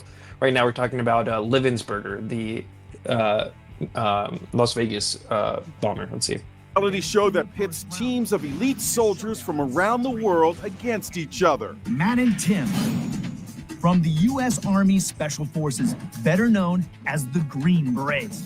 Matthew Livelsberger and his partner Tim Kelly, both Green Berets, appeared on the Ultimate Soldier Challenge 12 years ago on the History Channel. They not only won, it wasn't even close. You know, for television, they always try to make it a little bit more competitive. That's him? But we swept the whole entire show. When he appeared on the show, Livelsberger used... Not for nothing, but he looks like a guy who might want to kill himself, maybe. The shortened version of his name, Matt Bird. So it took Tim Kelly a while to put 2 and 2 together. And then I saw a Matt Bird with a older photo of him, and I was like, oh no, dude, I know that guy. And then it just like tore my heart out because he was a really great Green Beret. I heard it wasn't him. He was charming, he was talented, he was personable, he was kind, he was all the things that you would expect from a Green Beret. At one point during the show, Livelsberger lost his cool in the 90-plus degree heat. I'm about to throw it, man. I got heat exhaustion, man. I need to take this off right now. Tim Kelly says he hadn't heard from Livelsberger for a few years. It just categorically does not make sense. From everything that I have heard, he was universally valued by his team, by his peers. I don't understand. It doesn't make sense, and it is just horrifically heartbreaking.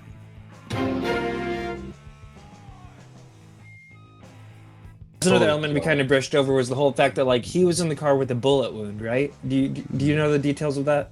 I don't know like the full extent of it because I don't know how much of that they've necessarily. Yeah, and I don't think we even know, right? It's on the table that he might have been shot somewhere else, and like the thing might have self-drove to the location, right? Like that's. I don't think it's like confirmed one way or the other, but it's like which is so crazy. Like the sign of our times, like not to be like weird about it, but it's like so futuristic, right? Of a thing that's even an option is like this dude was shot and then the thing auto drove to the location. Like what? Yeah, they had that car. They documented it too. I think it was like 15 minutes before it arrived. I think he had originally gone to that valet there and then had drove off at a certain point, and then they have it on camera driving around Las Vegas there for like 15 minutes before it like came back to that valet at a certain point, and then ended up found dead at that time too. And then another thing I saw online is someone had posted classic Green Beret move. You know, before that explosion, you can see there's like a like concierge or bellhop or something like that that's like off to the side, and people said that he didn't even react even before then. So it's like if he had shot himself there too, it's like wouldn't he have heard a gunshot or at least noticed something or that's a great point. Aware. And also there I don't know if you've seen that one photo too where it's like from inside the hotel there in the lobby. That vehicle's on fire at that point. It's too and weird. The person who took that video, they were waiting in that lobby, and they actually commented later saying like that's our luggage that was right there. So they were kind of standing in that doorway when it had originally exploded. So it seemed like there were people around there where you think that they would have heard some sort of gunshot or some sort of bullet go off or something like that too. But maybe the Cybertruck is so awesome that it just even deadens the sounds of bullets going off from the inside of it. Hashtag Tesla. Maybe. And let's watch this real quick too, because this is so classic conspiracy happenings that apparently the Vegas police said they identified him because his passport was found in the truck. Let's watch this real quick. Go see. Inside of the Cybertruck that are useful to the investigation. And that first and foremost, would like to highlight a couple of things that the teams found inside of the Cybertruck that are useful to the investigation. And that first and foremost is a military identification. We also found a passport. We found a Desert Eagle 50 caliber semi-automatic pistol. Why does the gun look like this, but the passport looks like this? I don't know. There's always, dude, MH17 passports, That's what I mean, though, but Twin it's Towers passports. That's what I mean, though. So, like, would they really replay the hit in such a prominent way? right? Because that's one of the things from 9/11 people criticize the most is the fucking passports that supposedly fell from the plane.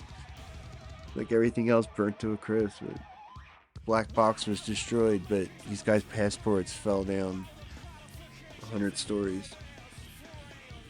And most people know that story. And what I mean, it's like, I feel like it's like doing anthrax again. Like, oh, we're getting anthrax in the mail. Like, it's just such a prominent thing. Like, I feel like it's like, there's another layer to it, right? It's like,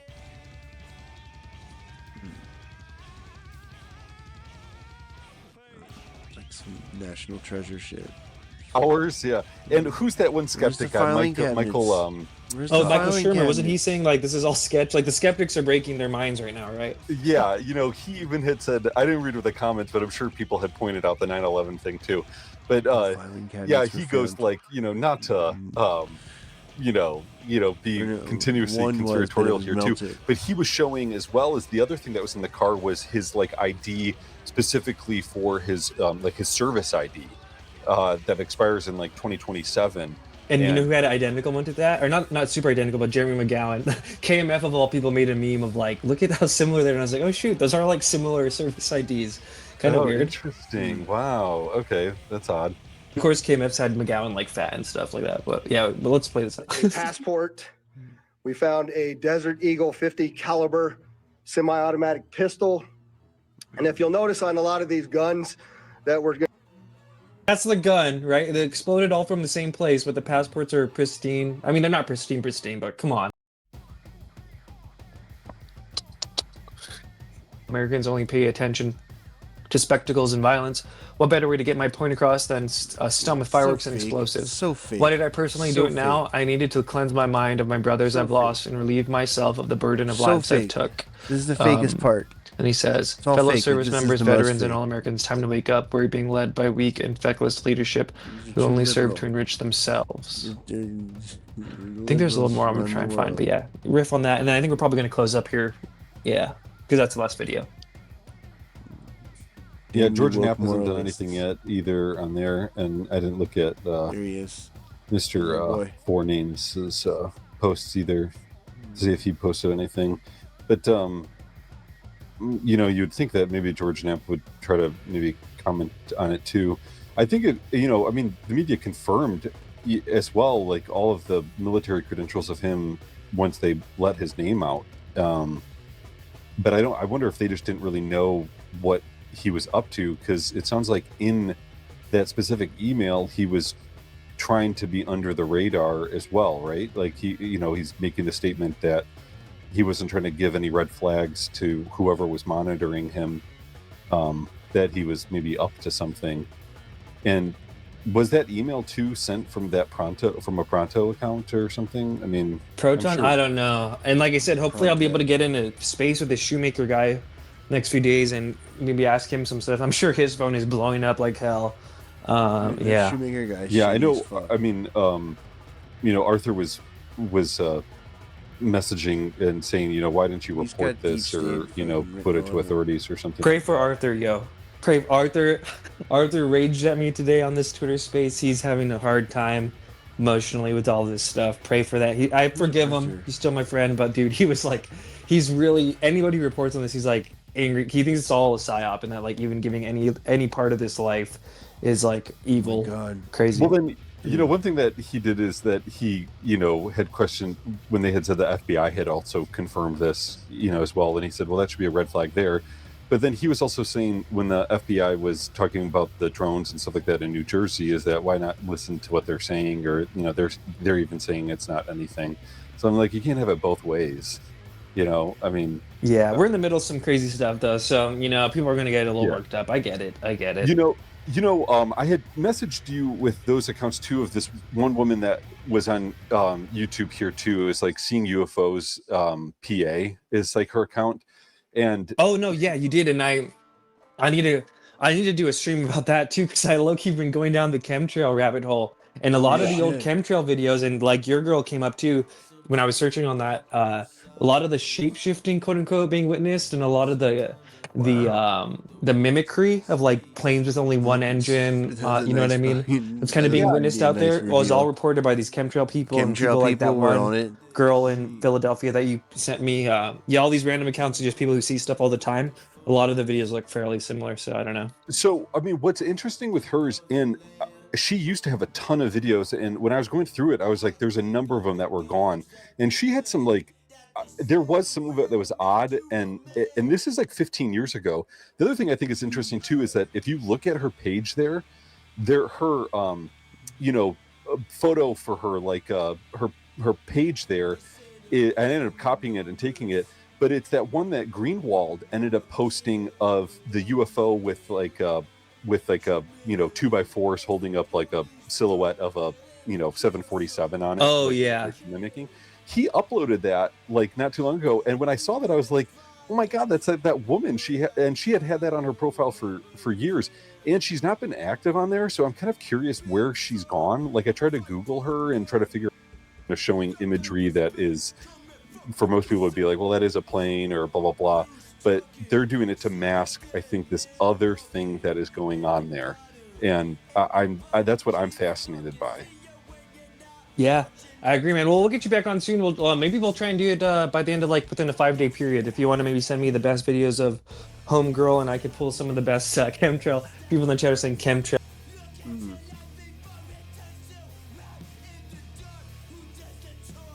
Been seeing with drones is the operational use of gravity propulsion systems.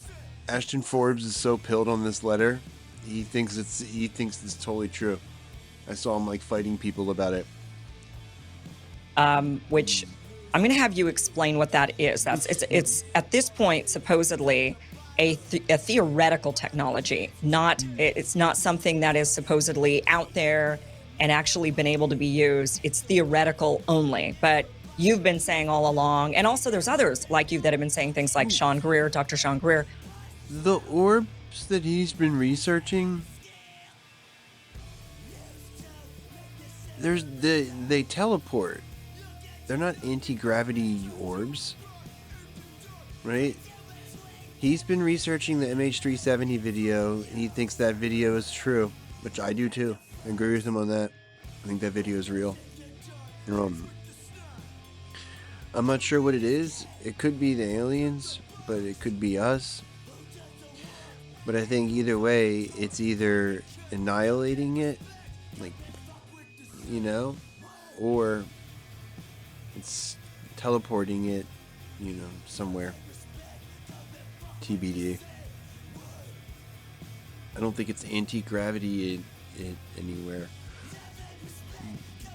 It's not gravatically it's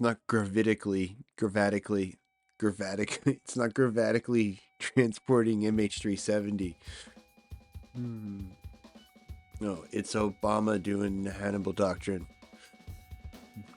Who've been saying this stuff is not theoretical at all. They have it, and they've been developing it and using it. But let me just get to the rest, and then we're going to start off with what that technology is. So he says these drones, what we're seeing are drones, the use of operational gravity propulsion systems, powered aircraft by most recently China on the East Coast. But throughout history, the U.S. has also used them. Only we in China have this capability. Our OPCEN which is Operations Center, says the location for this activity is in the box below.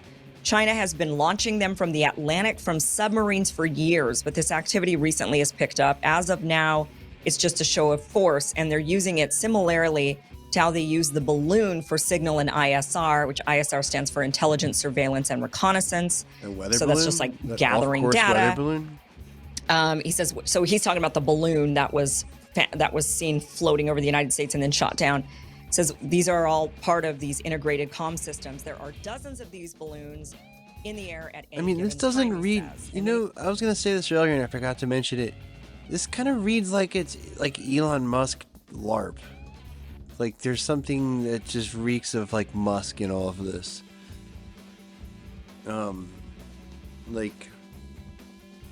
Especially if there's no second layer to it.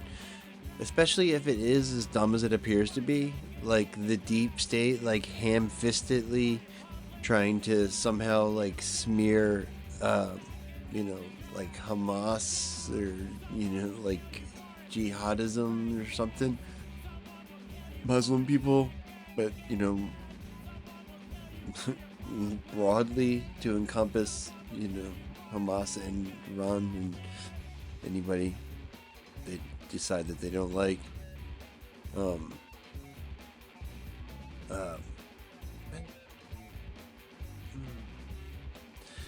don't know. Like I said, they have a lot of work still to do if they're gonna try to, like, legitimately try to, like, do some anti-Iran thing and get people on board. Like, everybody knows nobody wants to go to fucking war over there. Are you kidding me?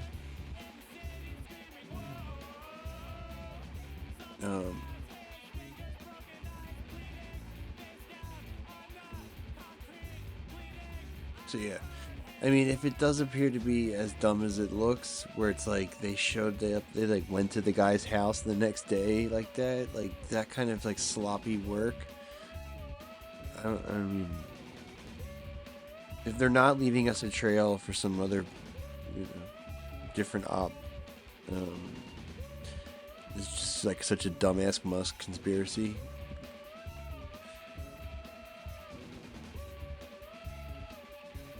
And he says the so what It'd be funny if it was is like because Tony of the Blinken speed and conspiracy. stealth of these unmanned aircraft.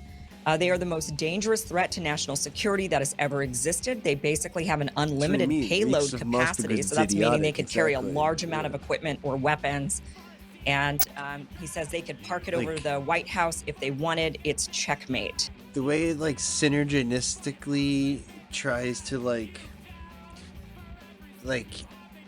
manufacture consent for like military funding and anti-China and Cybertruck, right? Like in like all these different Musk related you know, narratives.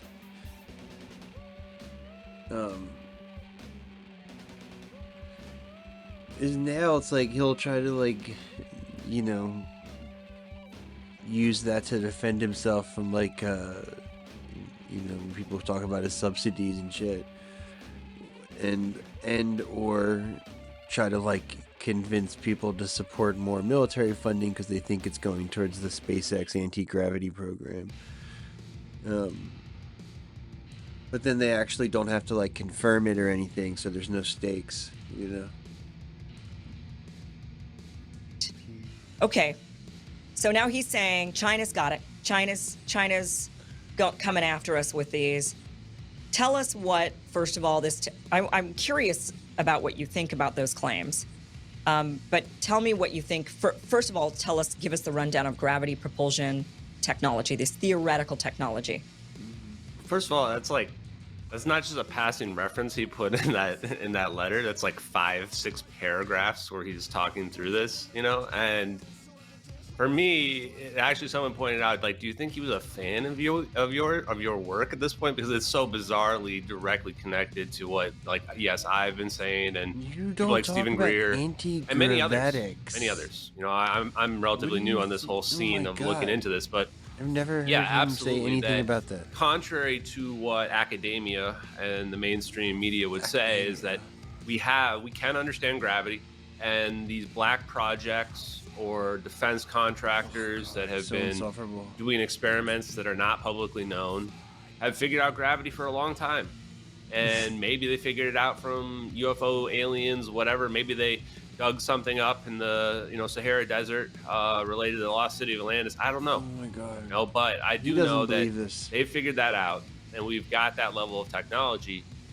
And my research shows that it is related to like plasma, cold plasma. Yeah, not anti-gravity. Non-equilibrium plasmas. Yeah. Or you can actually just make a bubble in space-time and have energy trapped in that region, much like a ball of lightning, which is actually why they call it ball lightning. And you can move it around like a drone. Yeah. And the reason why this was so specific in his letter, where he says about the payload, is that the payload for a weapon like this is like a lightning strike from Zeus being struck down. And then it's just a question of, well, if you can zap multiple together, what does that do to whatever's inside of that? Are they just completely annihilated? Does it teleport them somewhere else? And that kind of payload can't be stopped. And if you scale it up, it's very easy to see how this becomes something that is extremely dangerous to society in general, because it's potentially infinitely more powerful than any atomic bomb that we currently use today, and then potentially unstoppable. And if two warring factions were to have that level of advanced technology, how long do we have on this planet before we annihilate ourselves?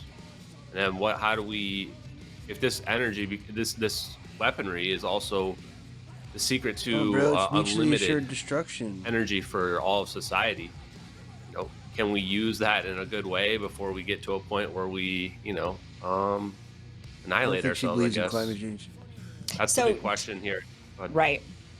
So the way that this tech would, so it's kind of break it down a little bit, the science a little. I mean, I know it's probably difficult to do because it's like if everybody could do it, they would be. No, so the simplest thing you understand is that 0-point energy is energy that's all around us, and it's experimentally proven to exist. The controversial part becomes whether or not we think this is like a small amount of energy, or if it's a significant amount of energy. And quantum mechanics says it's a significant amount of energy. General relativity says, no, it's insignificant, you can't tap into it at all. This is where people like Richard Feynman, who was a Nobel Prize winner in 1965 for quantum electrodynamics, he is one of the people that calculated that this energy was enough where the energy in the empty space of a coffee cup was enough to vaporize all the Earth's oceans. So we can tell what side of the argument he's on. He's on the side of the argument that it's this huge amount. And I think that's going to be proven to be true, is that we are in this vast amount of energy all the time. So if that's the case, then you have to think of it in terms of the same thing like wind and solar, but it's even better than that. It's just all around us all the time. But that there are implications for manipulating at it, because it means that we are basically in this equilibrium that we don't experience of energy all around us. And even if we pull out all the energy that we think is there, all the temperature, there is still this vast amount of energy down there that we can still tap into. And this energy then represents an unlimited amount of real green energy. It doesn't require the sun to be coming down on us. But like Einstein showed, is that mass and energy, while they are interchangeable, mass is energy. At the same time, if we pull the energy out of there or add energy to it, we're manipulating space-time. So we're manipulating time itself.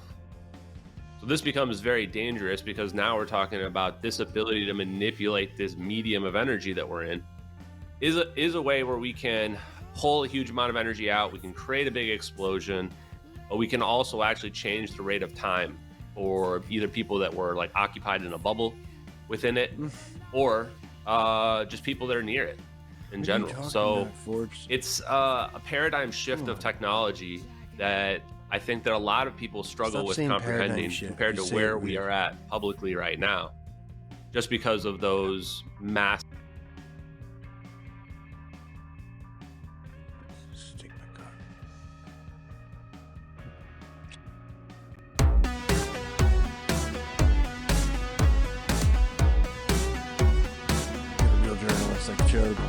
Okay, we've got lots to talk about today, so get in here. This is Jack with Cosmic Road. I talk about UFOs and the paranormal. Please hit like and subscribe, and let me know what you guys think in the comments below. Yeah, there's so much to talk about. I'm probably going to have to break this into 2 videos. One explicitly talking about the Tesla bomber and the mystery drones, what they are and what the truth is of all of this, or at least what we can see of it so far. Another video maybe just talking about general UFO news. Okay, so there's some new stuff that has come out and some new takes and some new information. This gentleman on Valhalla VFT is highly doubtful that the Tesla bomber would have actually had access to the black program. So let's give a listen. So you guys understand this. A Special Forces ODA, Operational Detachment Alpha, works at the tactical level, not even the operational, nowhere near the strategic level. Now you're talking about Pentagon level basement things. A 18 Zulu, a Master Sergeant on a Special Forces ODA, has no access to information of gravitic propulsion systems, anything in this type of nature. Yeah, so, according to him and others, the gentleman would not have had, the bomber would not have had access to these special access programs, these black programs, the things that were claimed in the letter, he would not have been privy to. According to that, and who knows, but that is the information that I'm seeing at the time, and that sounds reasonable to me. I was surprised that he would have had access to these SAPs. So I'm, relieved to see that, my initial reaction was probably right on that. But again, you never know.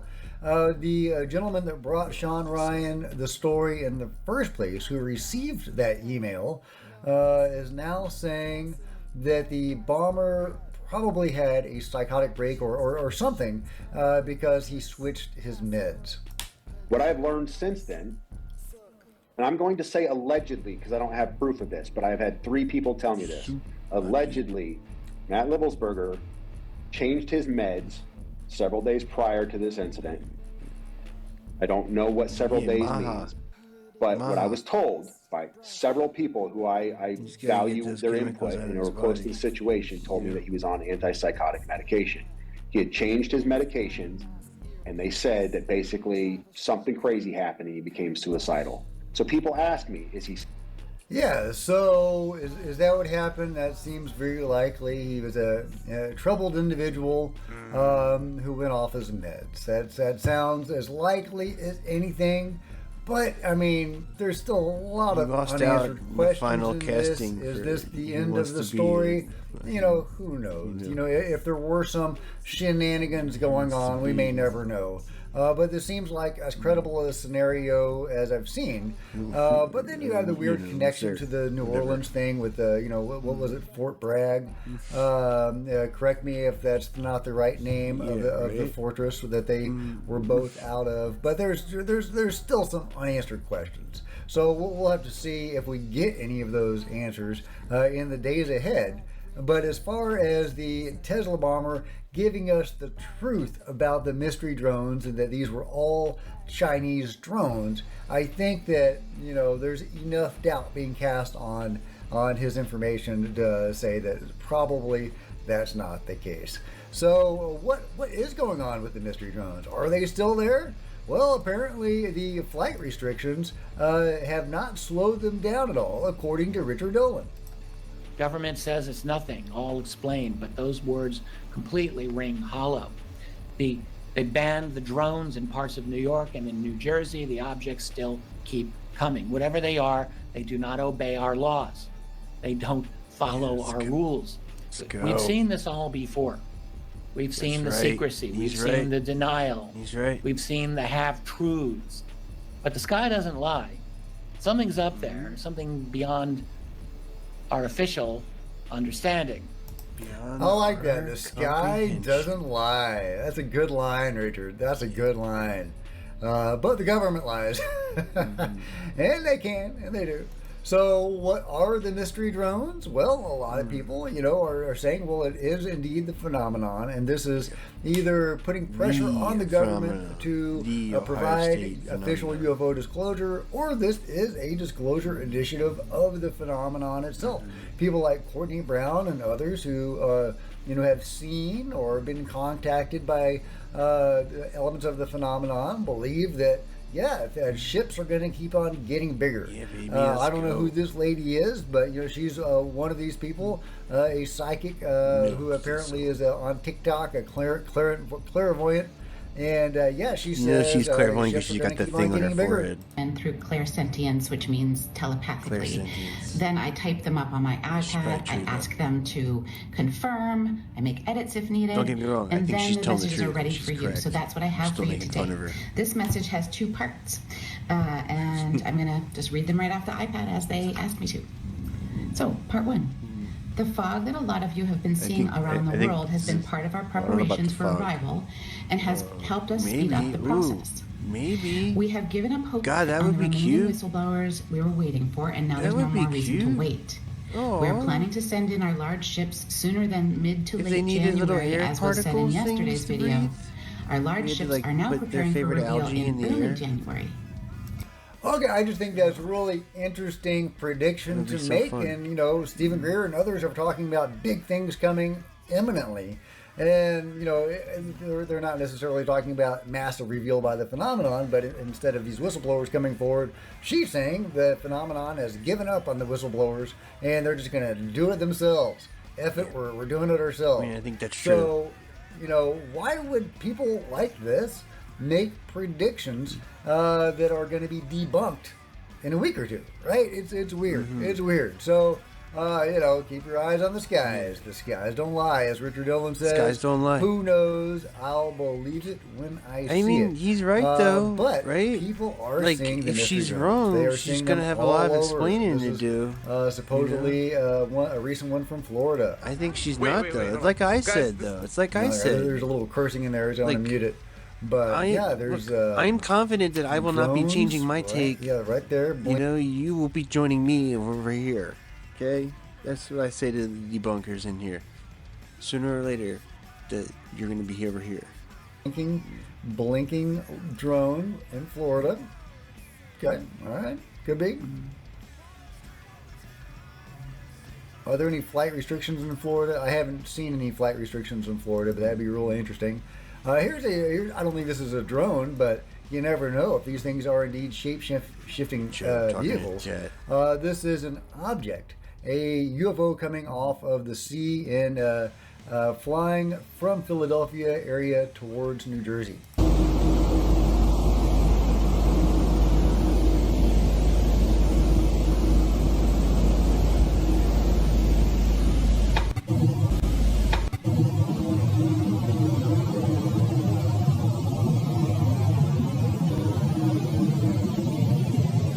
What the heck is that thing, guys?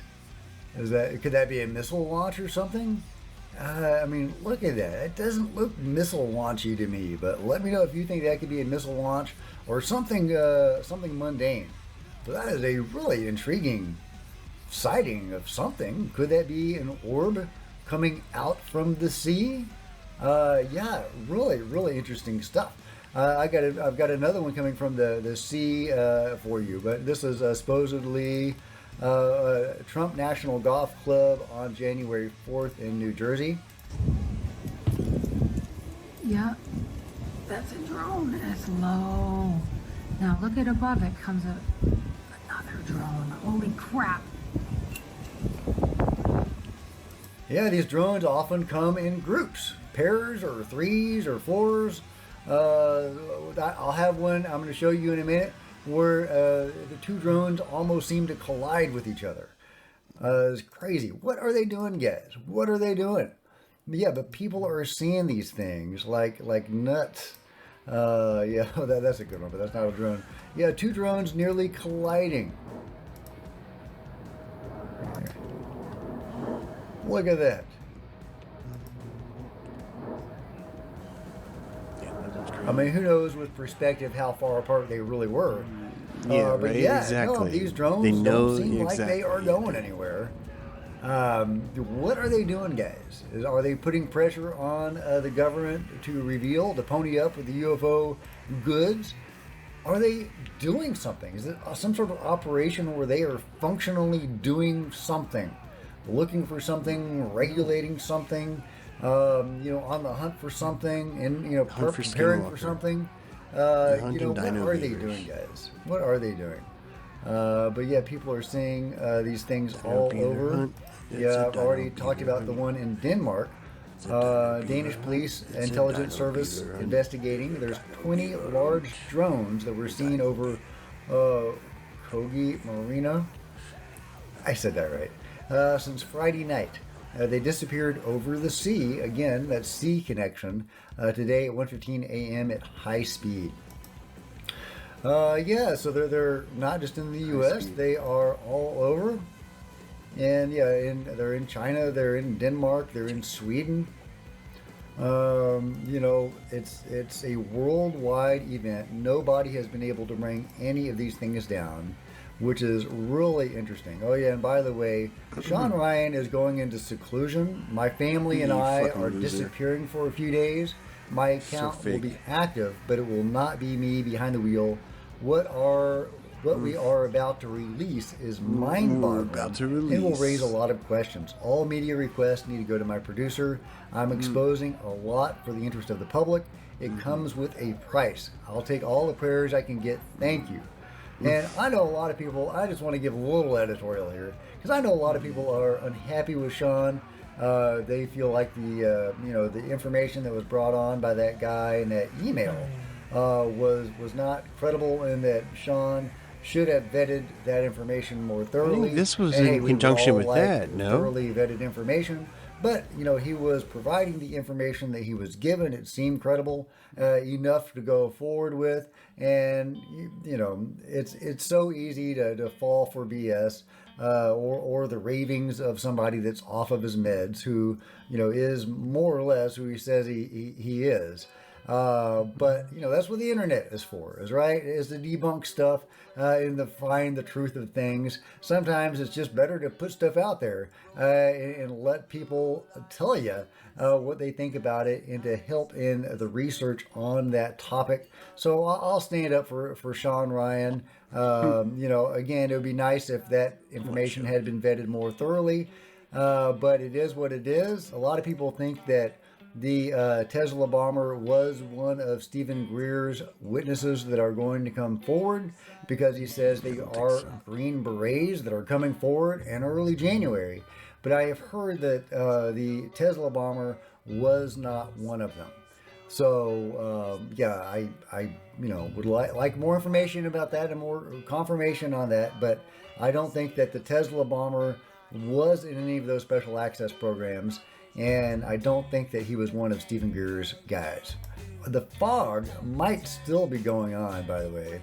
And there was a news piece done by Mindsea TV talking about an air quality alert for last Wednesday in Florida because of the fog. So, what is going on with the fog? I would love some answers. Here's some more information about the Denmark port. Danish police are investigating a strange sightings of 20 drones flying over the port of Kogi, southwest of Copenhagen. Witnesses reported the drones disappearing into Kogi Bay at high speed, leaving authorities puzzled. When officers arrived, they spotted four large drones still in the area, but no one had permission to fly them. With rising fears of Russian hybrid warfare in Europe, part of a gang, ongoing with conflict Luigi, in Ukraine, and these sightings are raising this was alarms like an anti-billionaire about potential thing. Security threats. Are they just rogue operators or part of something bigger? And according to the New such York a dumbass Times, tech bro. it's Russian. That's right. New York Times has run a story about Russian operated drones. In recent weeks, reports of drone swarms over the United States East Coast have brought fears of hybrid warfare to widespread attention. Military analysts have concluded those drones may have been on a state-sponsored surveillance mission, according to one U.S. official familiar with the incidents. It's all Russian guys. It's a 2-month-long surveillance mission with exotic technology. Makes sense, right? Christ. Makes total sense. Now, people are seeing these things often in New Jersey. That still seems to be a hot spot. Some people are saying, they look like planes, but they're not planes. This gentleman is saying this is not a plane. And if this audio is legitimately from this video, it's not making plane noises. Also, doesn't seem to have any windows on it. A drone that looks like a plane. That is what we keep on hearing. But what's significant about this, of course, is that it's in the daytime. Oh wow! Look at that! Only one engine. We've seen wow! Some of those, but we have not seen a lot of those. Dude. So could this be a man-made freaky drone that just happens to look like a plane? Absolutely. I suspect a lot of this stuff up there is man-made. And for sure, the control group has exotic technology. Now, this guy was also seeing multiple you can't fly with one wing like that at the same time. You can't fly with one engine like that. Again, flying very low. He says there's no airports near where he lives. These are not airplanes coming in for a landing if he is on the level. But yeah, really, really interesting footage. He does have some more for us. Kind of looks a little bit like a Predator drone or something there. It's like the sound. They're like pumping out the sound. It's so weird, yeah, dude. This stuff is so weird. Sound doesn't so fit. Weird. Let's see. Oh yeah, Ryan Graves said, "Dude, Joe, go back to that, man." A whistleblower came to the ASA regarding a midair collision between a Gulfstream jet and a UFO that occurred off the coast of Florida on December 11th at approximately 27,000 feet and resulted in engine failure and an emergency landing. Yeah, sorry, I don't think that's like photoshopped or anything. An unidentified object anything. may have been a drone operating off the East Coast with atypical characteristics. And in fact, a week or two ago, I showed a video of what looked like a drone going into the engine of a flying plane and forcing that plane to have an emergency landing. The whistleblower is concerned because this altitude is highly regulated Class A airspace that requires flight plans and I'm highly transponders. regulated Class But A in this airspace. instance, Right there here. were no flight The plans street. for the object, and the object was not transponding.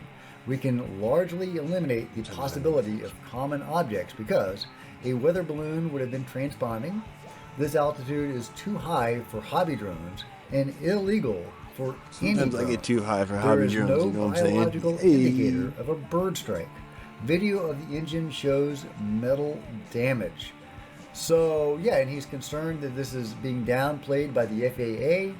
The report is being classified as an incident and not an accident, which would require public announcement, investigation by NTSB, and an explanation. So they are classifying it as such that they don't have to reveal it to the public or announce it to the public or do an investigation about it. Okay, all right. You thought that was weird? Well, check this out. This is an object coming out of the sea at high speed. Blink and you miss it, guys. This is so fast. Wait for it. There you go. There you go. That was it. What? What?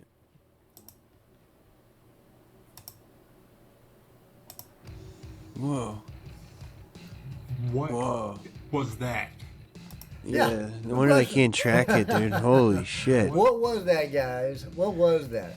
I mean, like what I was said, that the, it's the conclusive. sequel to the, You gotta stop denying it. To this, right? Or was Come on, that man. the prequel? I guess this is the sequel, right? You gotta get ready. We saw it coming out of the water. Now we could have seen something like that go, It's a flying fish. through the skies. Is it something like that going on? And then it turns into a drone, and a minute later, Flying fish. This is so nuts, guys. UFO drone seen in California. The phoenix rising through the earth as the light Hollow Earth fiends. shines upon. What if it's mantoids?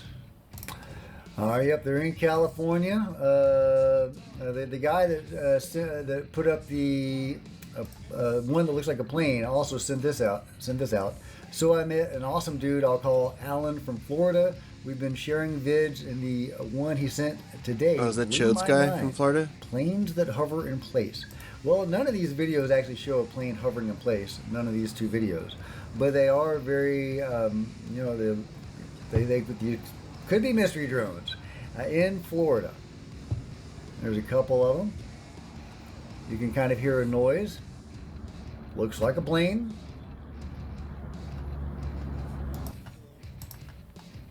Looks like a small plane. But that's what a lot of these things look like. So, yeah. There it is again, just doing its mystery drone thing, flying over Florida. What are they doing, guys? Is it a show?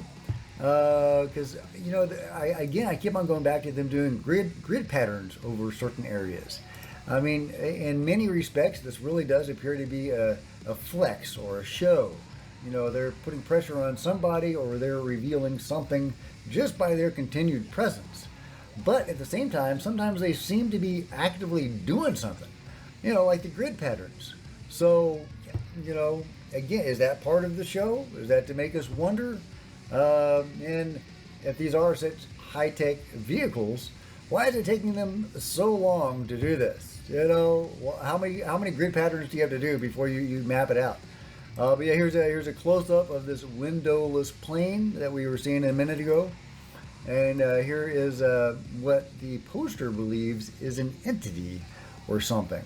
Still don't think slow and low-flying passenger jets without windows or proper livery that don't show up on flight radar are real. Update: if you zoom in on the nose, there's an entity. I'm not convinced that's an entity, I'll be honest, but it's interesting. Could it be the field generated around this object or something like that? It could just be an artifact of the camera, but it's definitely interesting. So let me know if you think that's an entity or a field or an artifact. Let me know what you think we're looking at here, but if this is exotic technology, you know, it'd be really interesting to try to figure that out. Yeah, I've already shown the ones that collide. I think I'll end on this. Nothing drone related. Okay, check it out. All right, yeah, but let me know what you guys think about it all.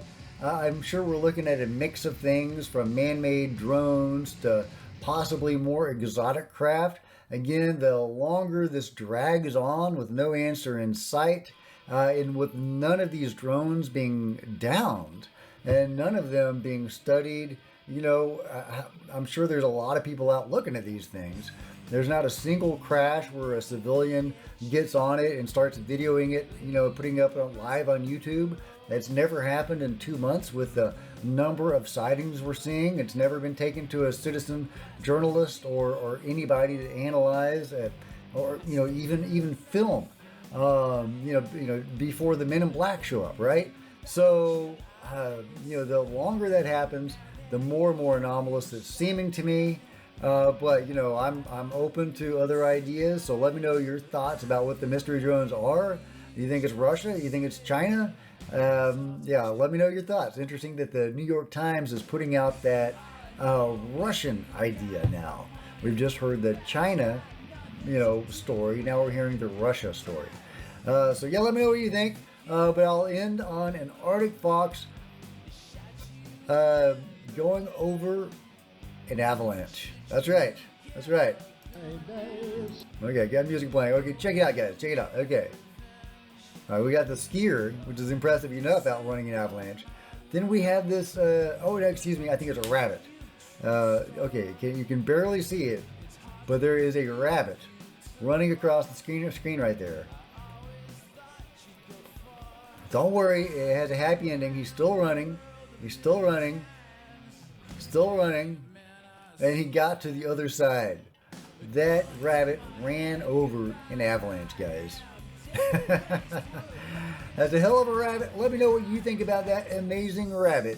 And all the crazy stuff coming out today and yesterday and over the weekend about the Sean Ryan information. Do you believe that bomber was, you know, accurate in his information? Do you believe that he was a disturbed individual?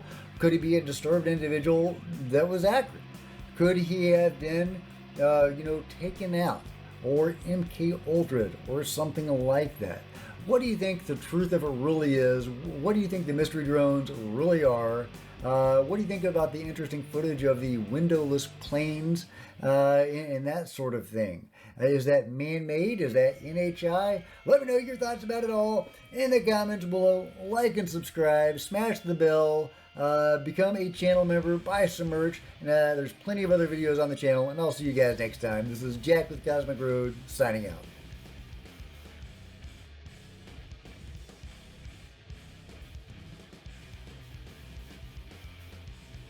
Back to the non-human intelligence or aliens, maybe their objective is to embody within us as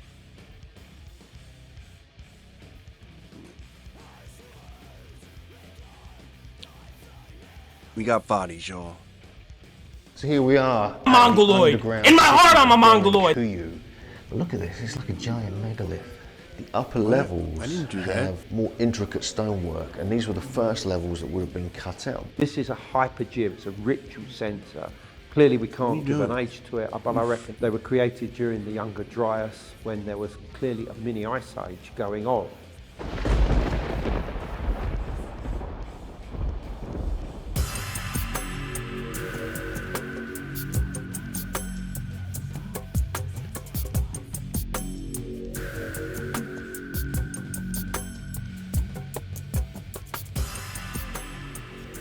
So here we are at the underground city of Debuünking in Cappadocia, Turkey. Here is just one of the gigantic doors that we find actually in the underground space. Now this is a huge area. There's Paleolithic evidence here, even before the time of Göbekli Tepe. There's stunning Hypogean caves carved on multiple levels with intricate tunnels, shaping, even acoustics, and much more here. On the surface here, we've just got a few pieces here that are worth checking out before we go in, because these might give some indication and shows you all the different phases of activity that we find here. So first up, we have one of the giant doorways which we'll find throughout the space. We even have this strange T-shaped pillar. Whether this has got anything to do with the Göbekli Tepe T-shaped pillars is probably not the case, but it's interesting nonetheless. And it's even got like a kind of almost like a Maltese or Templar cross down the side of it.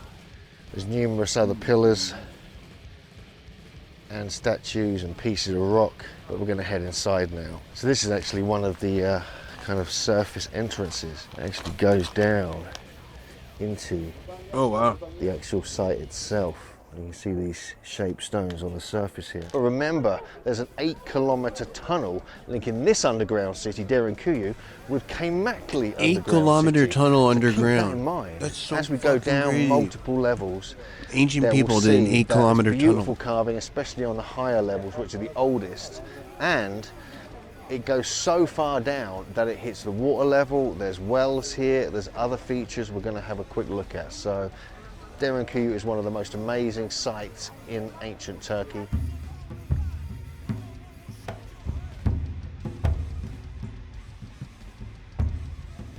You're now right inside Debuünking, the great underground city, which officially is really, they date to like the time of the Hittites or the Hattians. They could have built pyramids, so folks, but they built underground tunnels. 1600 to Why would they potentially do that? 3000 BC. We know it was used by multiple cultures. No money But for the thing pyramids, is, the upper no money for levels monoliths, have more no intricate money tunnels. stonework, and these were the first levels that would have been cut out. But in these, academics have found evidence of Paleolithic activity, also maybe connected with a Sikli Hoyak, which is another very important Neolithic, early Neolithic site going back to the time of kind of Çatalhöyük in this area. And so there's a lot going on here. So what was going on the surface of Paleolithic and going into Mesolithic times?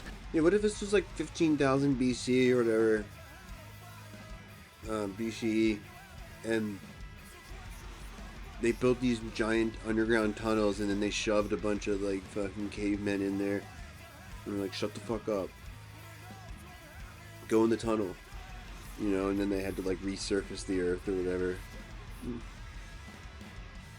May have been the Younger Dryas, may have been asteroids hitting, there could have been dust clouds, there could have been megafauna, you know, marauding around, there could have been other things that... Ooh, what if it was like an asteroid impact and like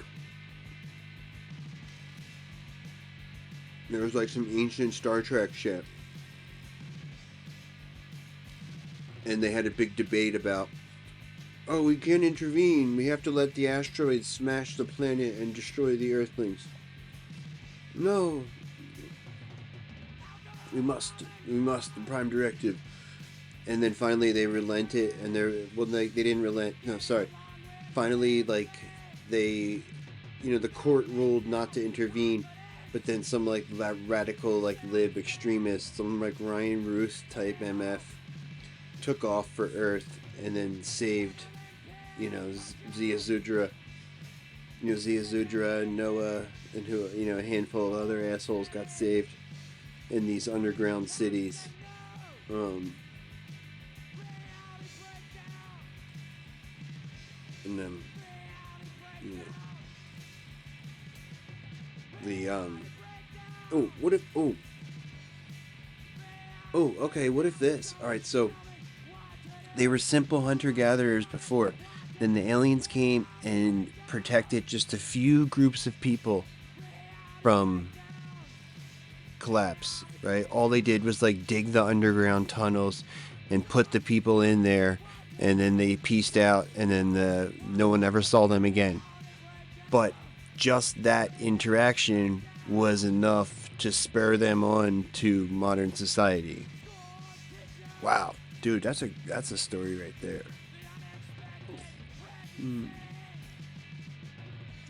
So like, they didn't even speak. They just came in the dead of night and like, you know, teleported everybody into the tunnels.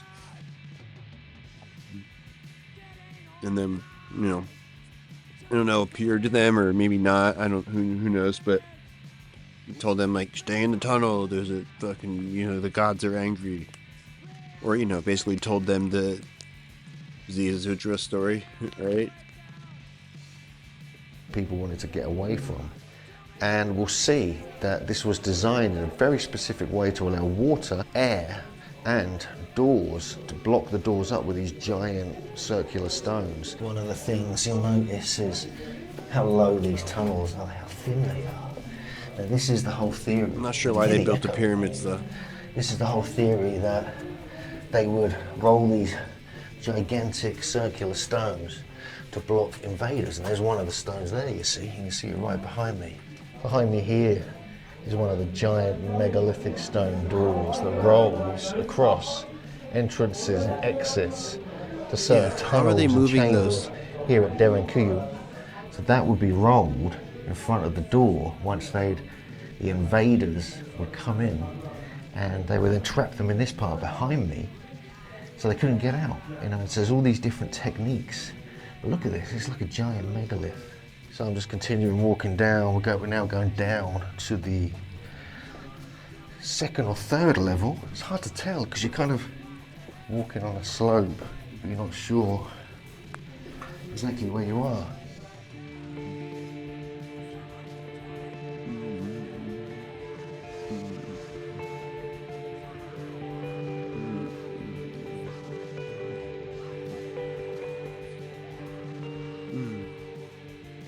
Now looking down one of the deep shafts that we find in Debuünking and in the other underground cities as well. 65 meters.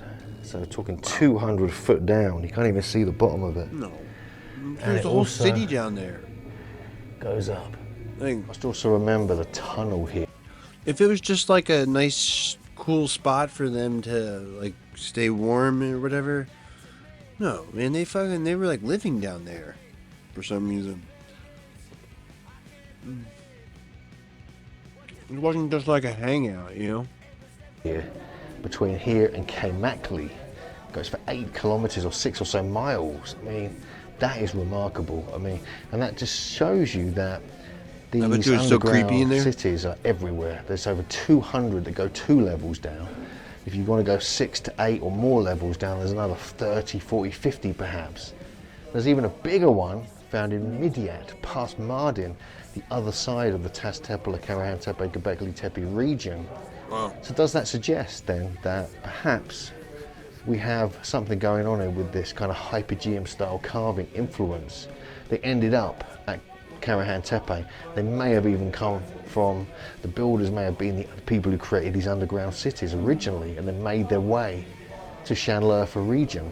Now apparently on the 5th level we went down 5 levels. It seems like we're only on the 2nd level down here.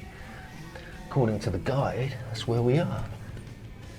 So now we're going to go down even further into the wide open space, what they call the chapel, which is being Christianized, but obviously it was built much, much earlier. God, you can really feel it, how cool it is as you start coming down here. It just gets thinner and I wonder what the frequencies are like. Very strange. You really have to crouch. If you're a big guy, it's kind of tough. Schulman This is where the, oh God, look how deep we're going here. Oh, and we have another stone here, look. You see that? Another one of the stones, it's kind of badly broken, but it's there. And that's the gap it would have gone in as well. Amazing. If we go in here, there you go. You can actually see the back of the stone. So that's the stone, and then from in here, you would have pushed it outwards to block up the kind of entrance, like a doorway.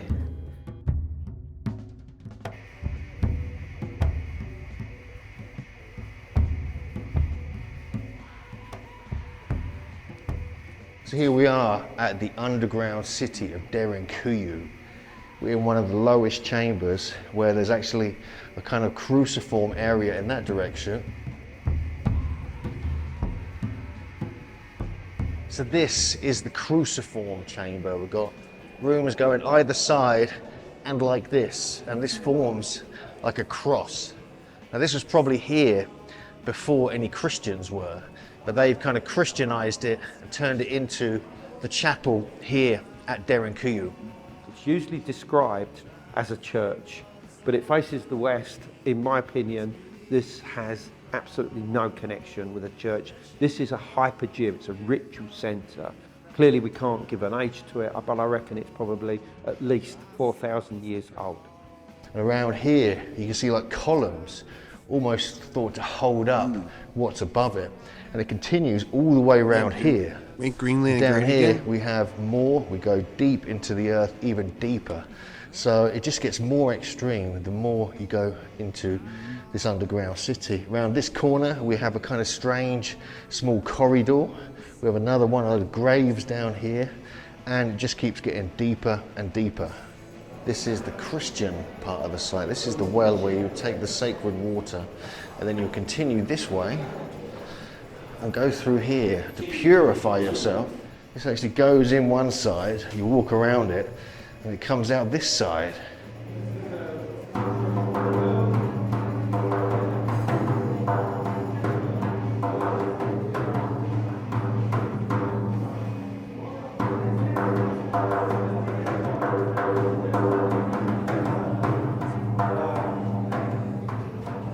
I need to hear the kazoo acoustics. 8 levels down into the earth. So I estimate that we're like probably like 60 to 80 feet down, right down. I mean, it's incredible. And it goes much, much deeper. It goes much, much deeper than this.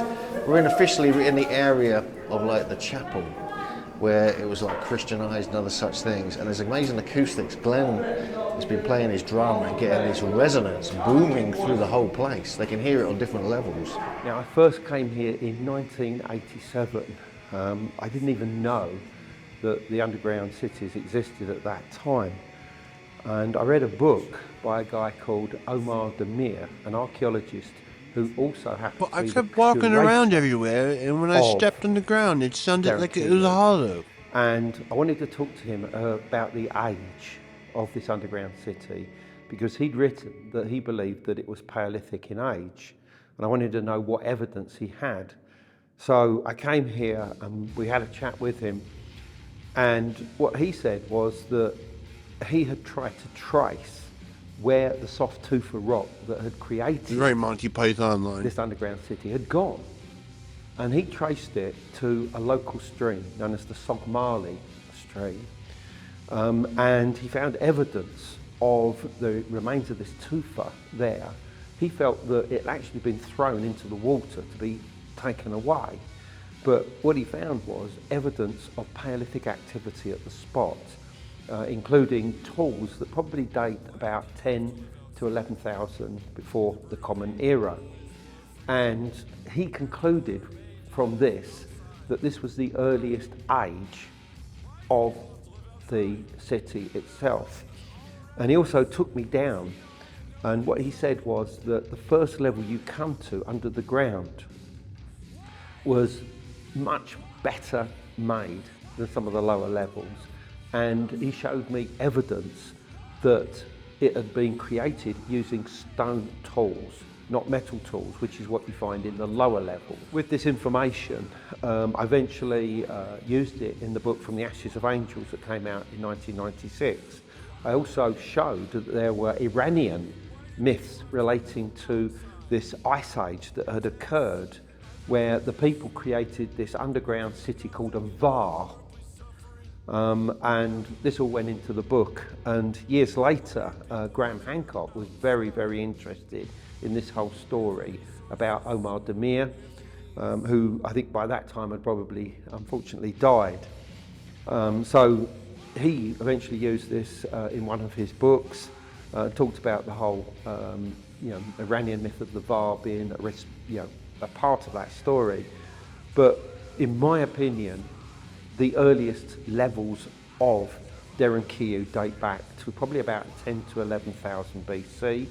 They were created during the Younger Dryas when there was clearly a mini ice age going on.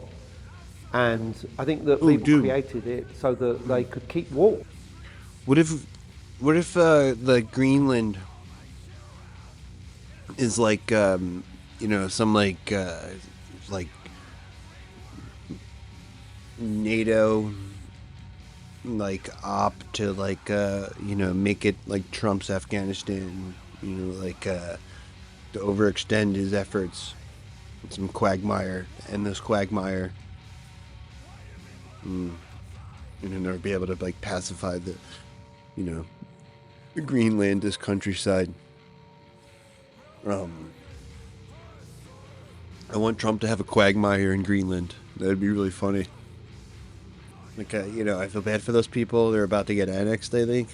But, maybe they'll go down swinging. But, I want it to be really painful and embarrassing for Trump. Like, if he's going to do it, at least make him fucking pain for it. And live down here, but also have access to the surface. I think that any other theories relating to it John Marie Le Pen is dead? Really? A refuge during times of incursions, maybe during the Roman period or the Arab conquest, I think are inadequate to truly explain what is going on here. So going into the area of the graves, this is very low ceiling. It's a very long passage actually. And I'm going to try and go right down the bottom because I've not been in this bit before. I wanted to check this out. I don't think anyone else is going to be in here either.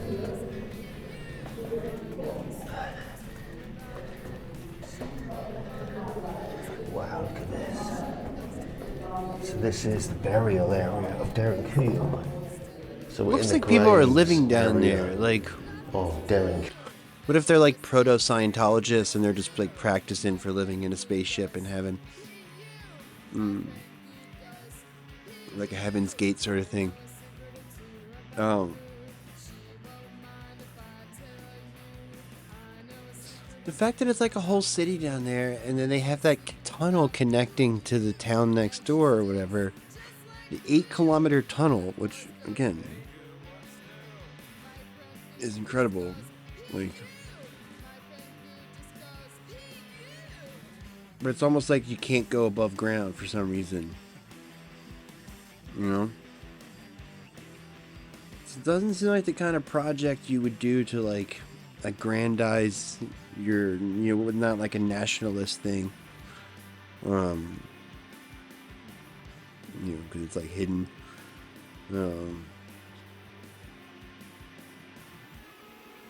And I think a religious thing would probably have more like iconography associated with it. And yeah, sure, it was like Christianized and then Muslimized, but I feel like there would still be more the sort of like architectural trademarks we have of like chapels and stuff, like,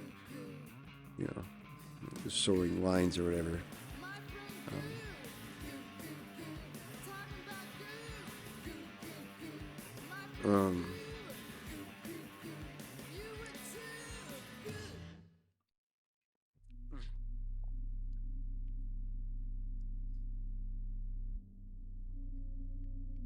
What if they mind controlled them and made them think it was the spaceship, and they all got in there and they sealed it off, asphyxiated it? This is probably the 9th or 10th what if level that's the down. culling? This is absolutely. You just keep wandering below ground into Debuünking, and then after 10th level, you just get erased. You never exist. Everyone forgets you ever lived. The whole resonance in here as well. So this is just a very special little spot. So we're now It's like heading missing back 411 for Europe. to the 6th floor while there's no one here. So if you're claustrophobic, it may not be the place for you. This is one of the largest door stones that we have here in Debuünking. So we just found this really interesting little passage here. And not only have we got a giant door stone, like a... It's like being John Malkovich. When you go we to, have this as well. you keep This going is like a down, kind and of eventually squared you off wake stone up and you're with almost like a handle in it on the end. And inside this would somebody's suggest, you know, we have to really actually question how they got these stones down. These are slightly different type of rock, I believe. I think they are anyway. If they are, then they would have had to bring them down. But rolled it down looking at 10 it, it could stories. be the same kind of rock, although they may have chosen different levels where you get slightly harder stone for these kind of things. Because we know that on the tufa kind of fairy chimneys at the very top, you have a kind of basalt.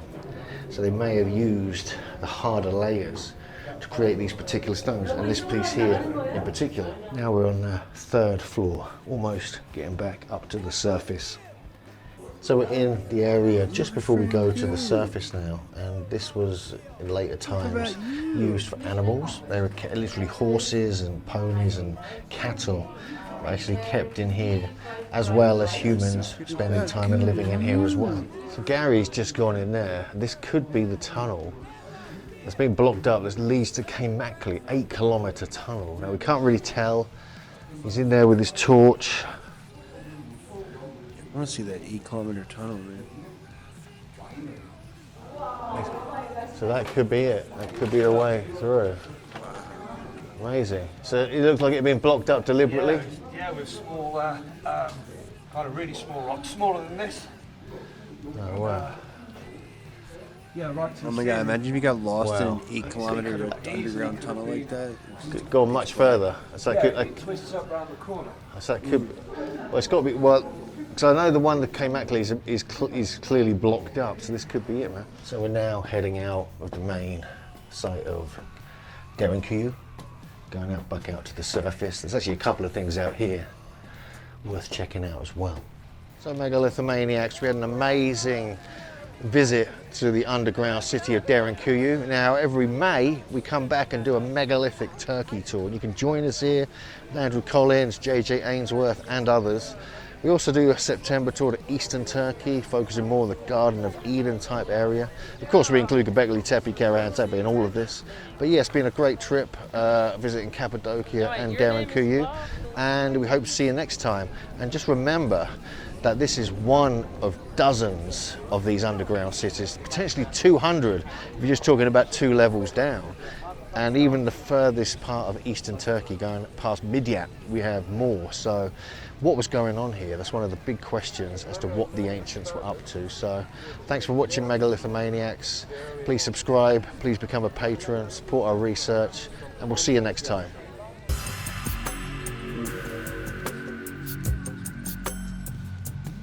Interesting.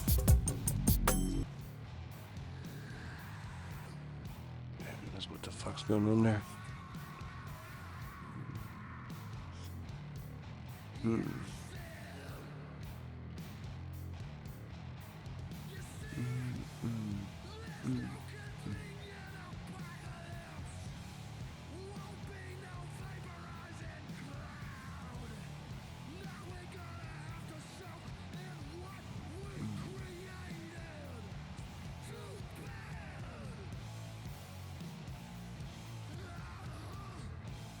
Was riffing on that. So the coup de grace, when I sort of was riffing on that, like back in, I don't know what it was, the spring or something of last year, was my understanding of a very senior individual, former senior government official, who had gone on the record talking about this subject in a form that hadn't been done before. And it was subject to when that record would be released, like when that testimony would be made public. And so that's a subject of whoever is in control of that testimony and gets permission to release it. But yeah, my latest understanding is that there was scheduled for basically January who knows, February, when that would be released. So that's already recorded in some way. It's already on the record. That's my understanding. I haven't watched it. I haven't listened to it. But yeah, my understanding is that that's part of. And it's not Harold, is it? Because he's like right way up there. If you talk about senior, he had Harold is significant in his own right, and he may be doing other things to release information or in a more discursive fashion than Twitter, but.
This is weird shit.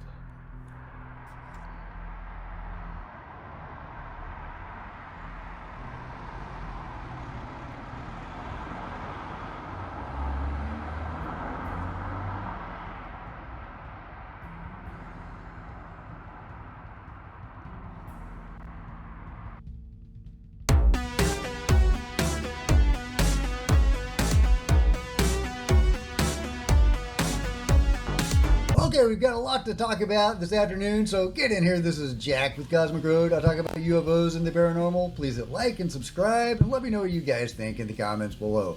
Okay, let's just get right to it. Ross talking about the Tesla bomber and whether or not the mystery drones could be caused by China. Everybody's telling me that there is no capacity by China to deliver car SUV-sized drones, so-called, over US airspace from supposed submarines off the coast. That's a technical ability that China just doesn't have. The allegations of Livelsberger, as you say, he was clearly a man operating under mental stress. He was suffering from PTSD and a marriage breakup. Everything he says should be taken with a considerable grain of salt. But is it possible that as somebody briefed into a national security secret, he was given an explanation for these supposed drones, i.e. China, which may in fact not be accurate? Is the government telling falsehoods to its own people to try and cover for something perhaps more anomalous in explanation? Yeah, good question, Ross. And I think it's interesting that he talks about that the bomber actually potentially having access to some of this information. Did he or did he not have access to, classified SAP type information? I would love to know. I would love some corroboration on that. Either way, some are saying, well, maybe he had a need to know. So maybe he did. We just don't know, and I think it's really interesting that Ross is putting that out there. If you guys have seen any corroboration on that, I would love to know. Meanwhile, there's more to talk about. What about the coup de grace that Matthew Pines was talking about? He was saying there was going to be a major whistleblower coming forward that was going to deliver the coup de grace of UFO disclosure. Well, in an interview with Pavel Ibarra of Psychoactivo, he says that actually that whistleblower, didn't I just play this? Former, high-ranking government official, has actually already this is given yesterday afternoon's joke. that testimony.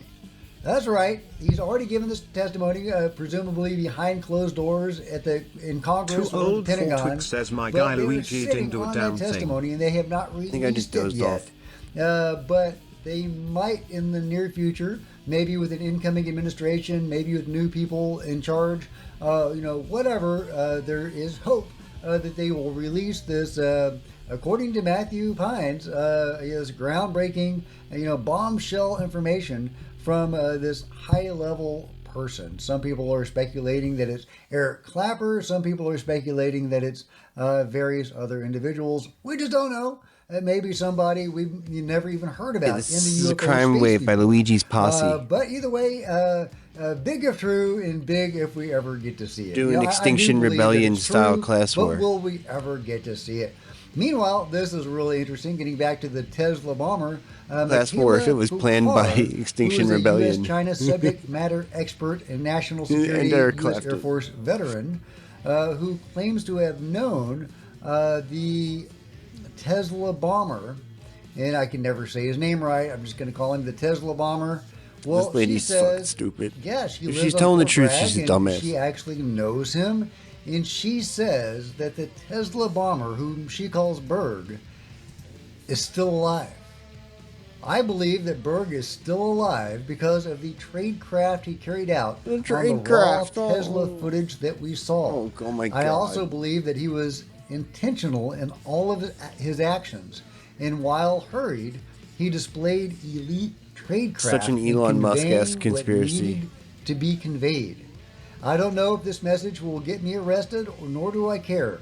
I want you to operate with the assumption that Berg is waiting for people to accept that he is alive and wants to testify before President Donald Trump. I don't know what to He do wanted with to come that, guys. forward, but Joe Biden was too liberal. Well, let me know what you think about what you think that means. Just putting that out there. That is wild. That is wild stuff. Yeah. Meanwhile, What's this we have tradecraft? various cool UFO stuff to look at. This video was taken in New Jersey of a UAP, shows the flight characteristics described by Bob Lazar, says Chris Ramsey, almost as if it's skipping through space. Okay, let's take a look. Dot in the middle? Yeah, it's not big anymore. It looks like a Rings, line wheels within wheels. I know! It just vanished. I just watched it vanish. Right there. Right there. It was right there, and then it blinked out and appeared there. I just watched it vanish. And yes, indeed, Bob Lazar has talked about that very thing, and various witnesses have seen stuff like this, and this could be exactly what they were describing. It looks like a line with a dot in the middle. I bet it just vanished. I just watched. That is great footage, guys. That is great footage. It looks legit to me, but let me know what you guys think. Either way, this is definitely how UFOs are often described moving. You blink and they're gone, or they just skip out.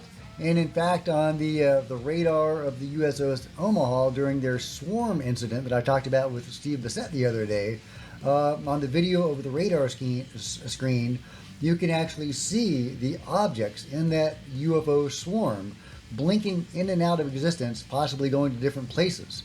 It's great stuff. So this is likely a visual of that same phenomenon. Love it. Really, really cool. Here's another interesting one. Weird anomalous light in Phoenix. And this was a week or so ago. What is this thing? Can you all come up with a rational, mundane explanation? It's not rational is the wrong word to use. Alien is rational. Other dimensional is rational. Just, have to look at reality in a broader context, right? What is rational? But is it mundane? Can this thing be explained by mundane causes? Or are we looking at something anomalous here?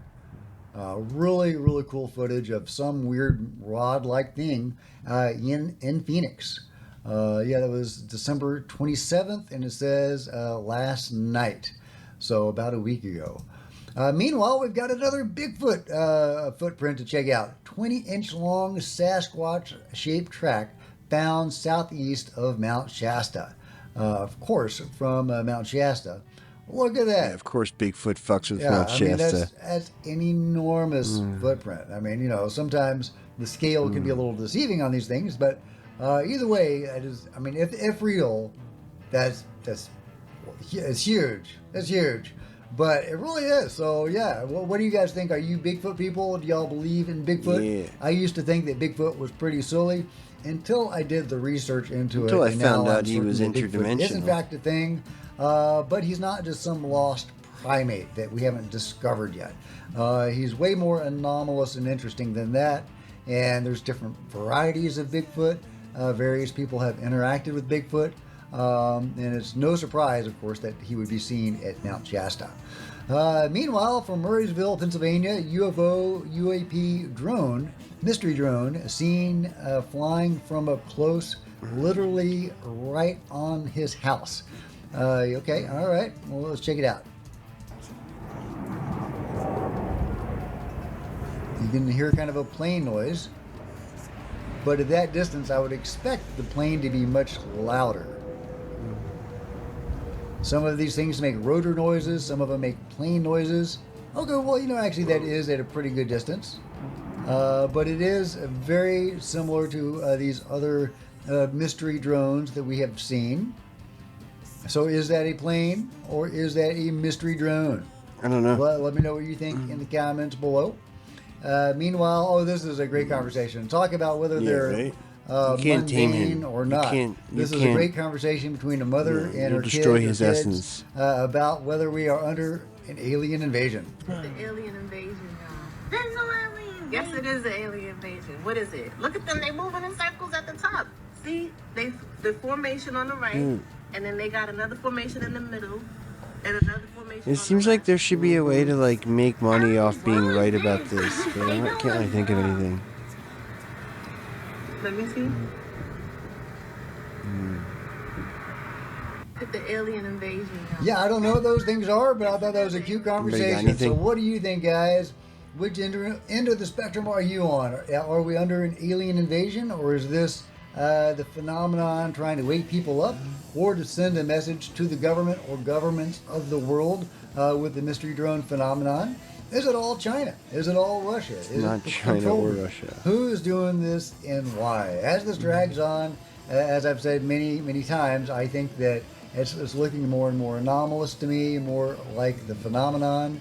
None of these things have been recovered, and yet they apparently are crashing into planes, in trees, which hey, that is something that UFOs do. Preston Dennett did an hour-long video describing various instances in which UFOs had crashed into planes, trains, and automobiles. That's right, UFOs have crashed into trains, according to the research of Preston Dennett. So it does fit a pattern of crashing into stuff. In David Paulides' Missing 411, the UFO connection, there is another incident of a UFO crashing into a tree. So yeah, that's they crash, but we don't get any of them in the public purview. So yeah, it is fitting a pattern. What is the deal? What is going on? If this is the phenomenon, sending a message to the governments of the world to disclose, or else potentially, or else we're going to do it for you. Is it now a race between the various world governments to disclose first? Or is there enough pressure exerted from the UFO control group in America or the powers that be generally to prevent that from happening? Or do you think the phenomenon could exert enough pressure on Denmark, say, for them to give us pony Greenland up UFO goods? Let me know what you think about it all in the comments below. Just wanted to do a short video this afternoon testing out my new microphone. I might be going back to my old microphone for tomorrow morning just to be sure. And we can do a comparison. But let me know what you think about my new microphone and all the good UFO news today. Thumbs up, subscribe, hit the bell to be notified of future videos. You don't want to miss a thing. Join me on social media. There's Facebook and Twitter links below. I'd love to see you guys there. If you want to support Cosmic Road in a bigger way, consider grabbing a coffee mug or a t-shirt in the merch store below, or by becoming a channel member. Channel members are rock stars, and I really appreciate you guys' support. Thank you. Also, channel members frequently get to see videos hours ahead of everybody else. Meanwhile, there's plenty of other videos on the channel, and I'll see you guys next time. This is Jack with Cosmic Road, signing out.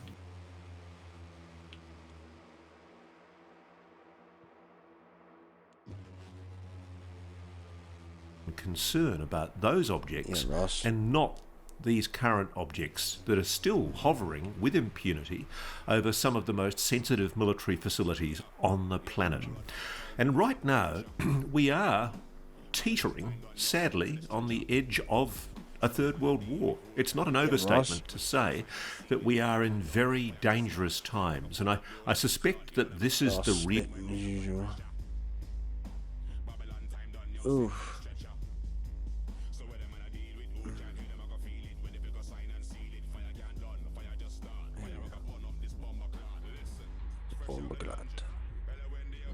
Hey folks, welcome back. Thanks again for joining us. Listen, on this presentation, I'm basically showing you what insects in the foreground actually look like when you record them.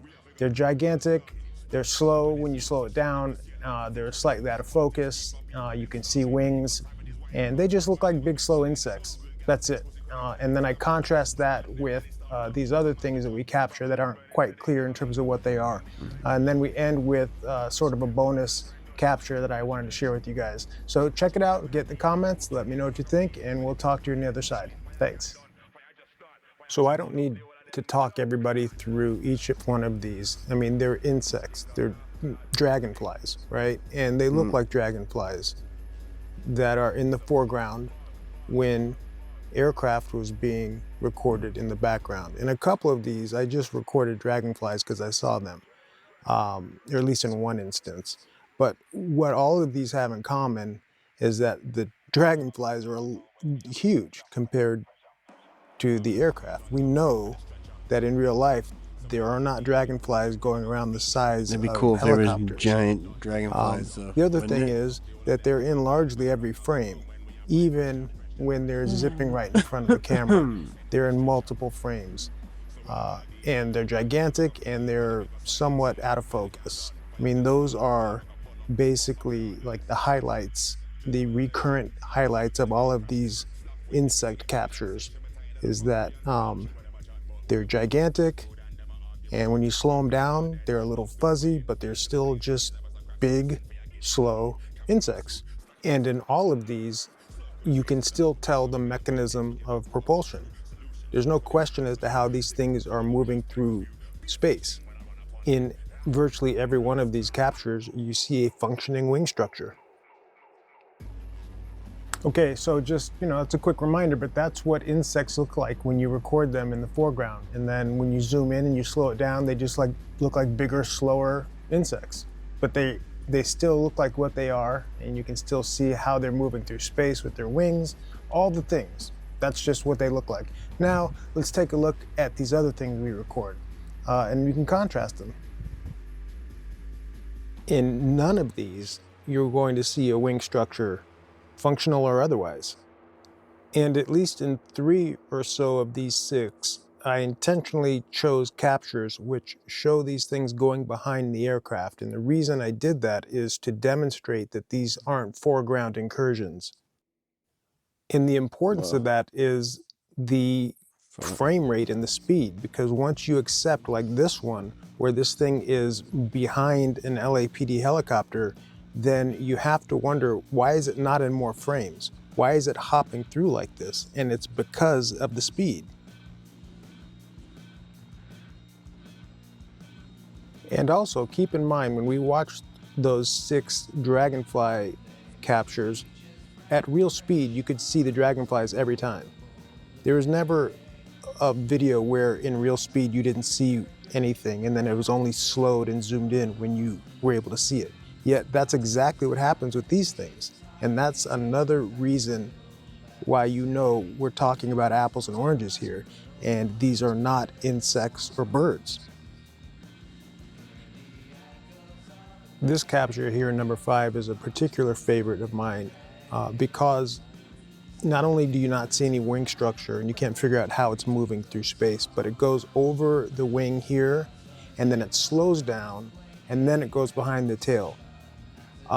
So you have 2 separate instances within the same video of this thing sharing space with this aircraft.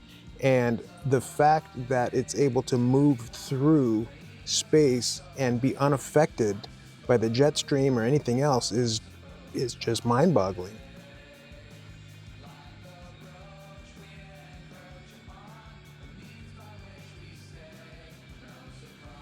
So we're going to wind down this aspect of the presentation with this one. And this is a new one, at least for you all. I've never shared this particular one before, but it's another instance of these things going behind an aircraft, as you can see here.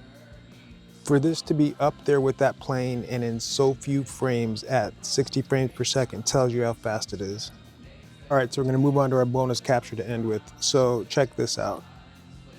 So I recorded this the week of Christmas, and I'm going to walk you through it as we get closer to real distance and real speed. So here it is. You see it down here at the bottom. Hit play, and it comes over here, and then we roll it again, and then it turns and accelerates. Here it is, a little slower, and then we're going to see it at real speed, and it's really fast. I mean, the speed is just ridiculous, right? And it's not something you see with the naked eye. It's something you see in your own footage after the fact when you're scrubbing through it. But when I saw it, it immediately reminded me of this footage. And Mr. Devereaux recorded this with a drone, so it's a bird's eye view rather than a worm's eye view. But look at this. You see over here to the left, and now watch. This is slowed, but I feel like this is essentially the same type of thing that I captured in the week of Christmas. And when you see it at real speed, you'll see why I think that. Look at this. I mean, it's just absurdly fast. But I feel like this is the bird's eye view of what I captured last week.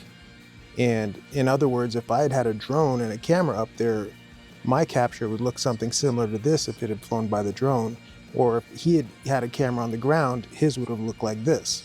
So yeah, just wanted to share that with you guys. All right, so having looked at some insects and seeing what they look like when you record them in the foreground and then slow down the footage and zoom in on it, you can see, like I mentioned earlier, they're just slower, bigger, fuzzier insects. However, when you look at these other things that we record, it doesn't matter if you zoom in, they're still hardly in any frame. And if you don't zoom in and you don't slow it down, you don't see them at all.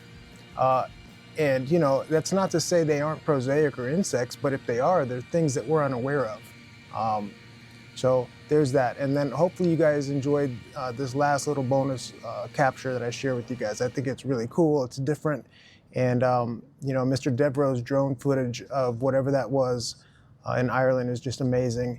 And I feel like I may have captured something similar. And I feel fortunate about that and wanted to share it with you. So hope you guys enjoyed this one. Please get in the comments. And like I say all the time, share these videos with other people you think might enjoy them. And we'll talk to you on the next one. Thanks.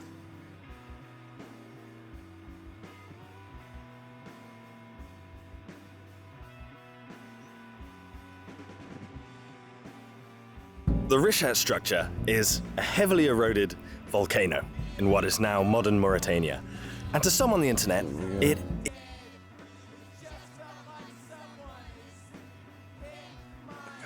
Watch this video.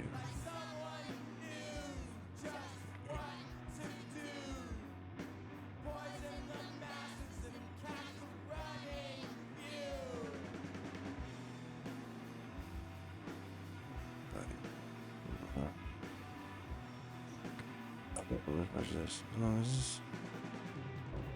Welcome to Alchemical Science. I'm Jordan, an open source researcher and a student of the inventor. Welcome to Alchemical Science. I'm Jordan, an open source It's only researcher the and other a student channel, I of the can't hear inventor it.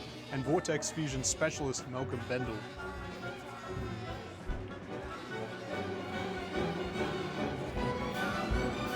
Happy New Year, everyone. First, a big thanks for everyone who subscribed to the channel, watched and shared the Yeah, this dumb fuck must have his thing mixed so that it's only in the left side. Which I will go into on my note. blank spaces and repetition. Prospects and Christopher Foster, his group and the original workshops that I worked in Thailand. Anyway, they're pumping out, I think we've got about 1,000 models so far for sale, and they're going all around the world. I just heard that our guy Oliver, who helped us in That was a demonstration. Okay, I'm going.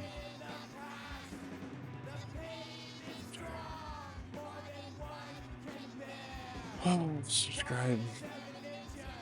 Look, you're gonna want to say, and you know, all these motherfuckers are forced to eat crow in the very near future. You want to say you've been here since before times.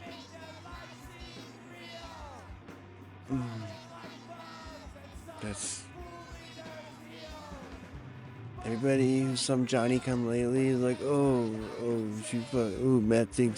Matt's crazy. He thinks that fucking the drones are UFOs. Yeah, okay. Come fucking check me in a couple months. You know.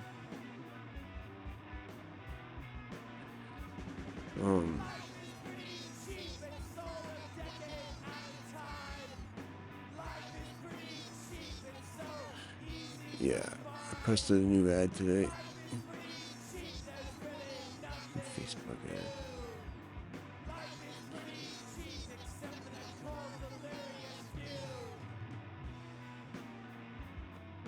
What the fuck is this?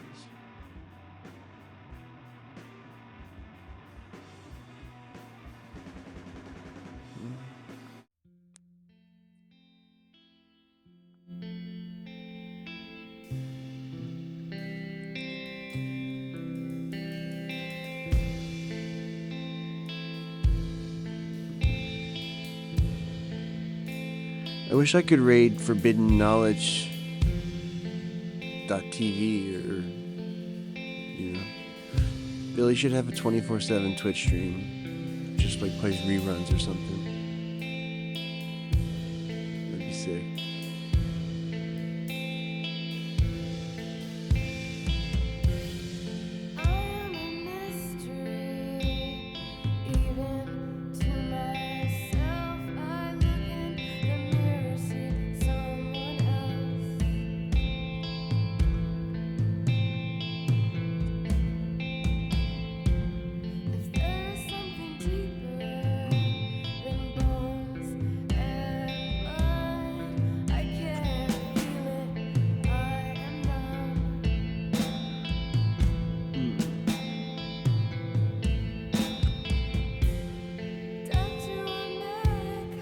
see. That should be on live right now. Somewhere.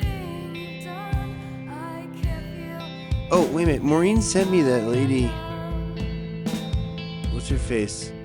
With the thing on her head. I don't know why.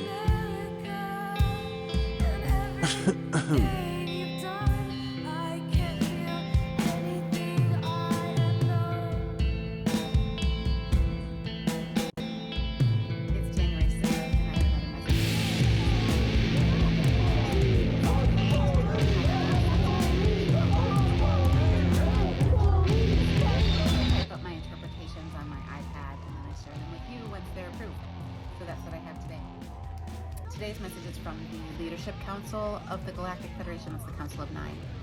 And Council the of first thing they wanted Nine, me to dude. do is Not just the let you know Council that of they're sharing your Seven. messages of love, and it's working. So Not the thank you. Council of The 8. orbs and small craft that look like drones have been continuing to expand their presence on the Earth.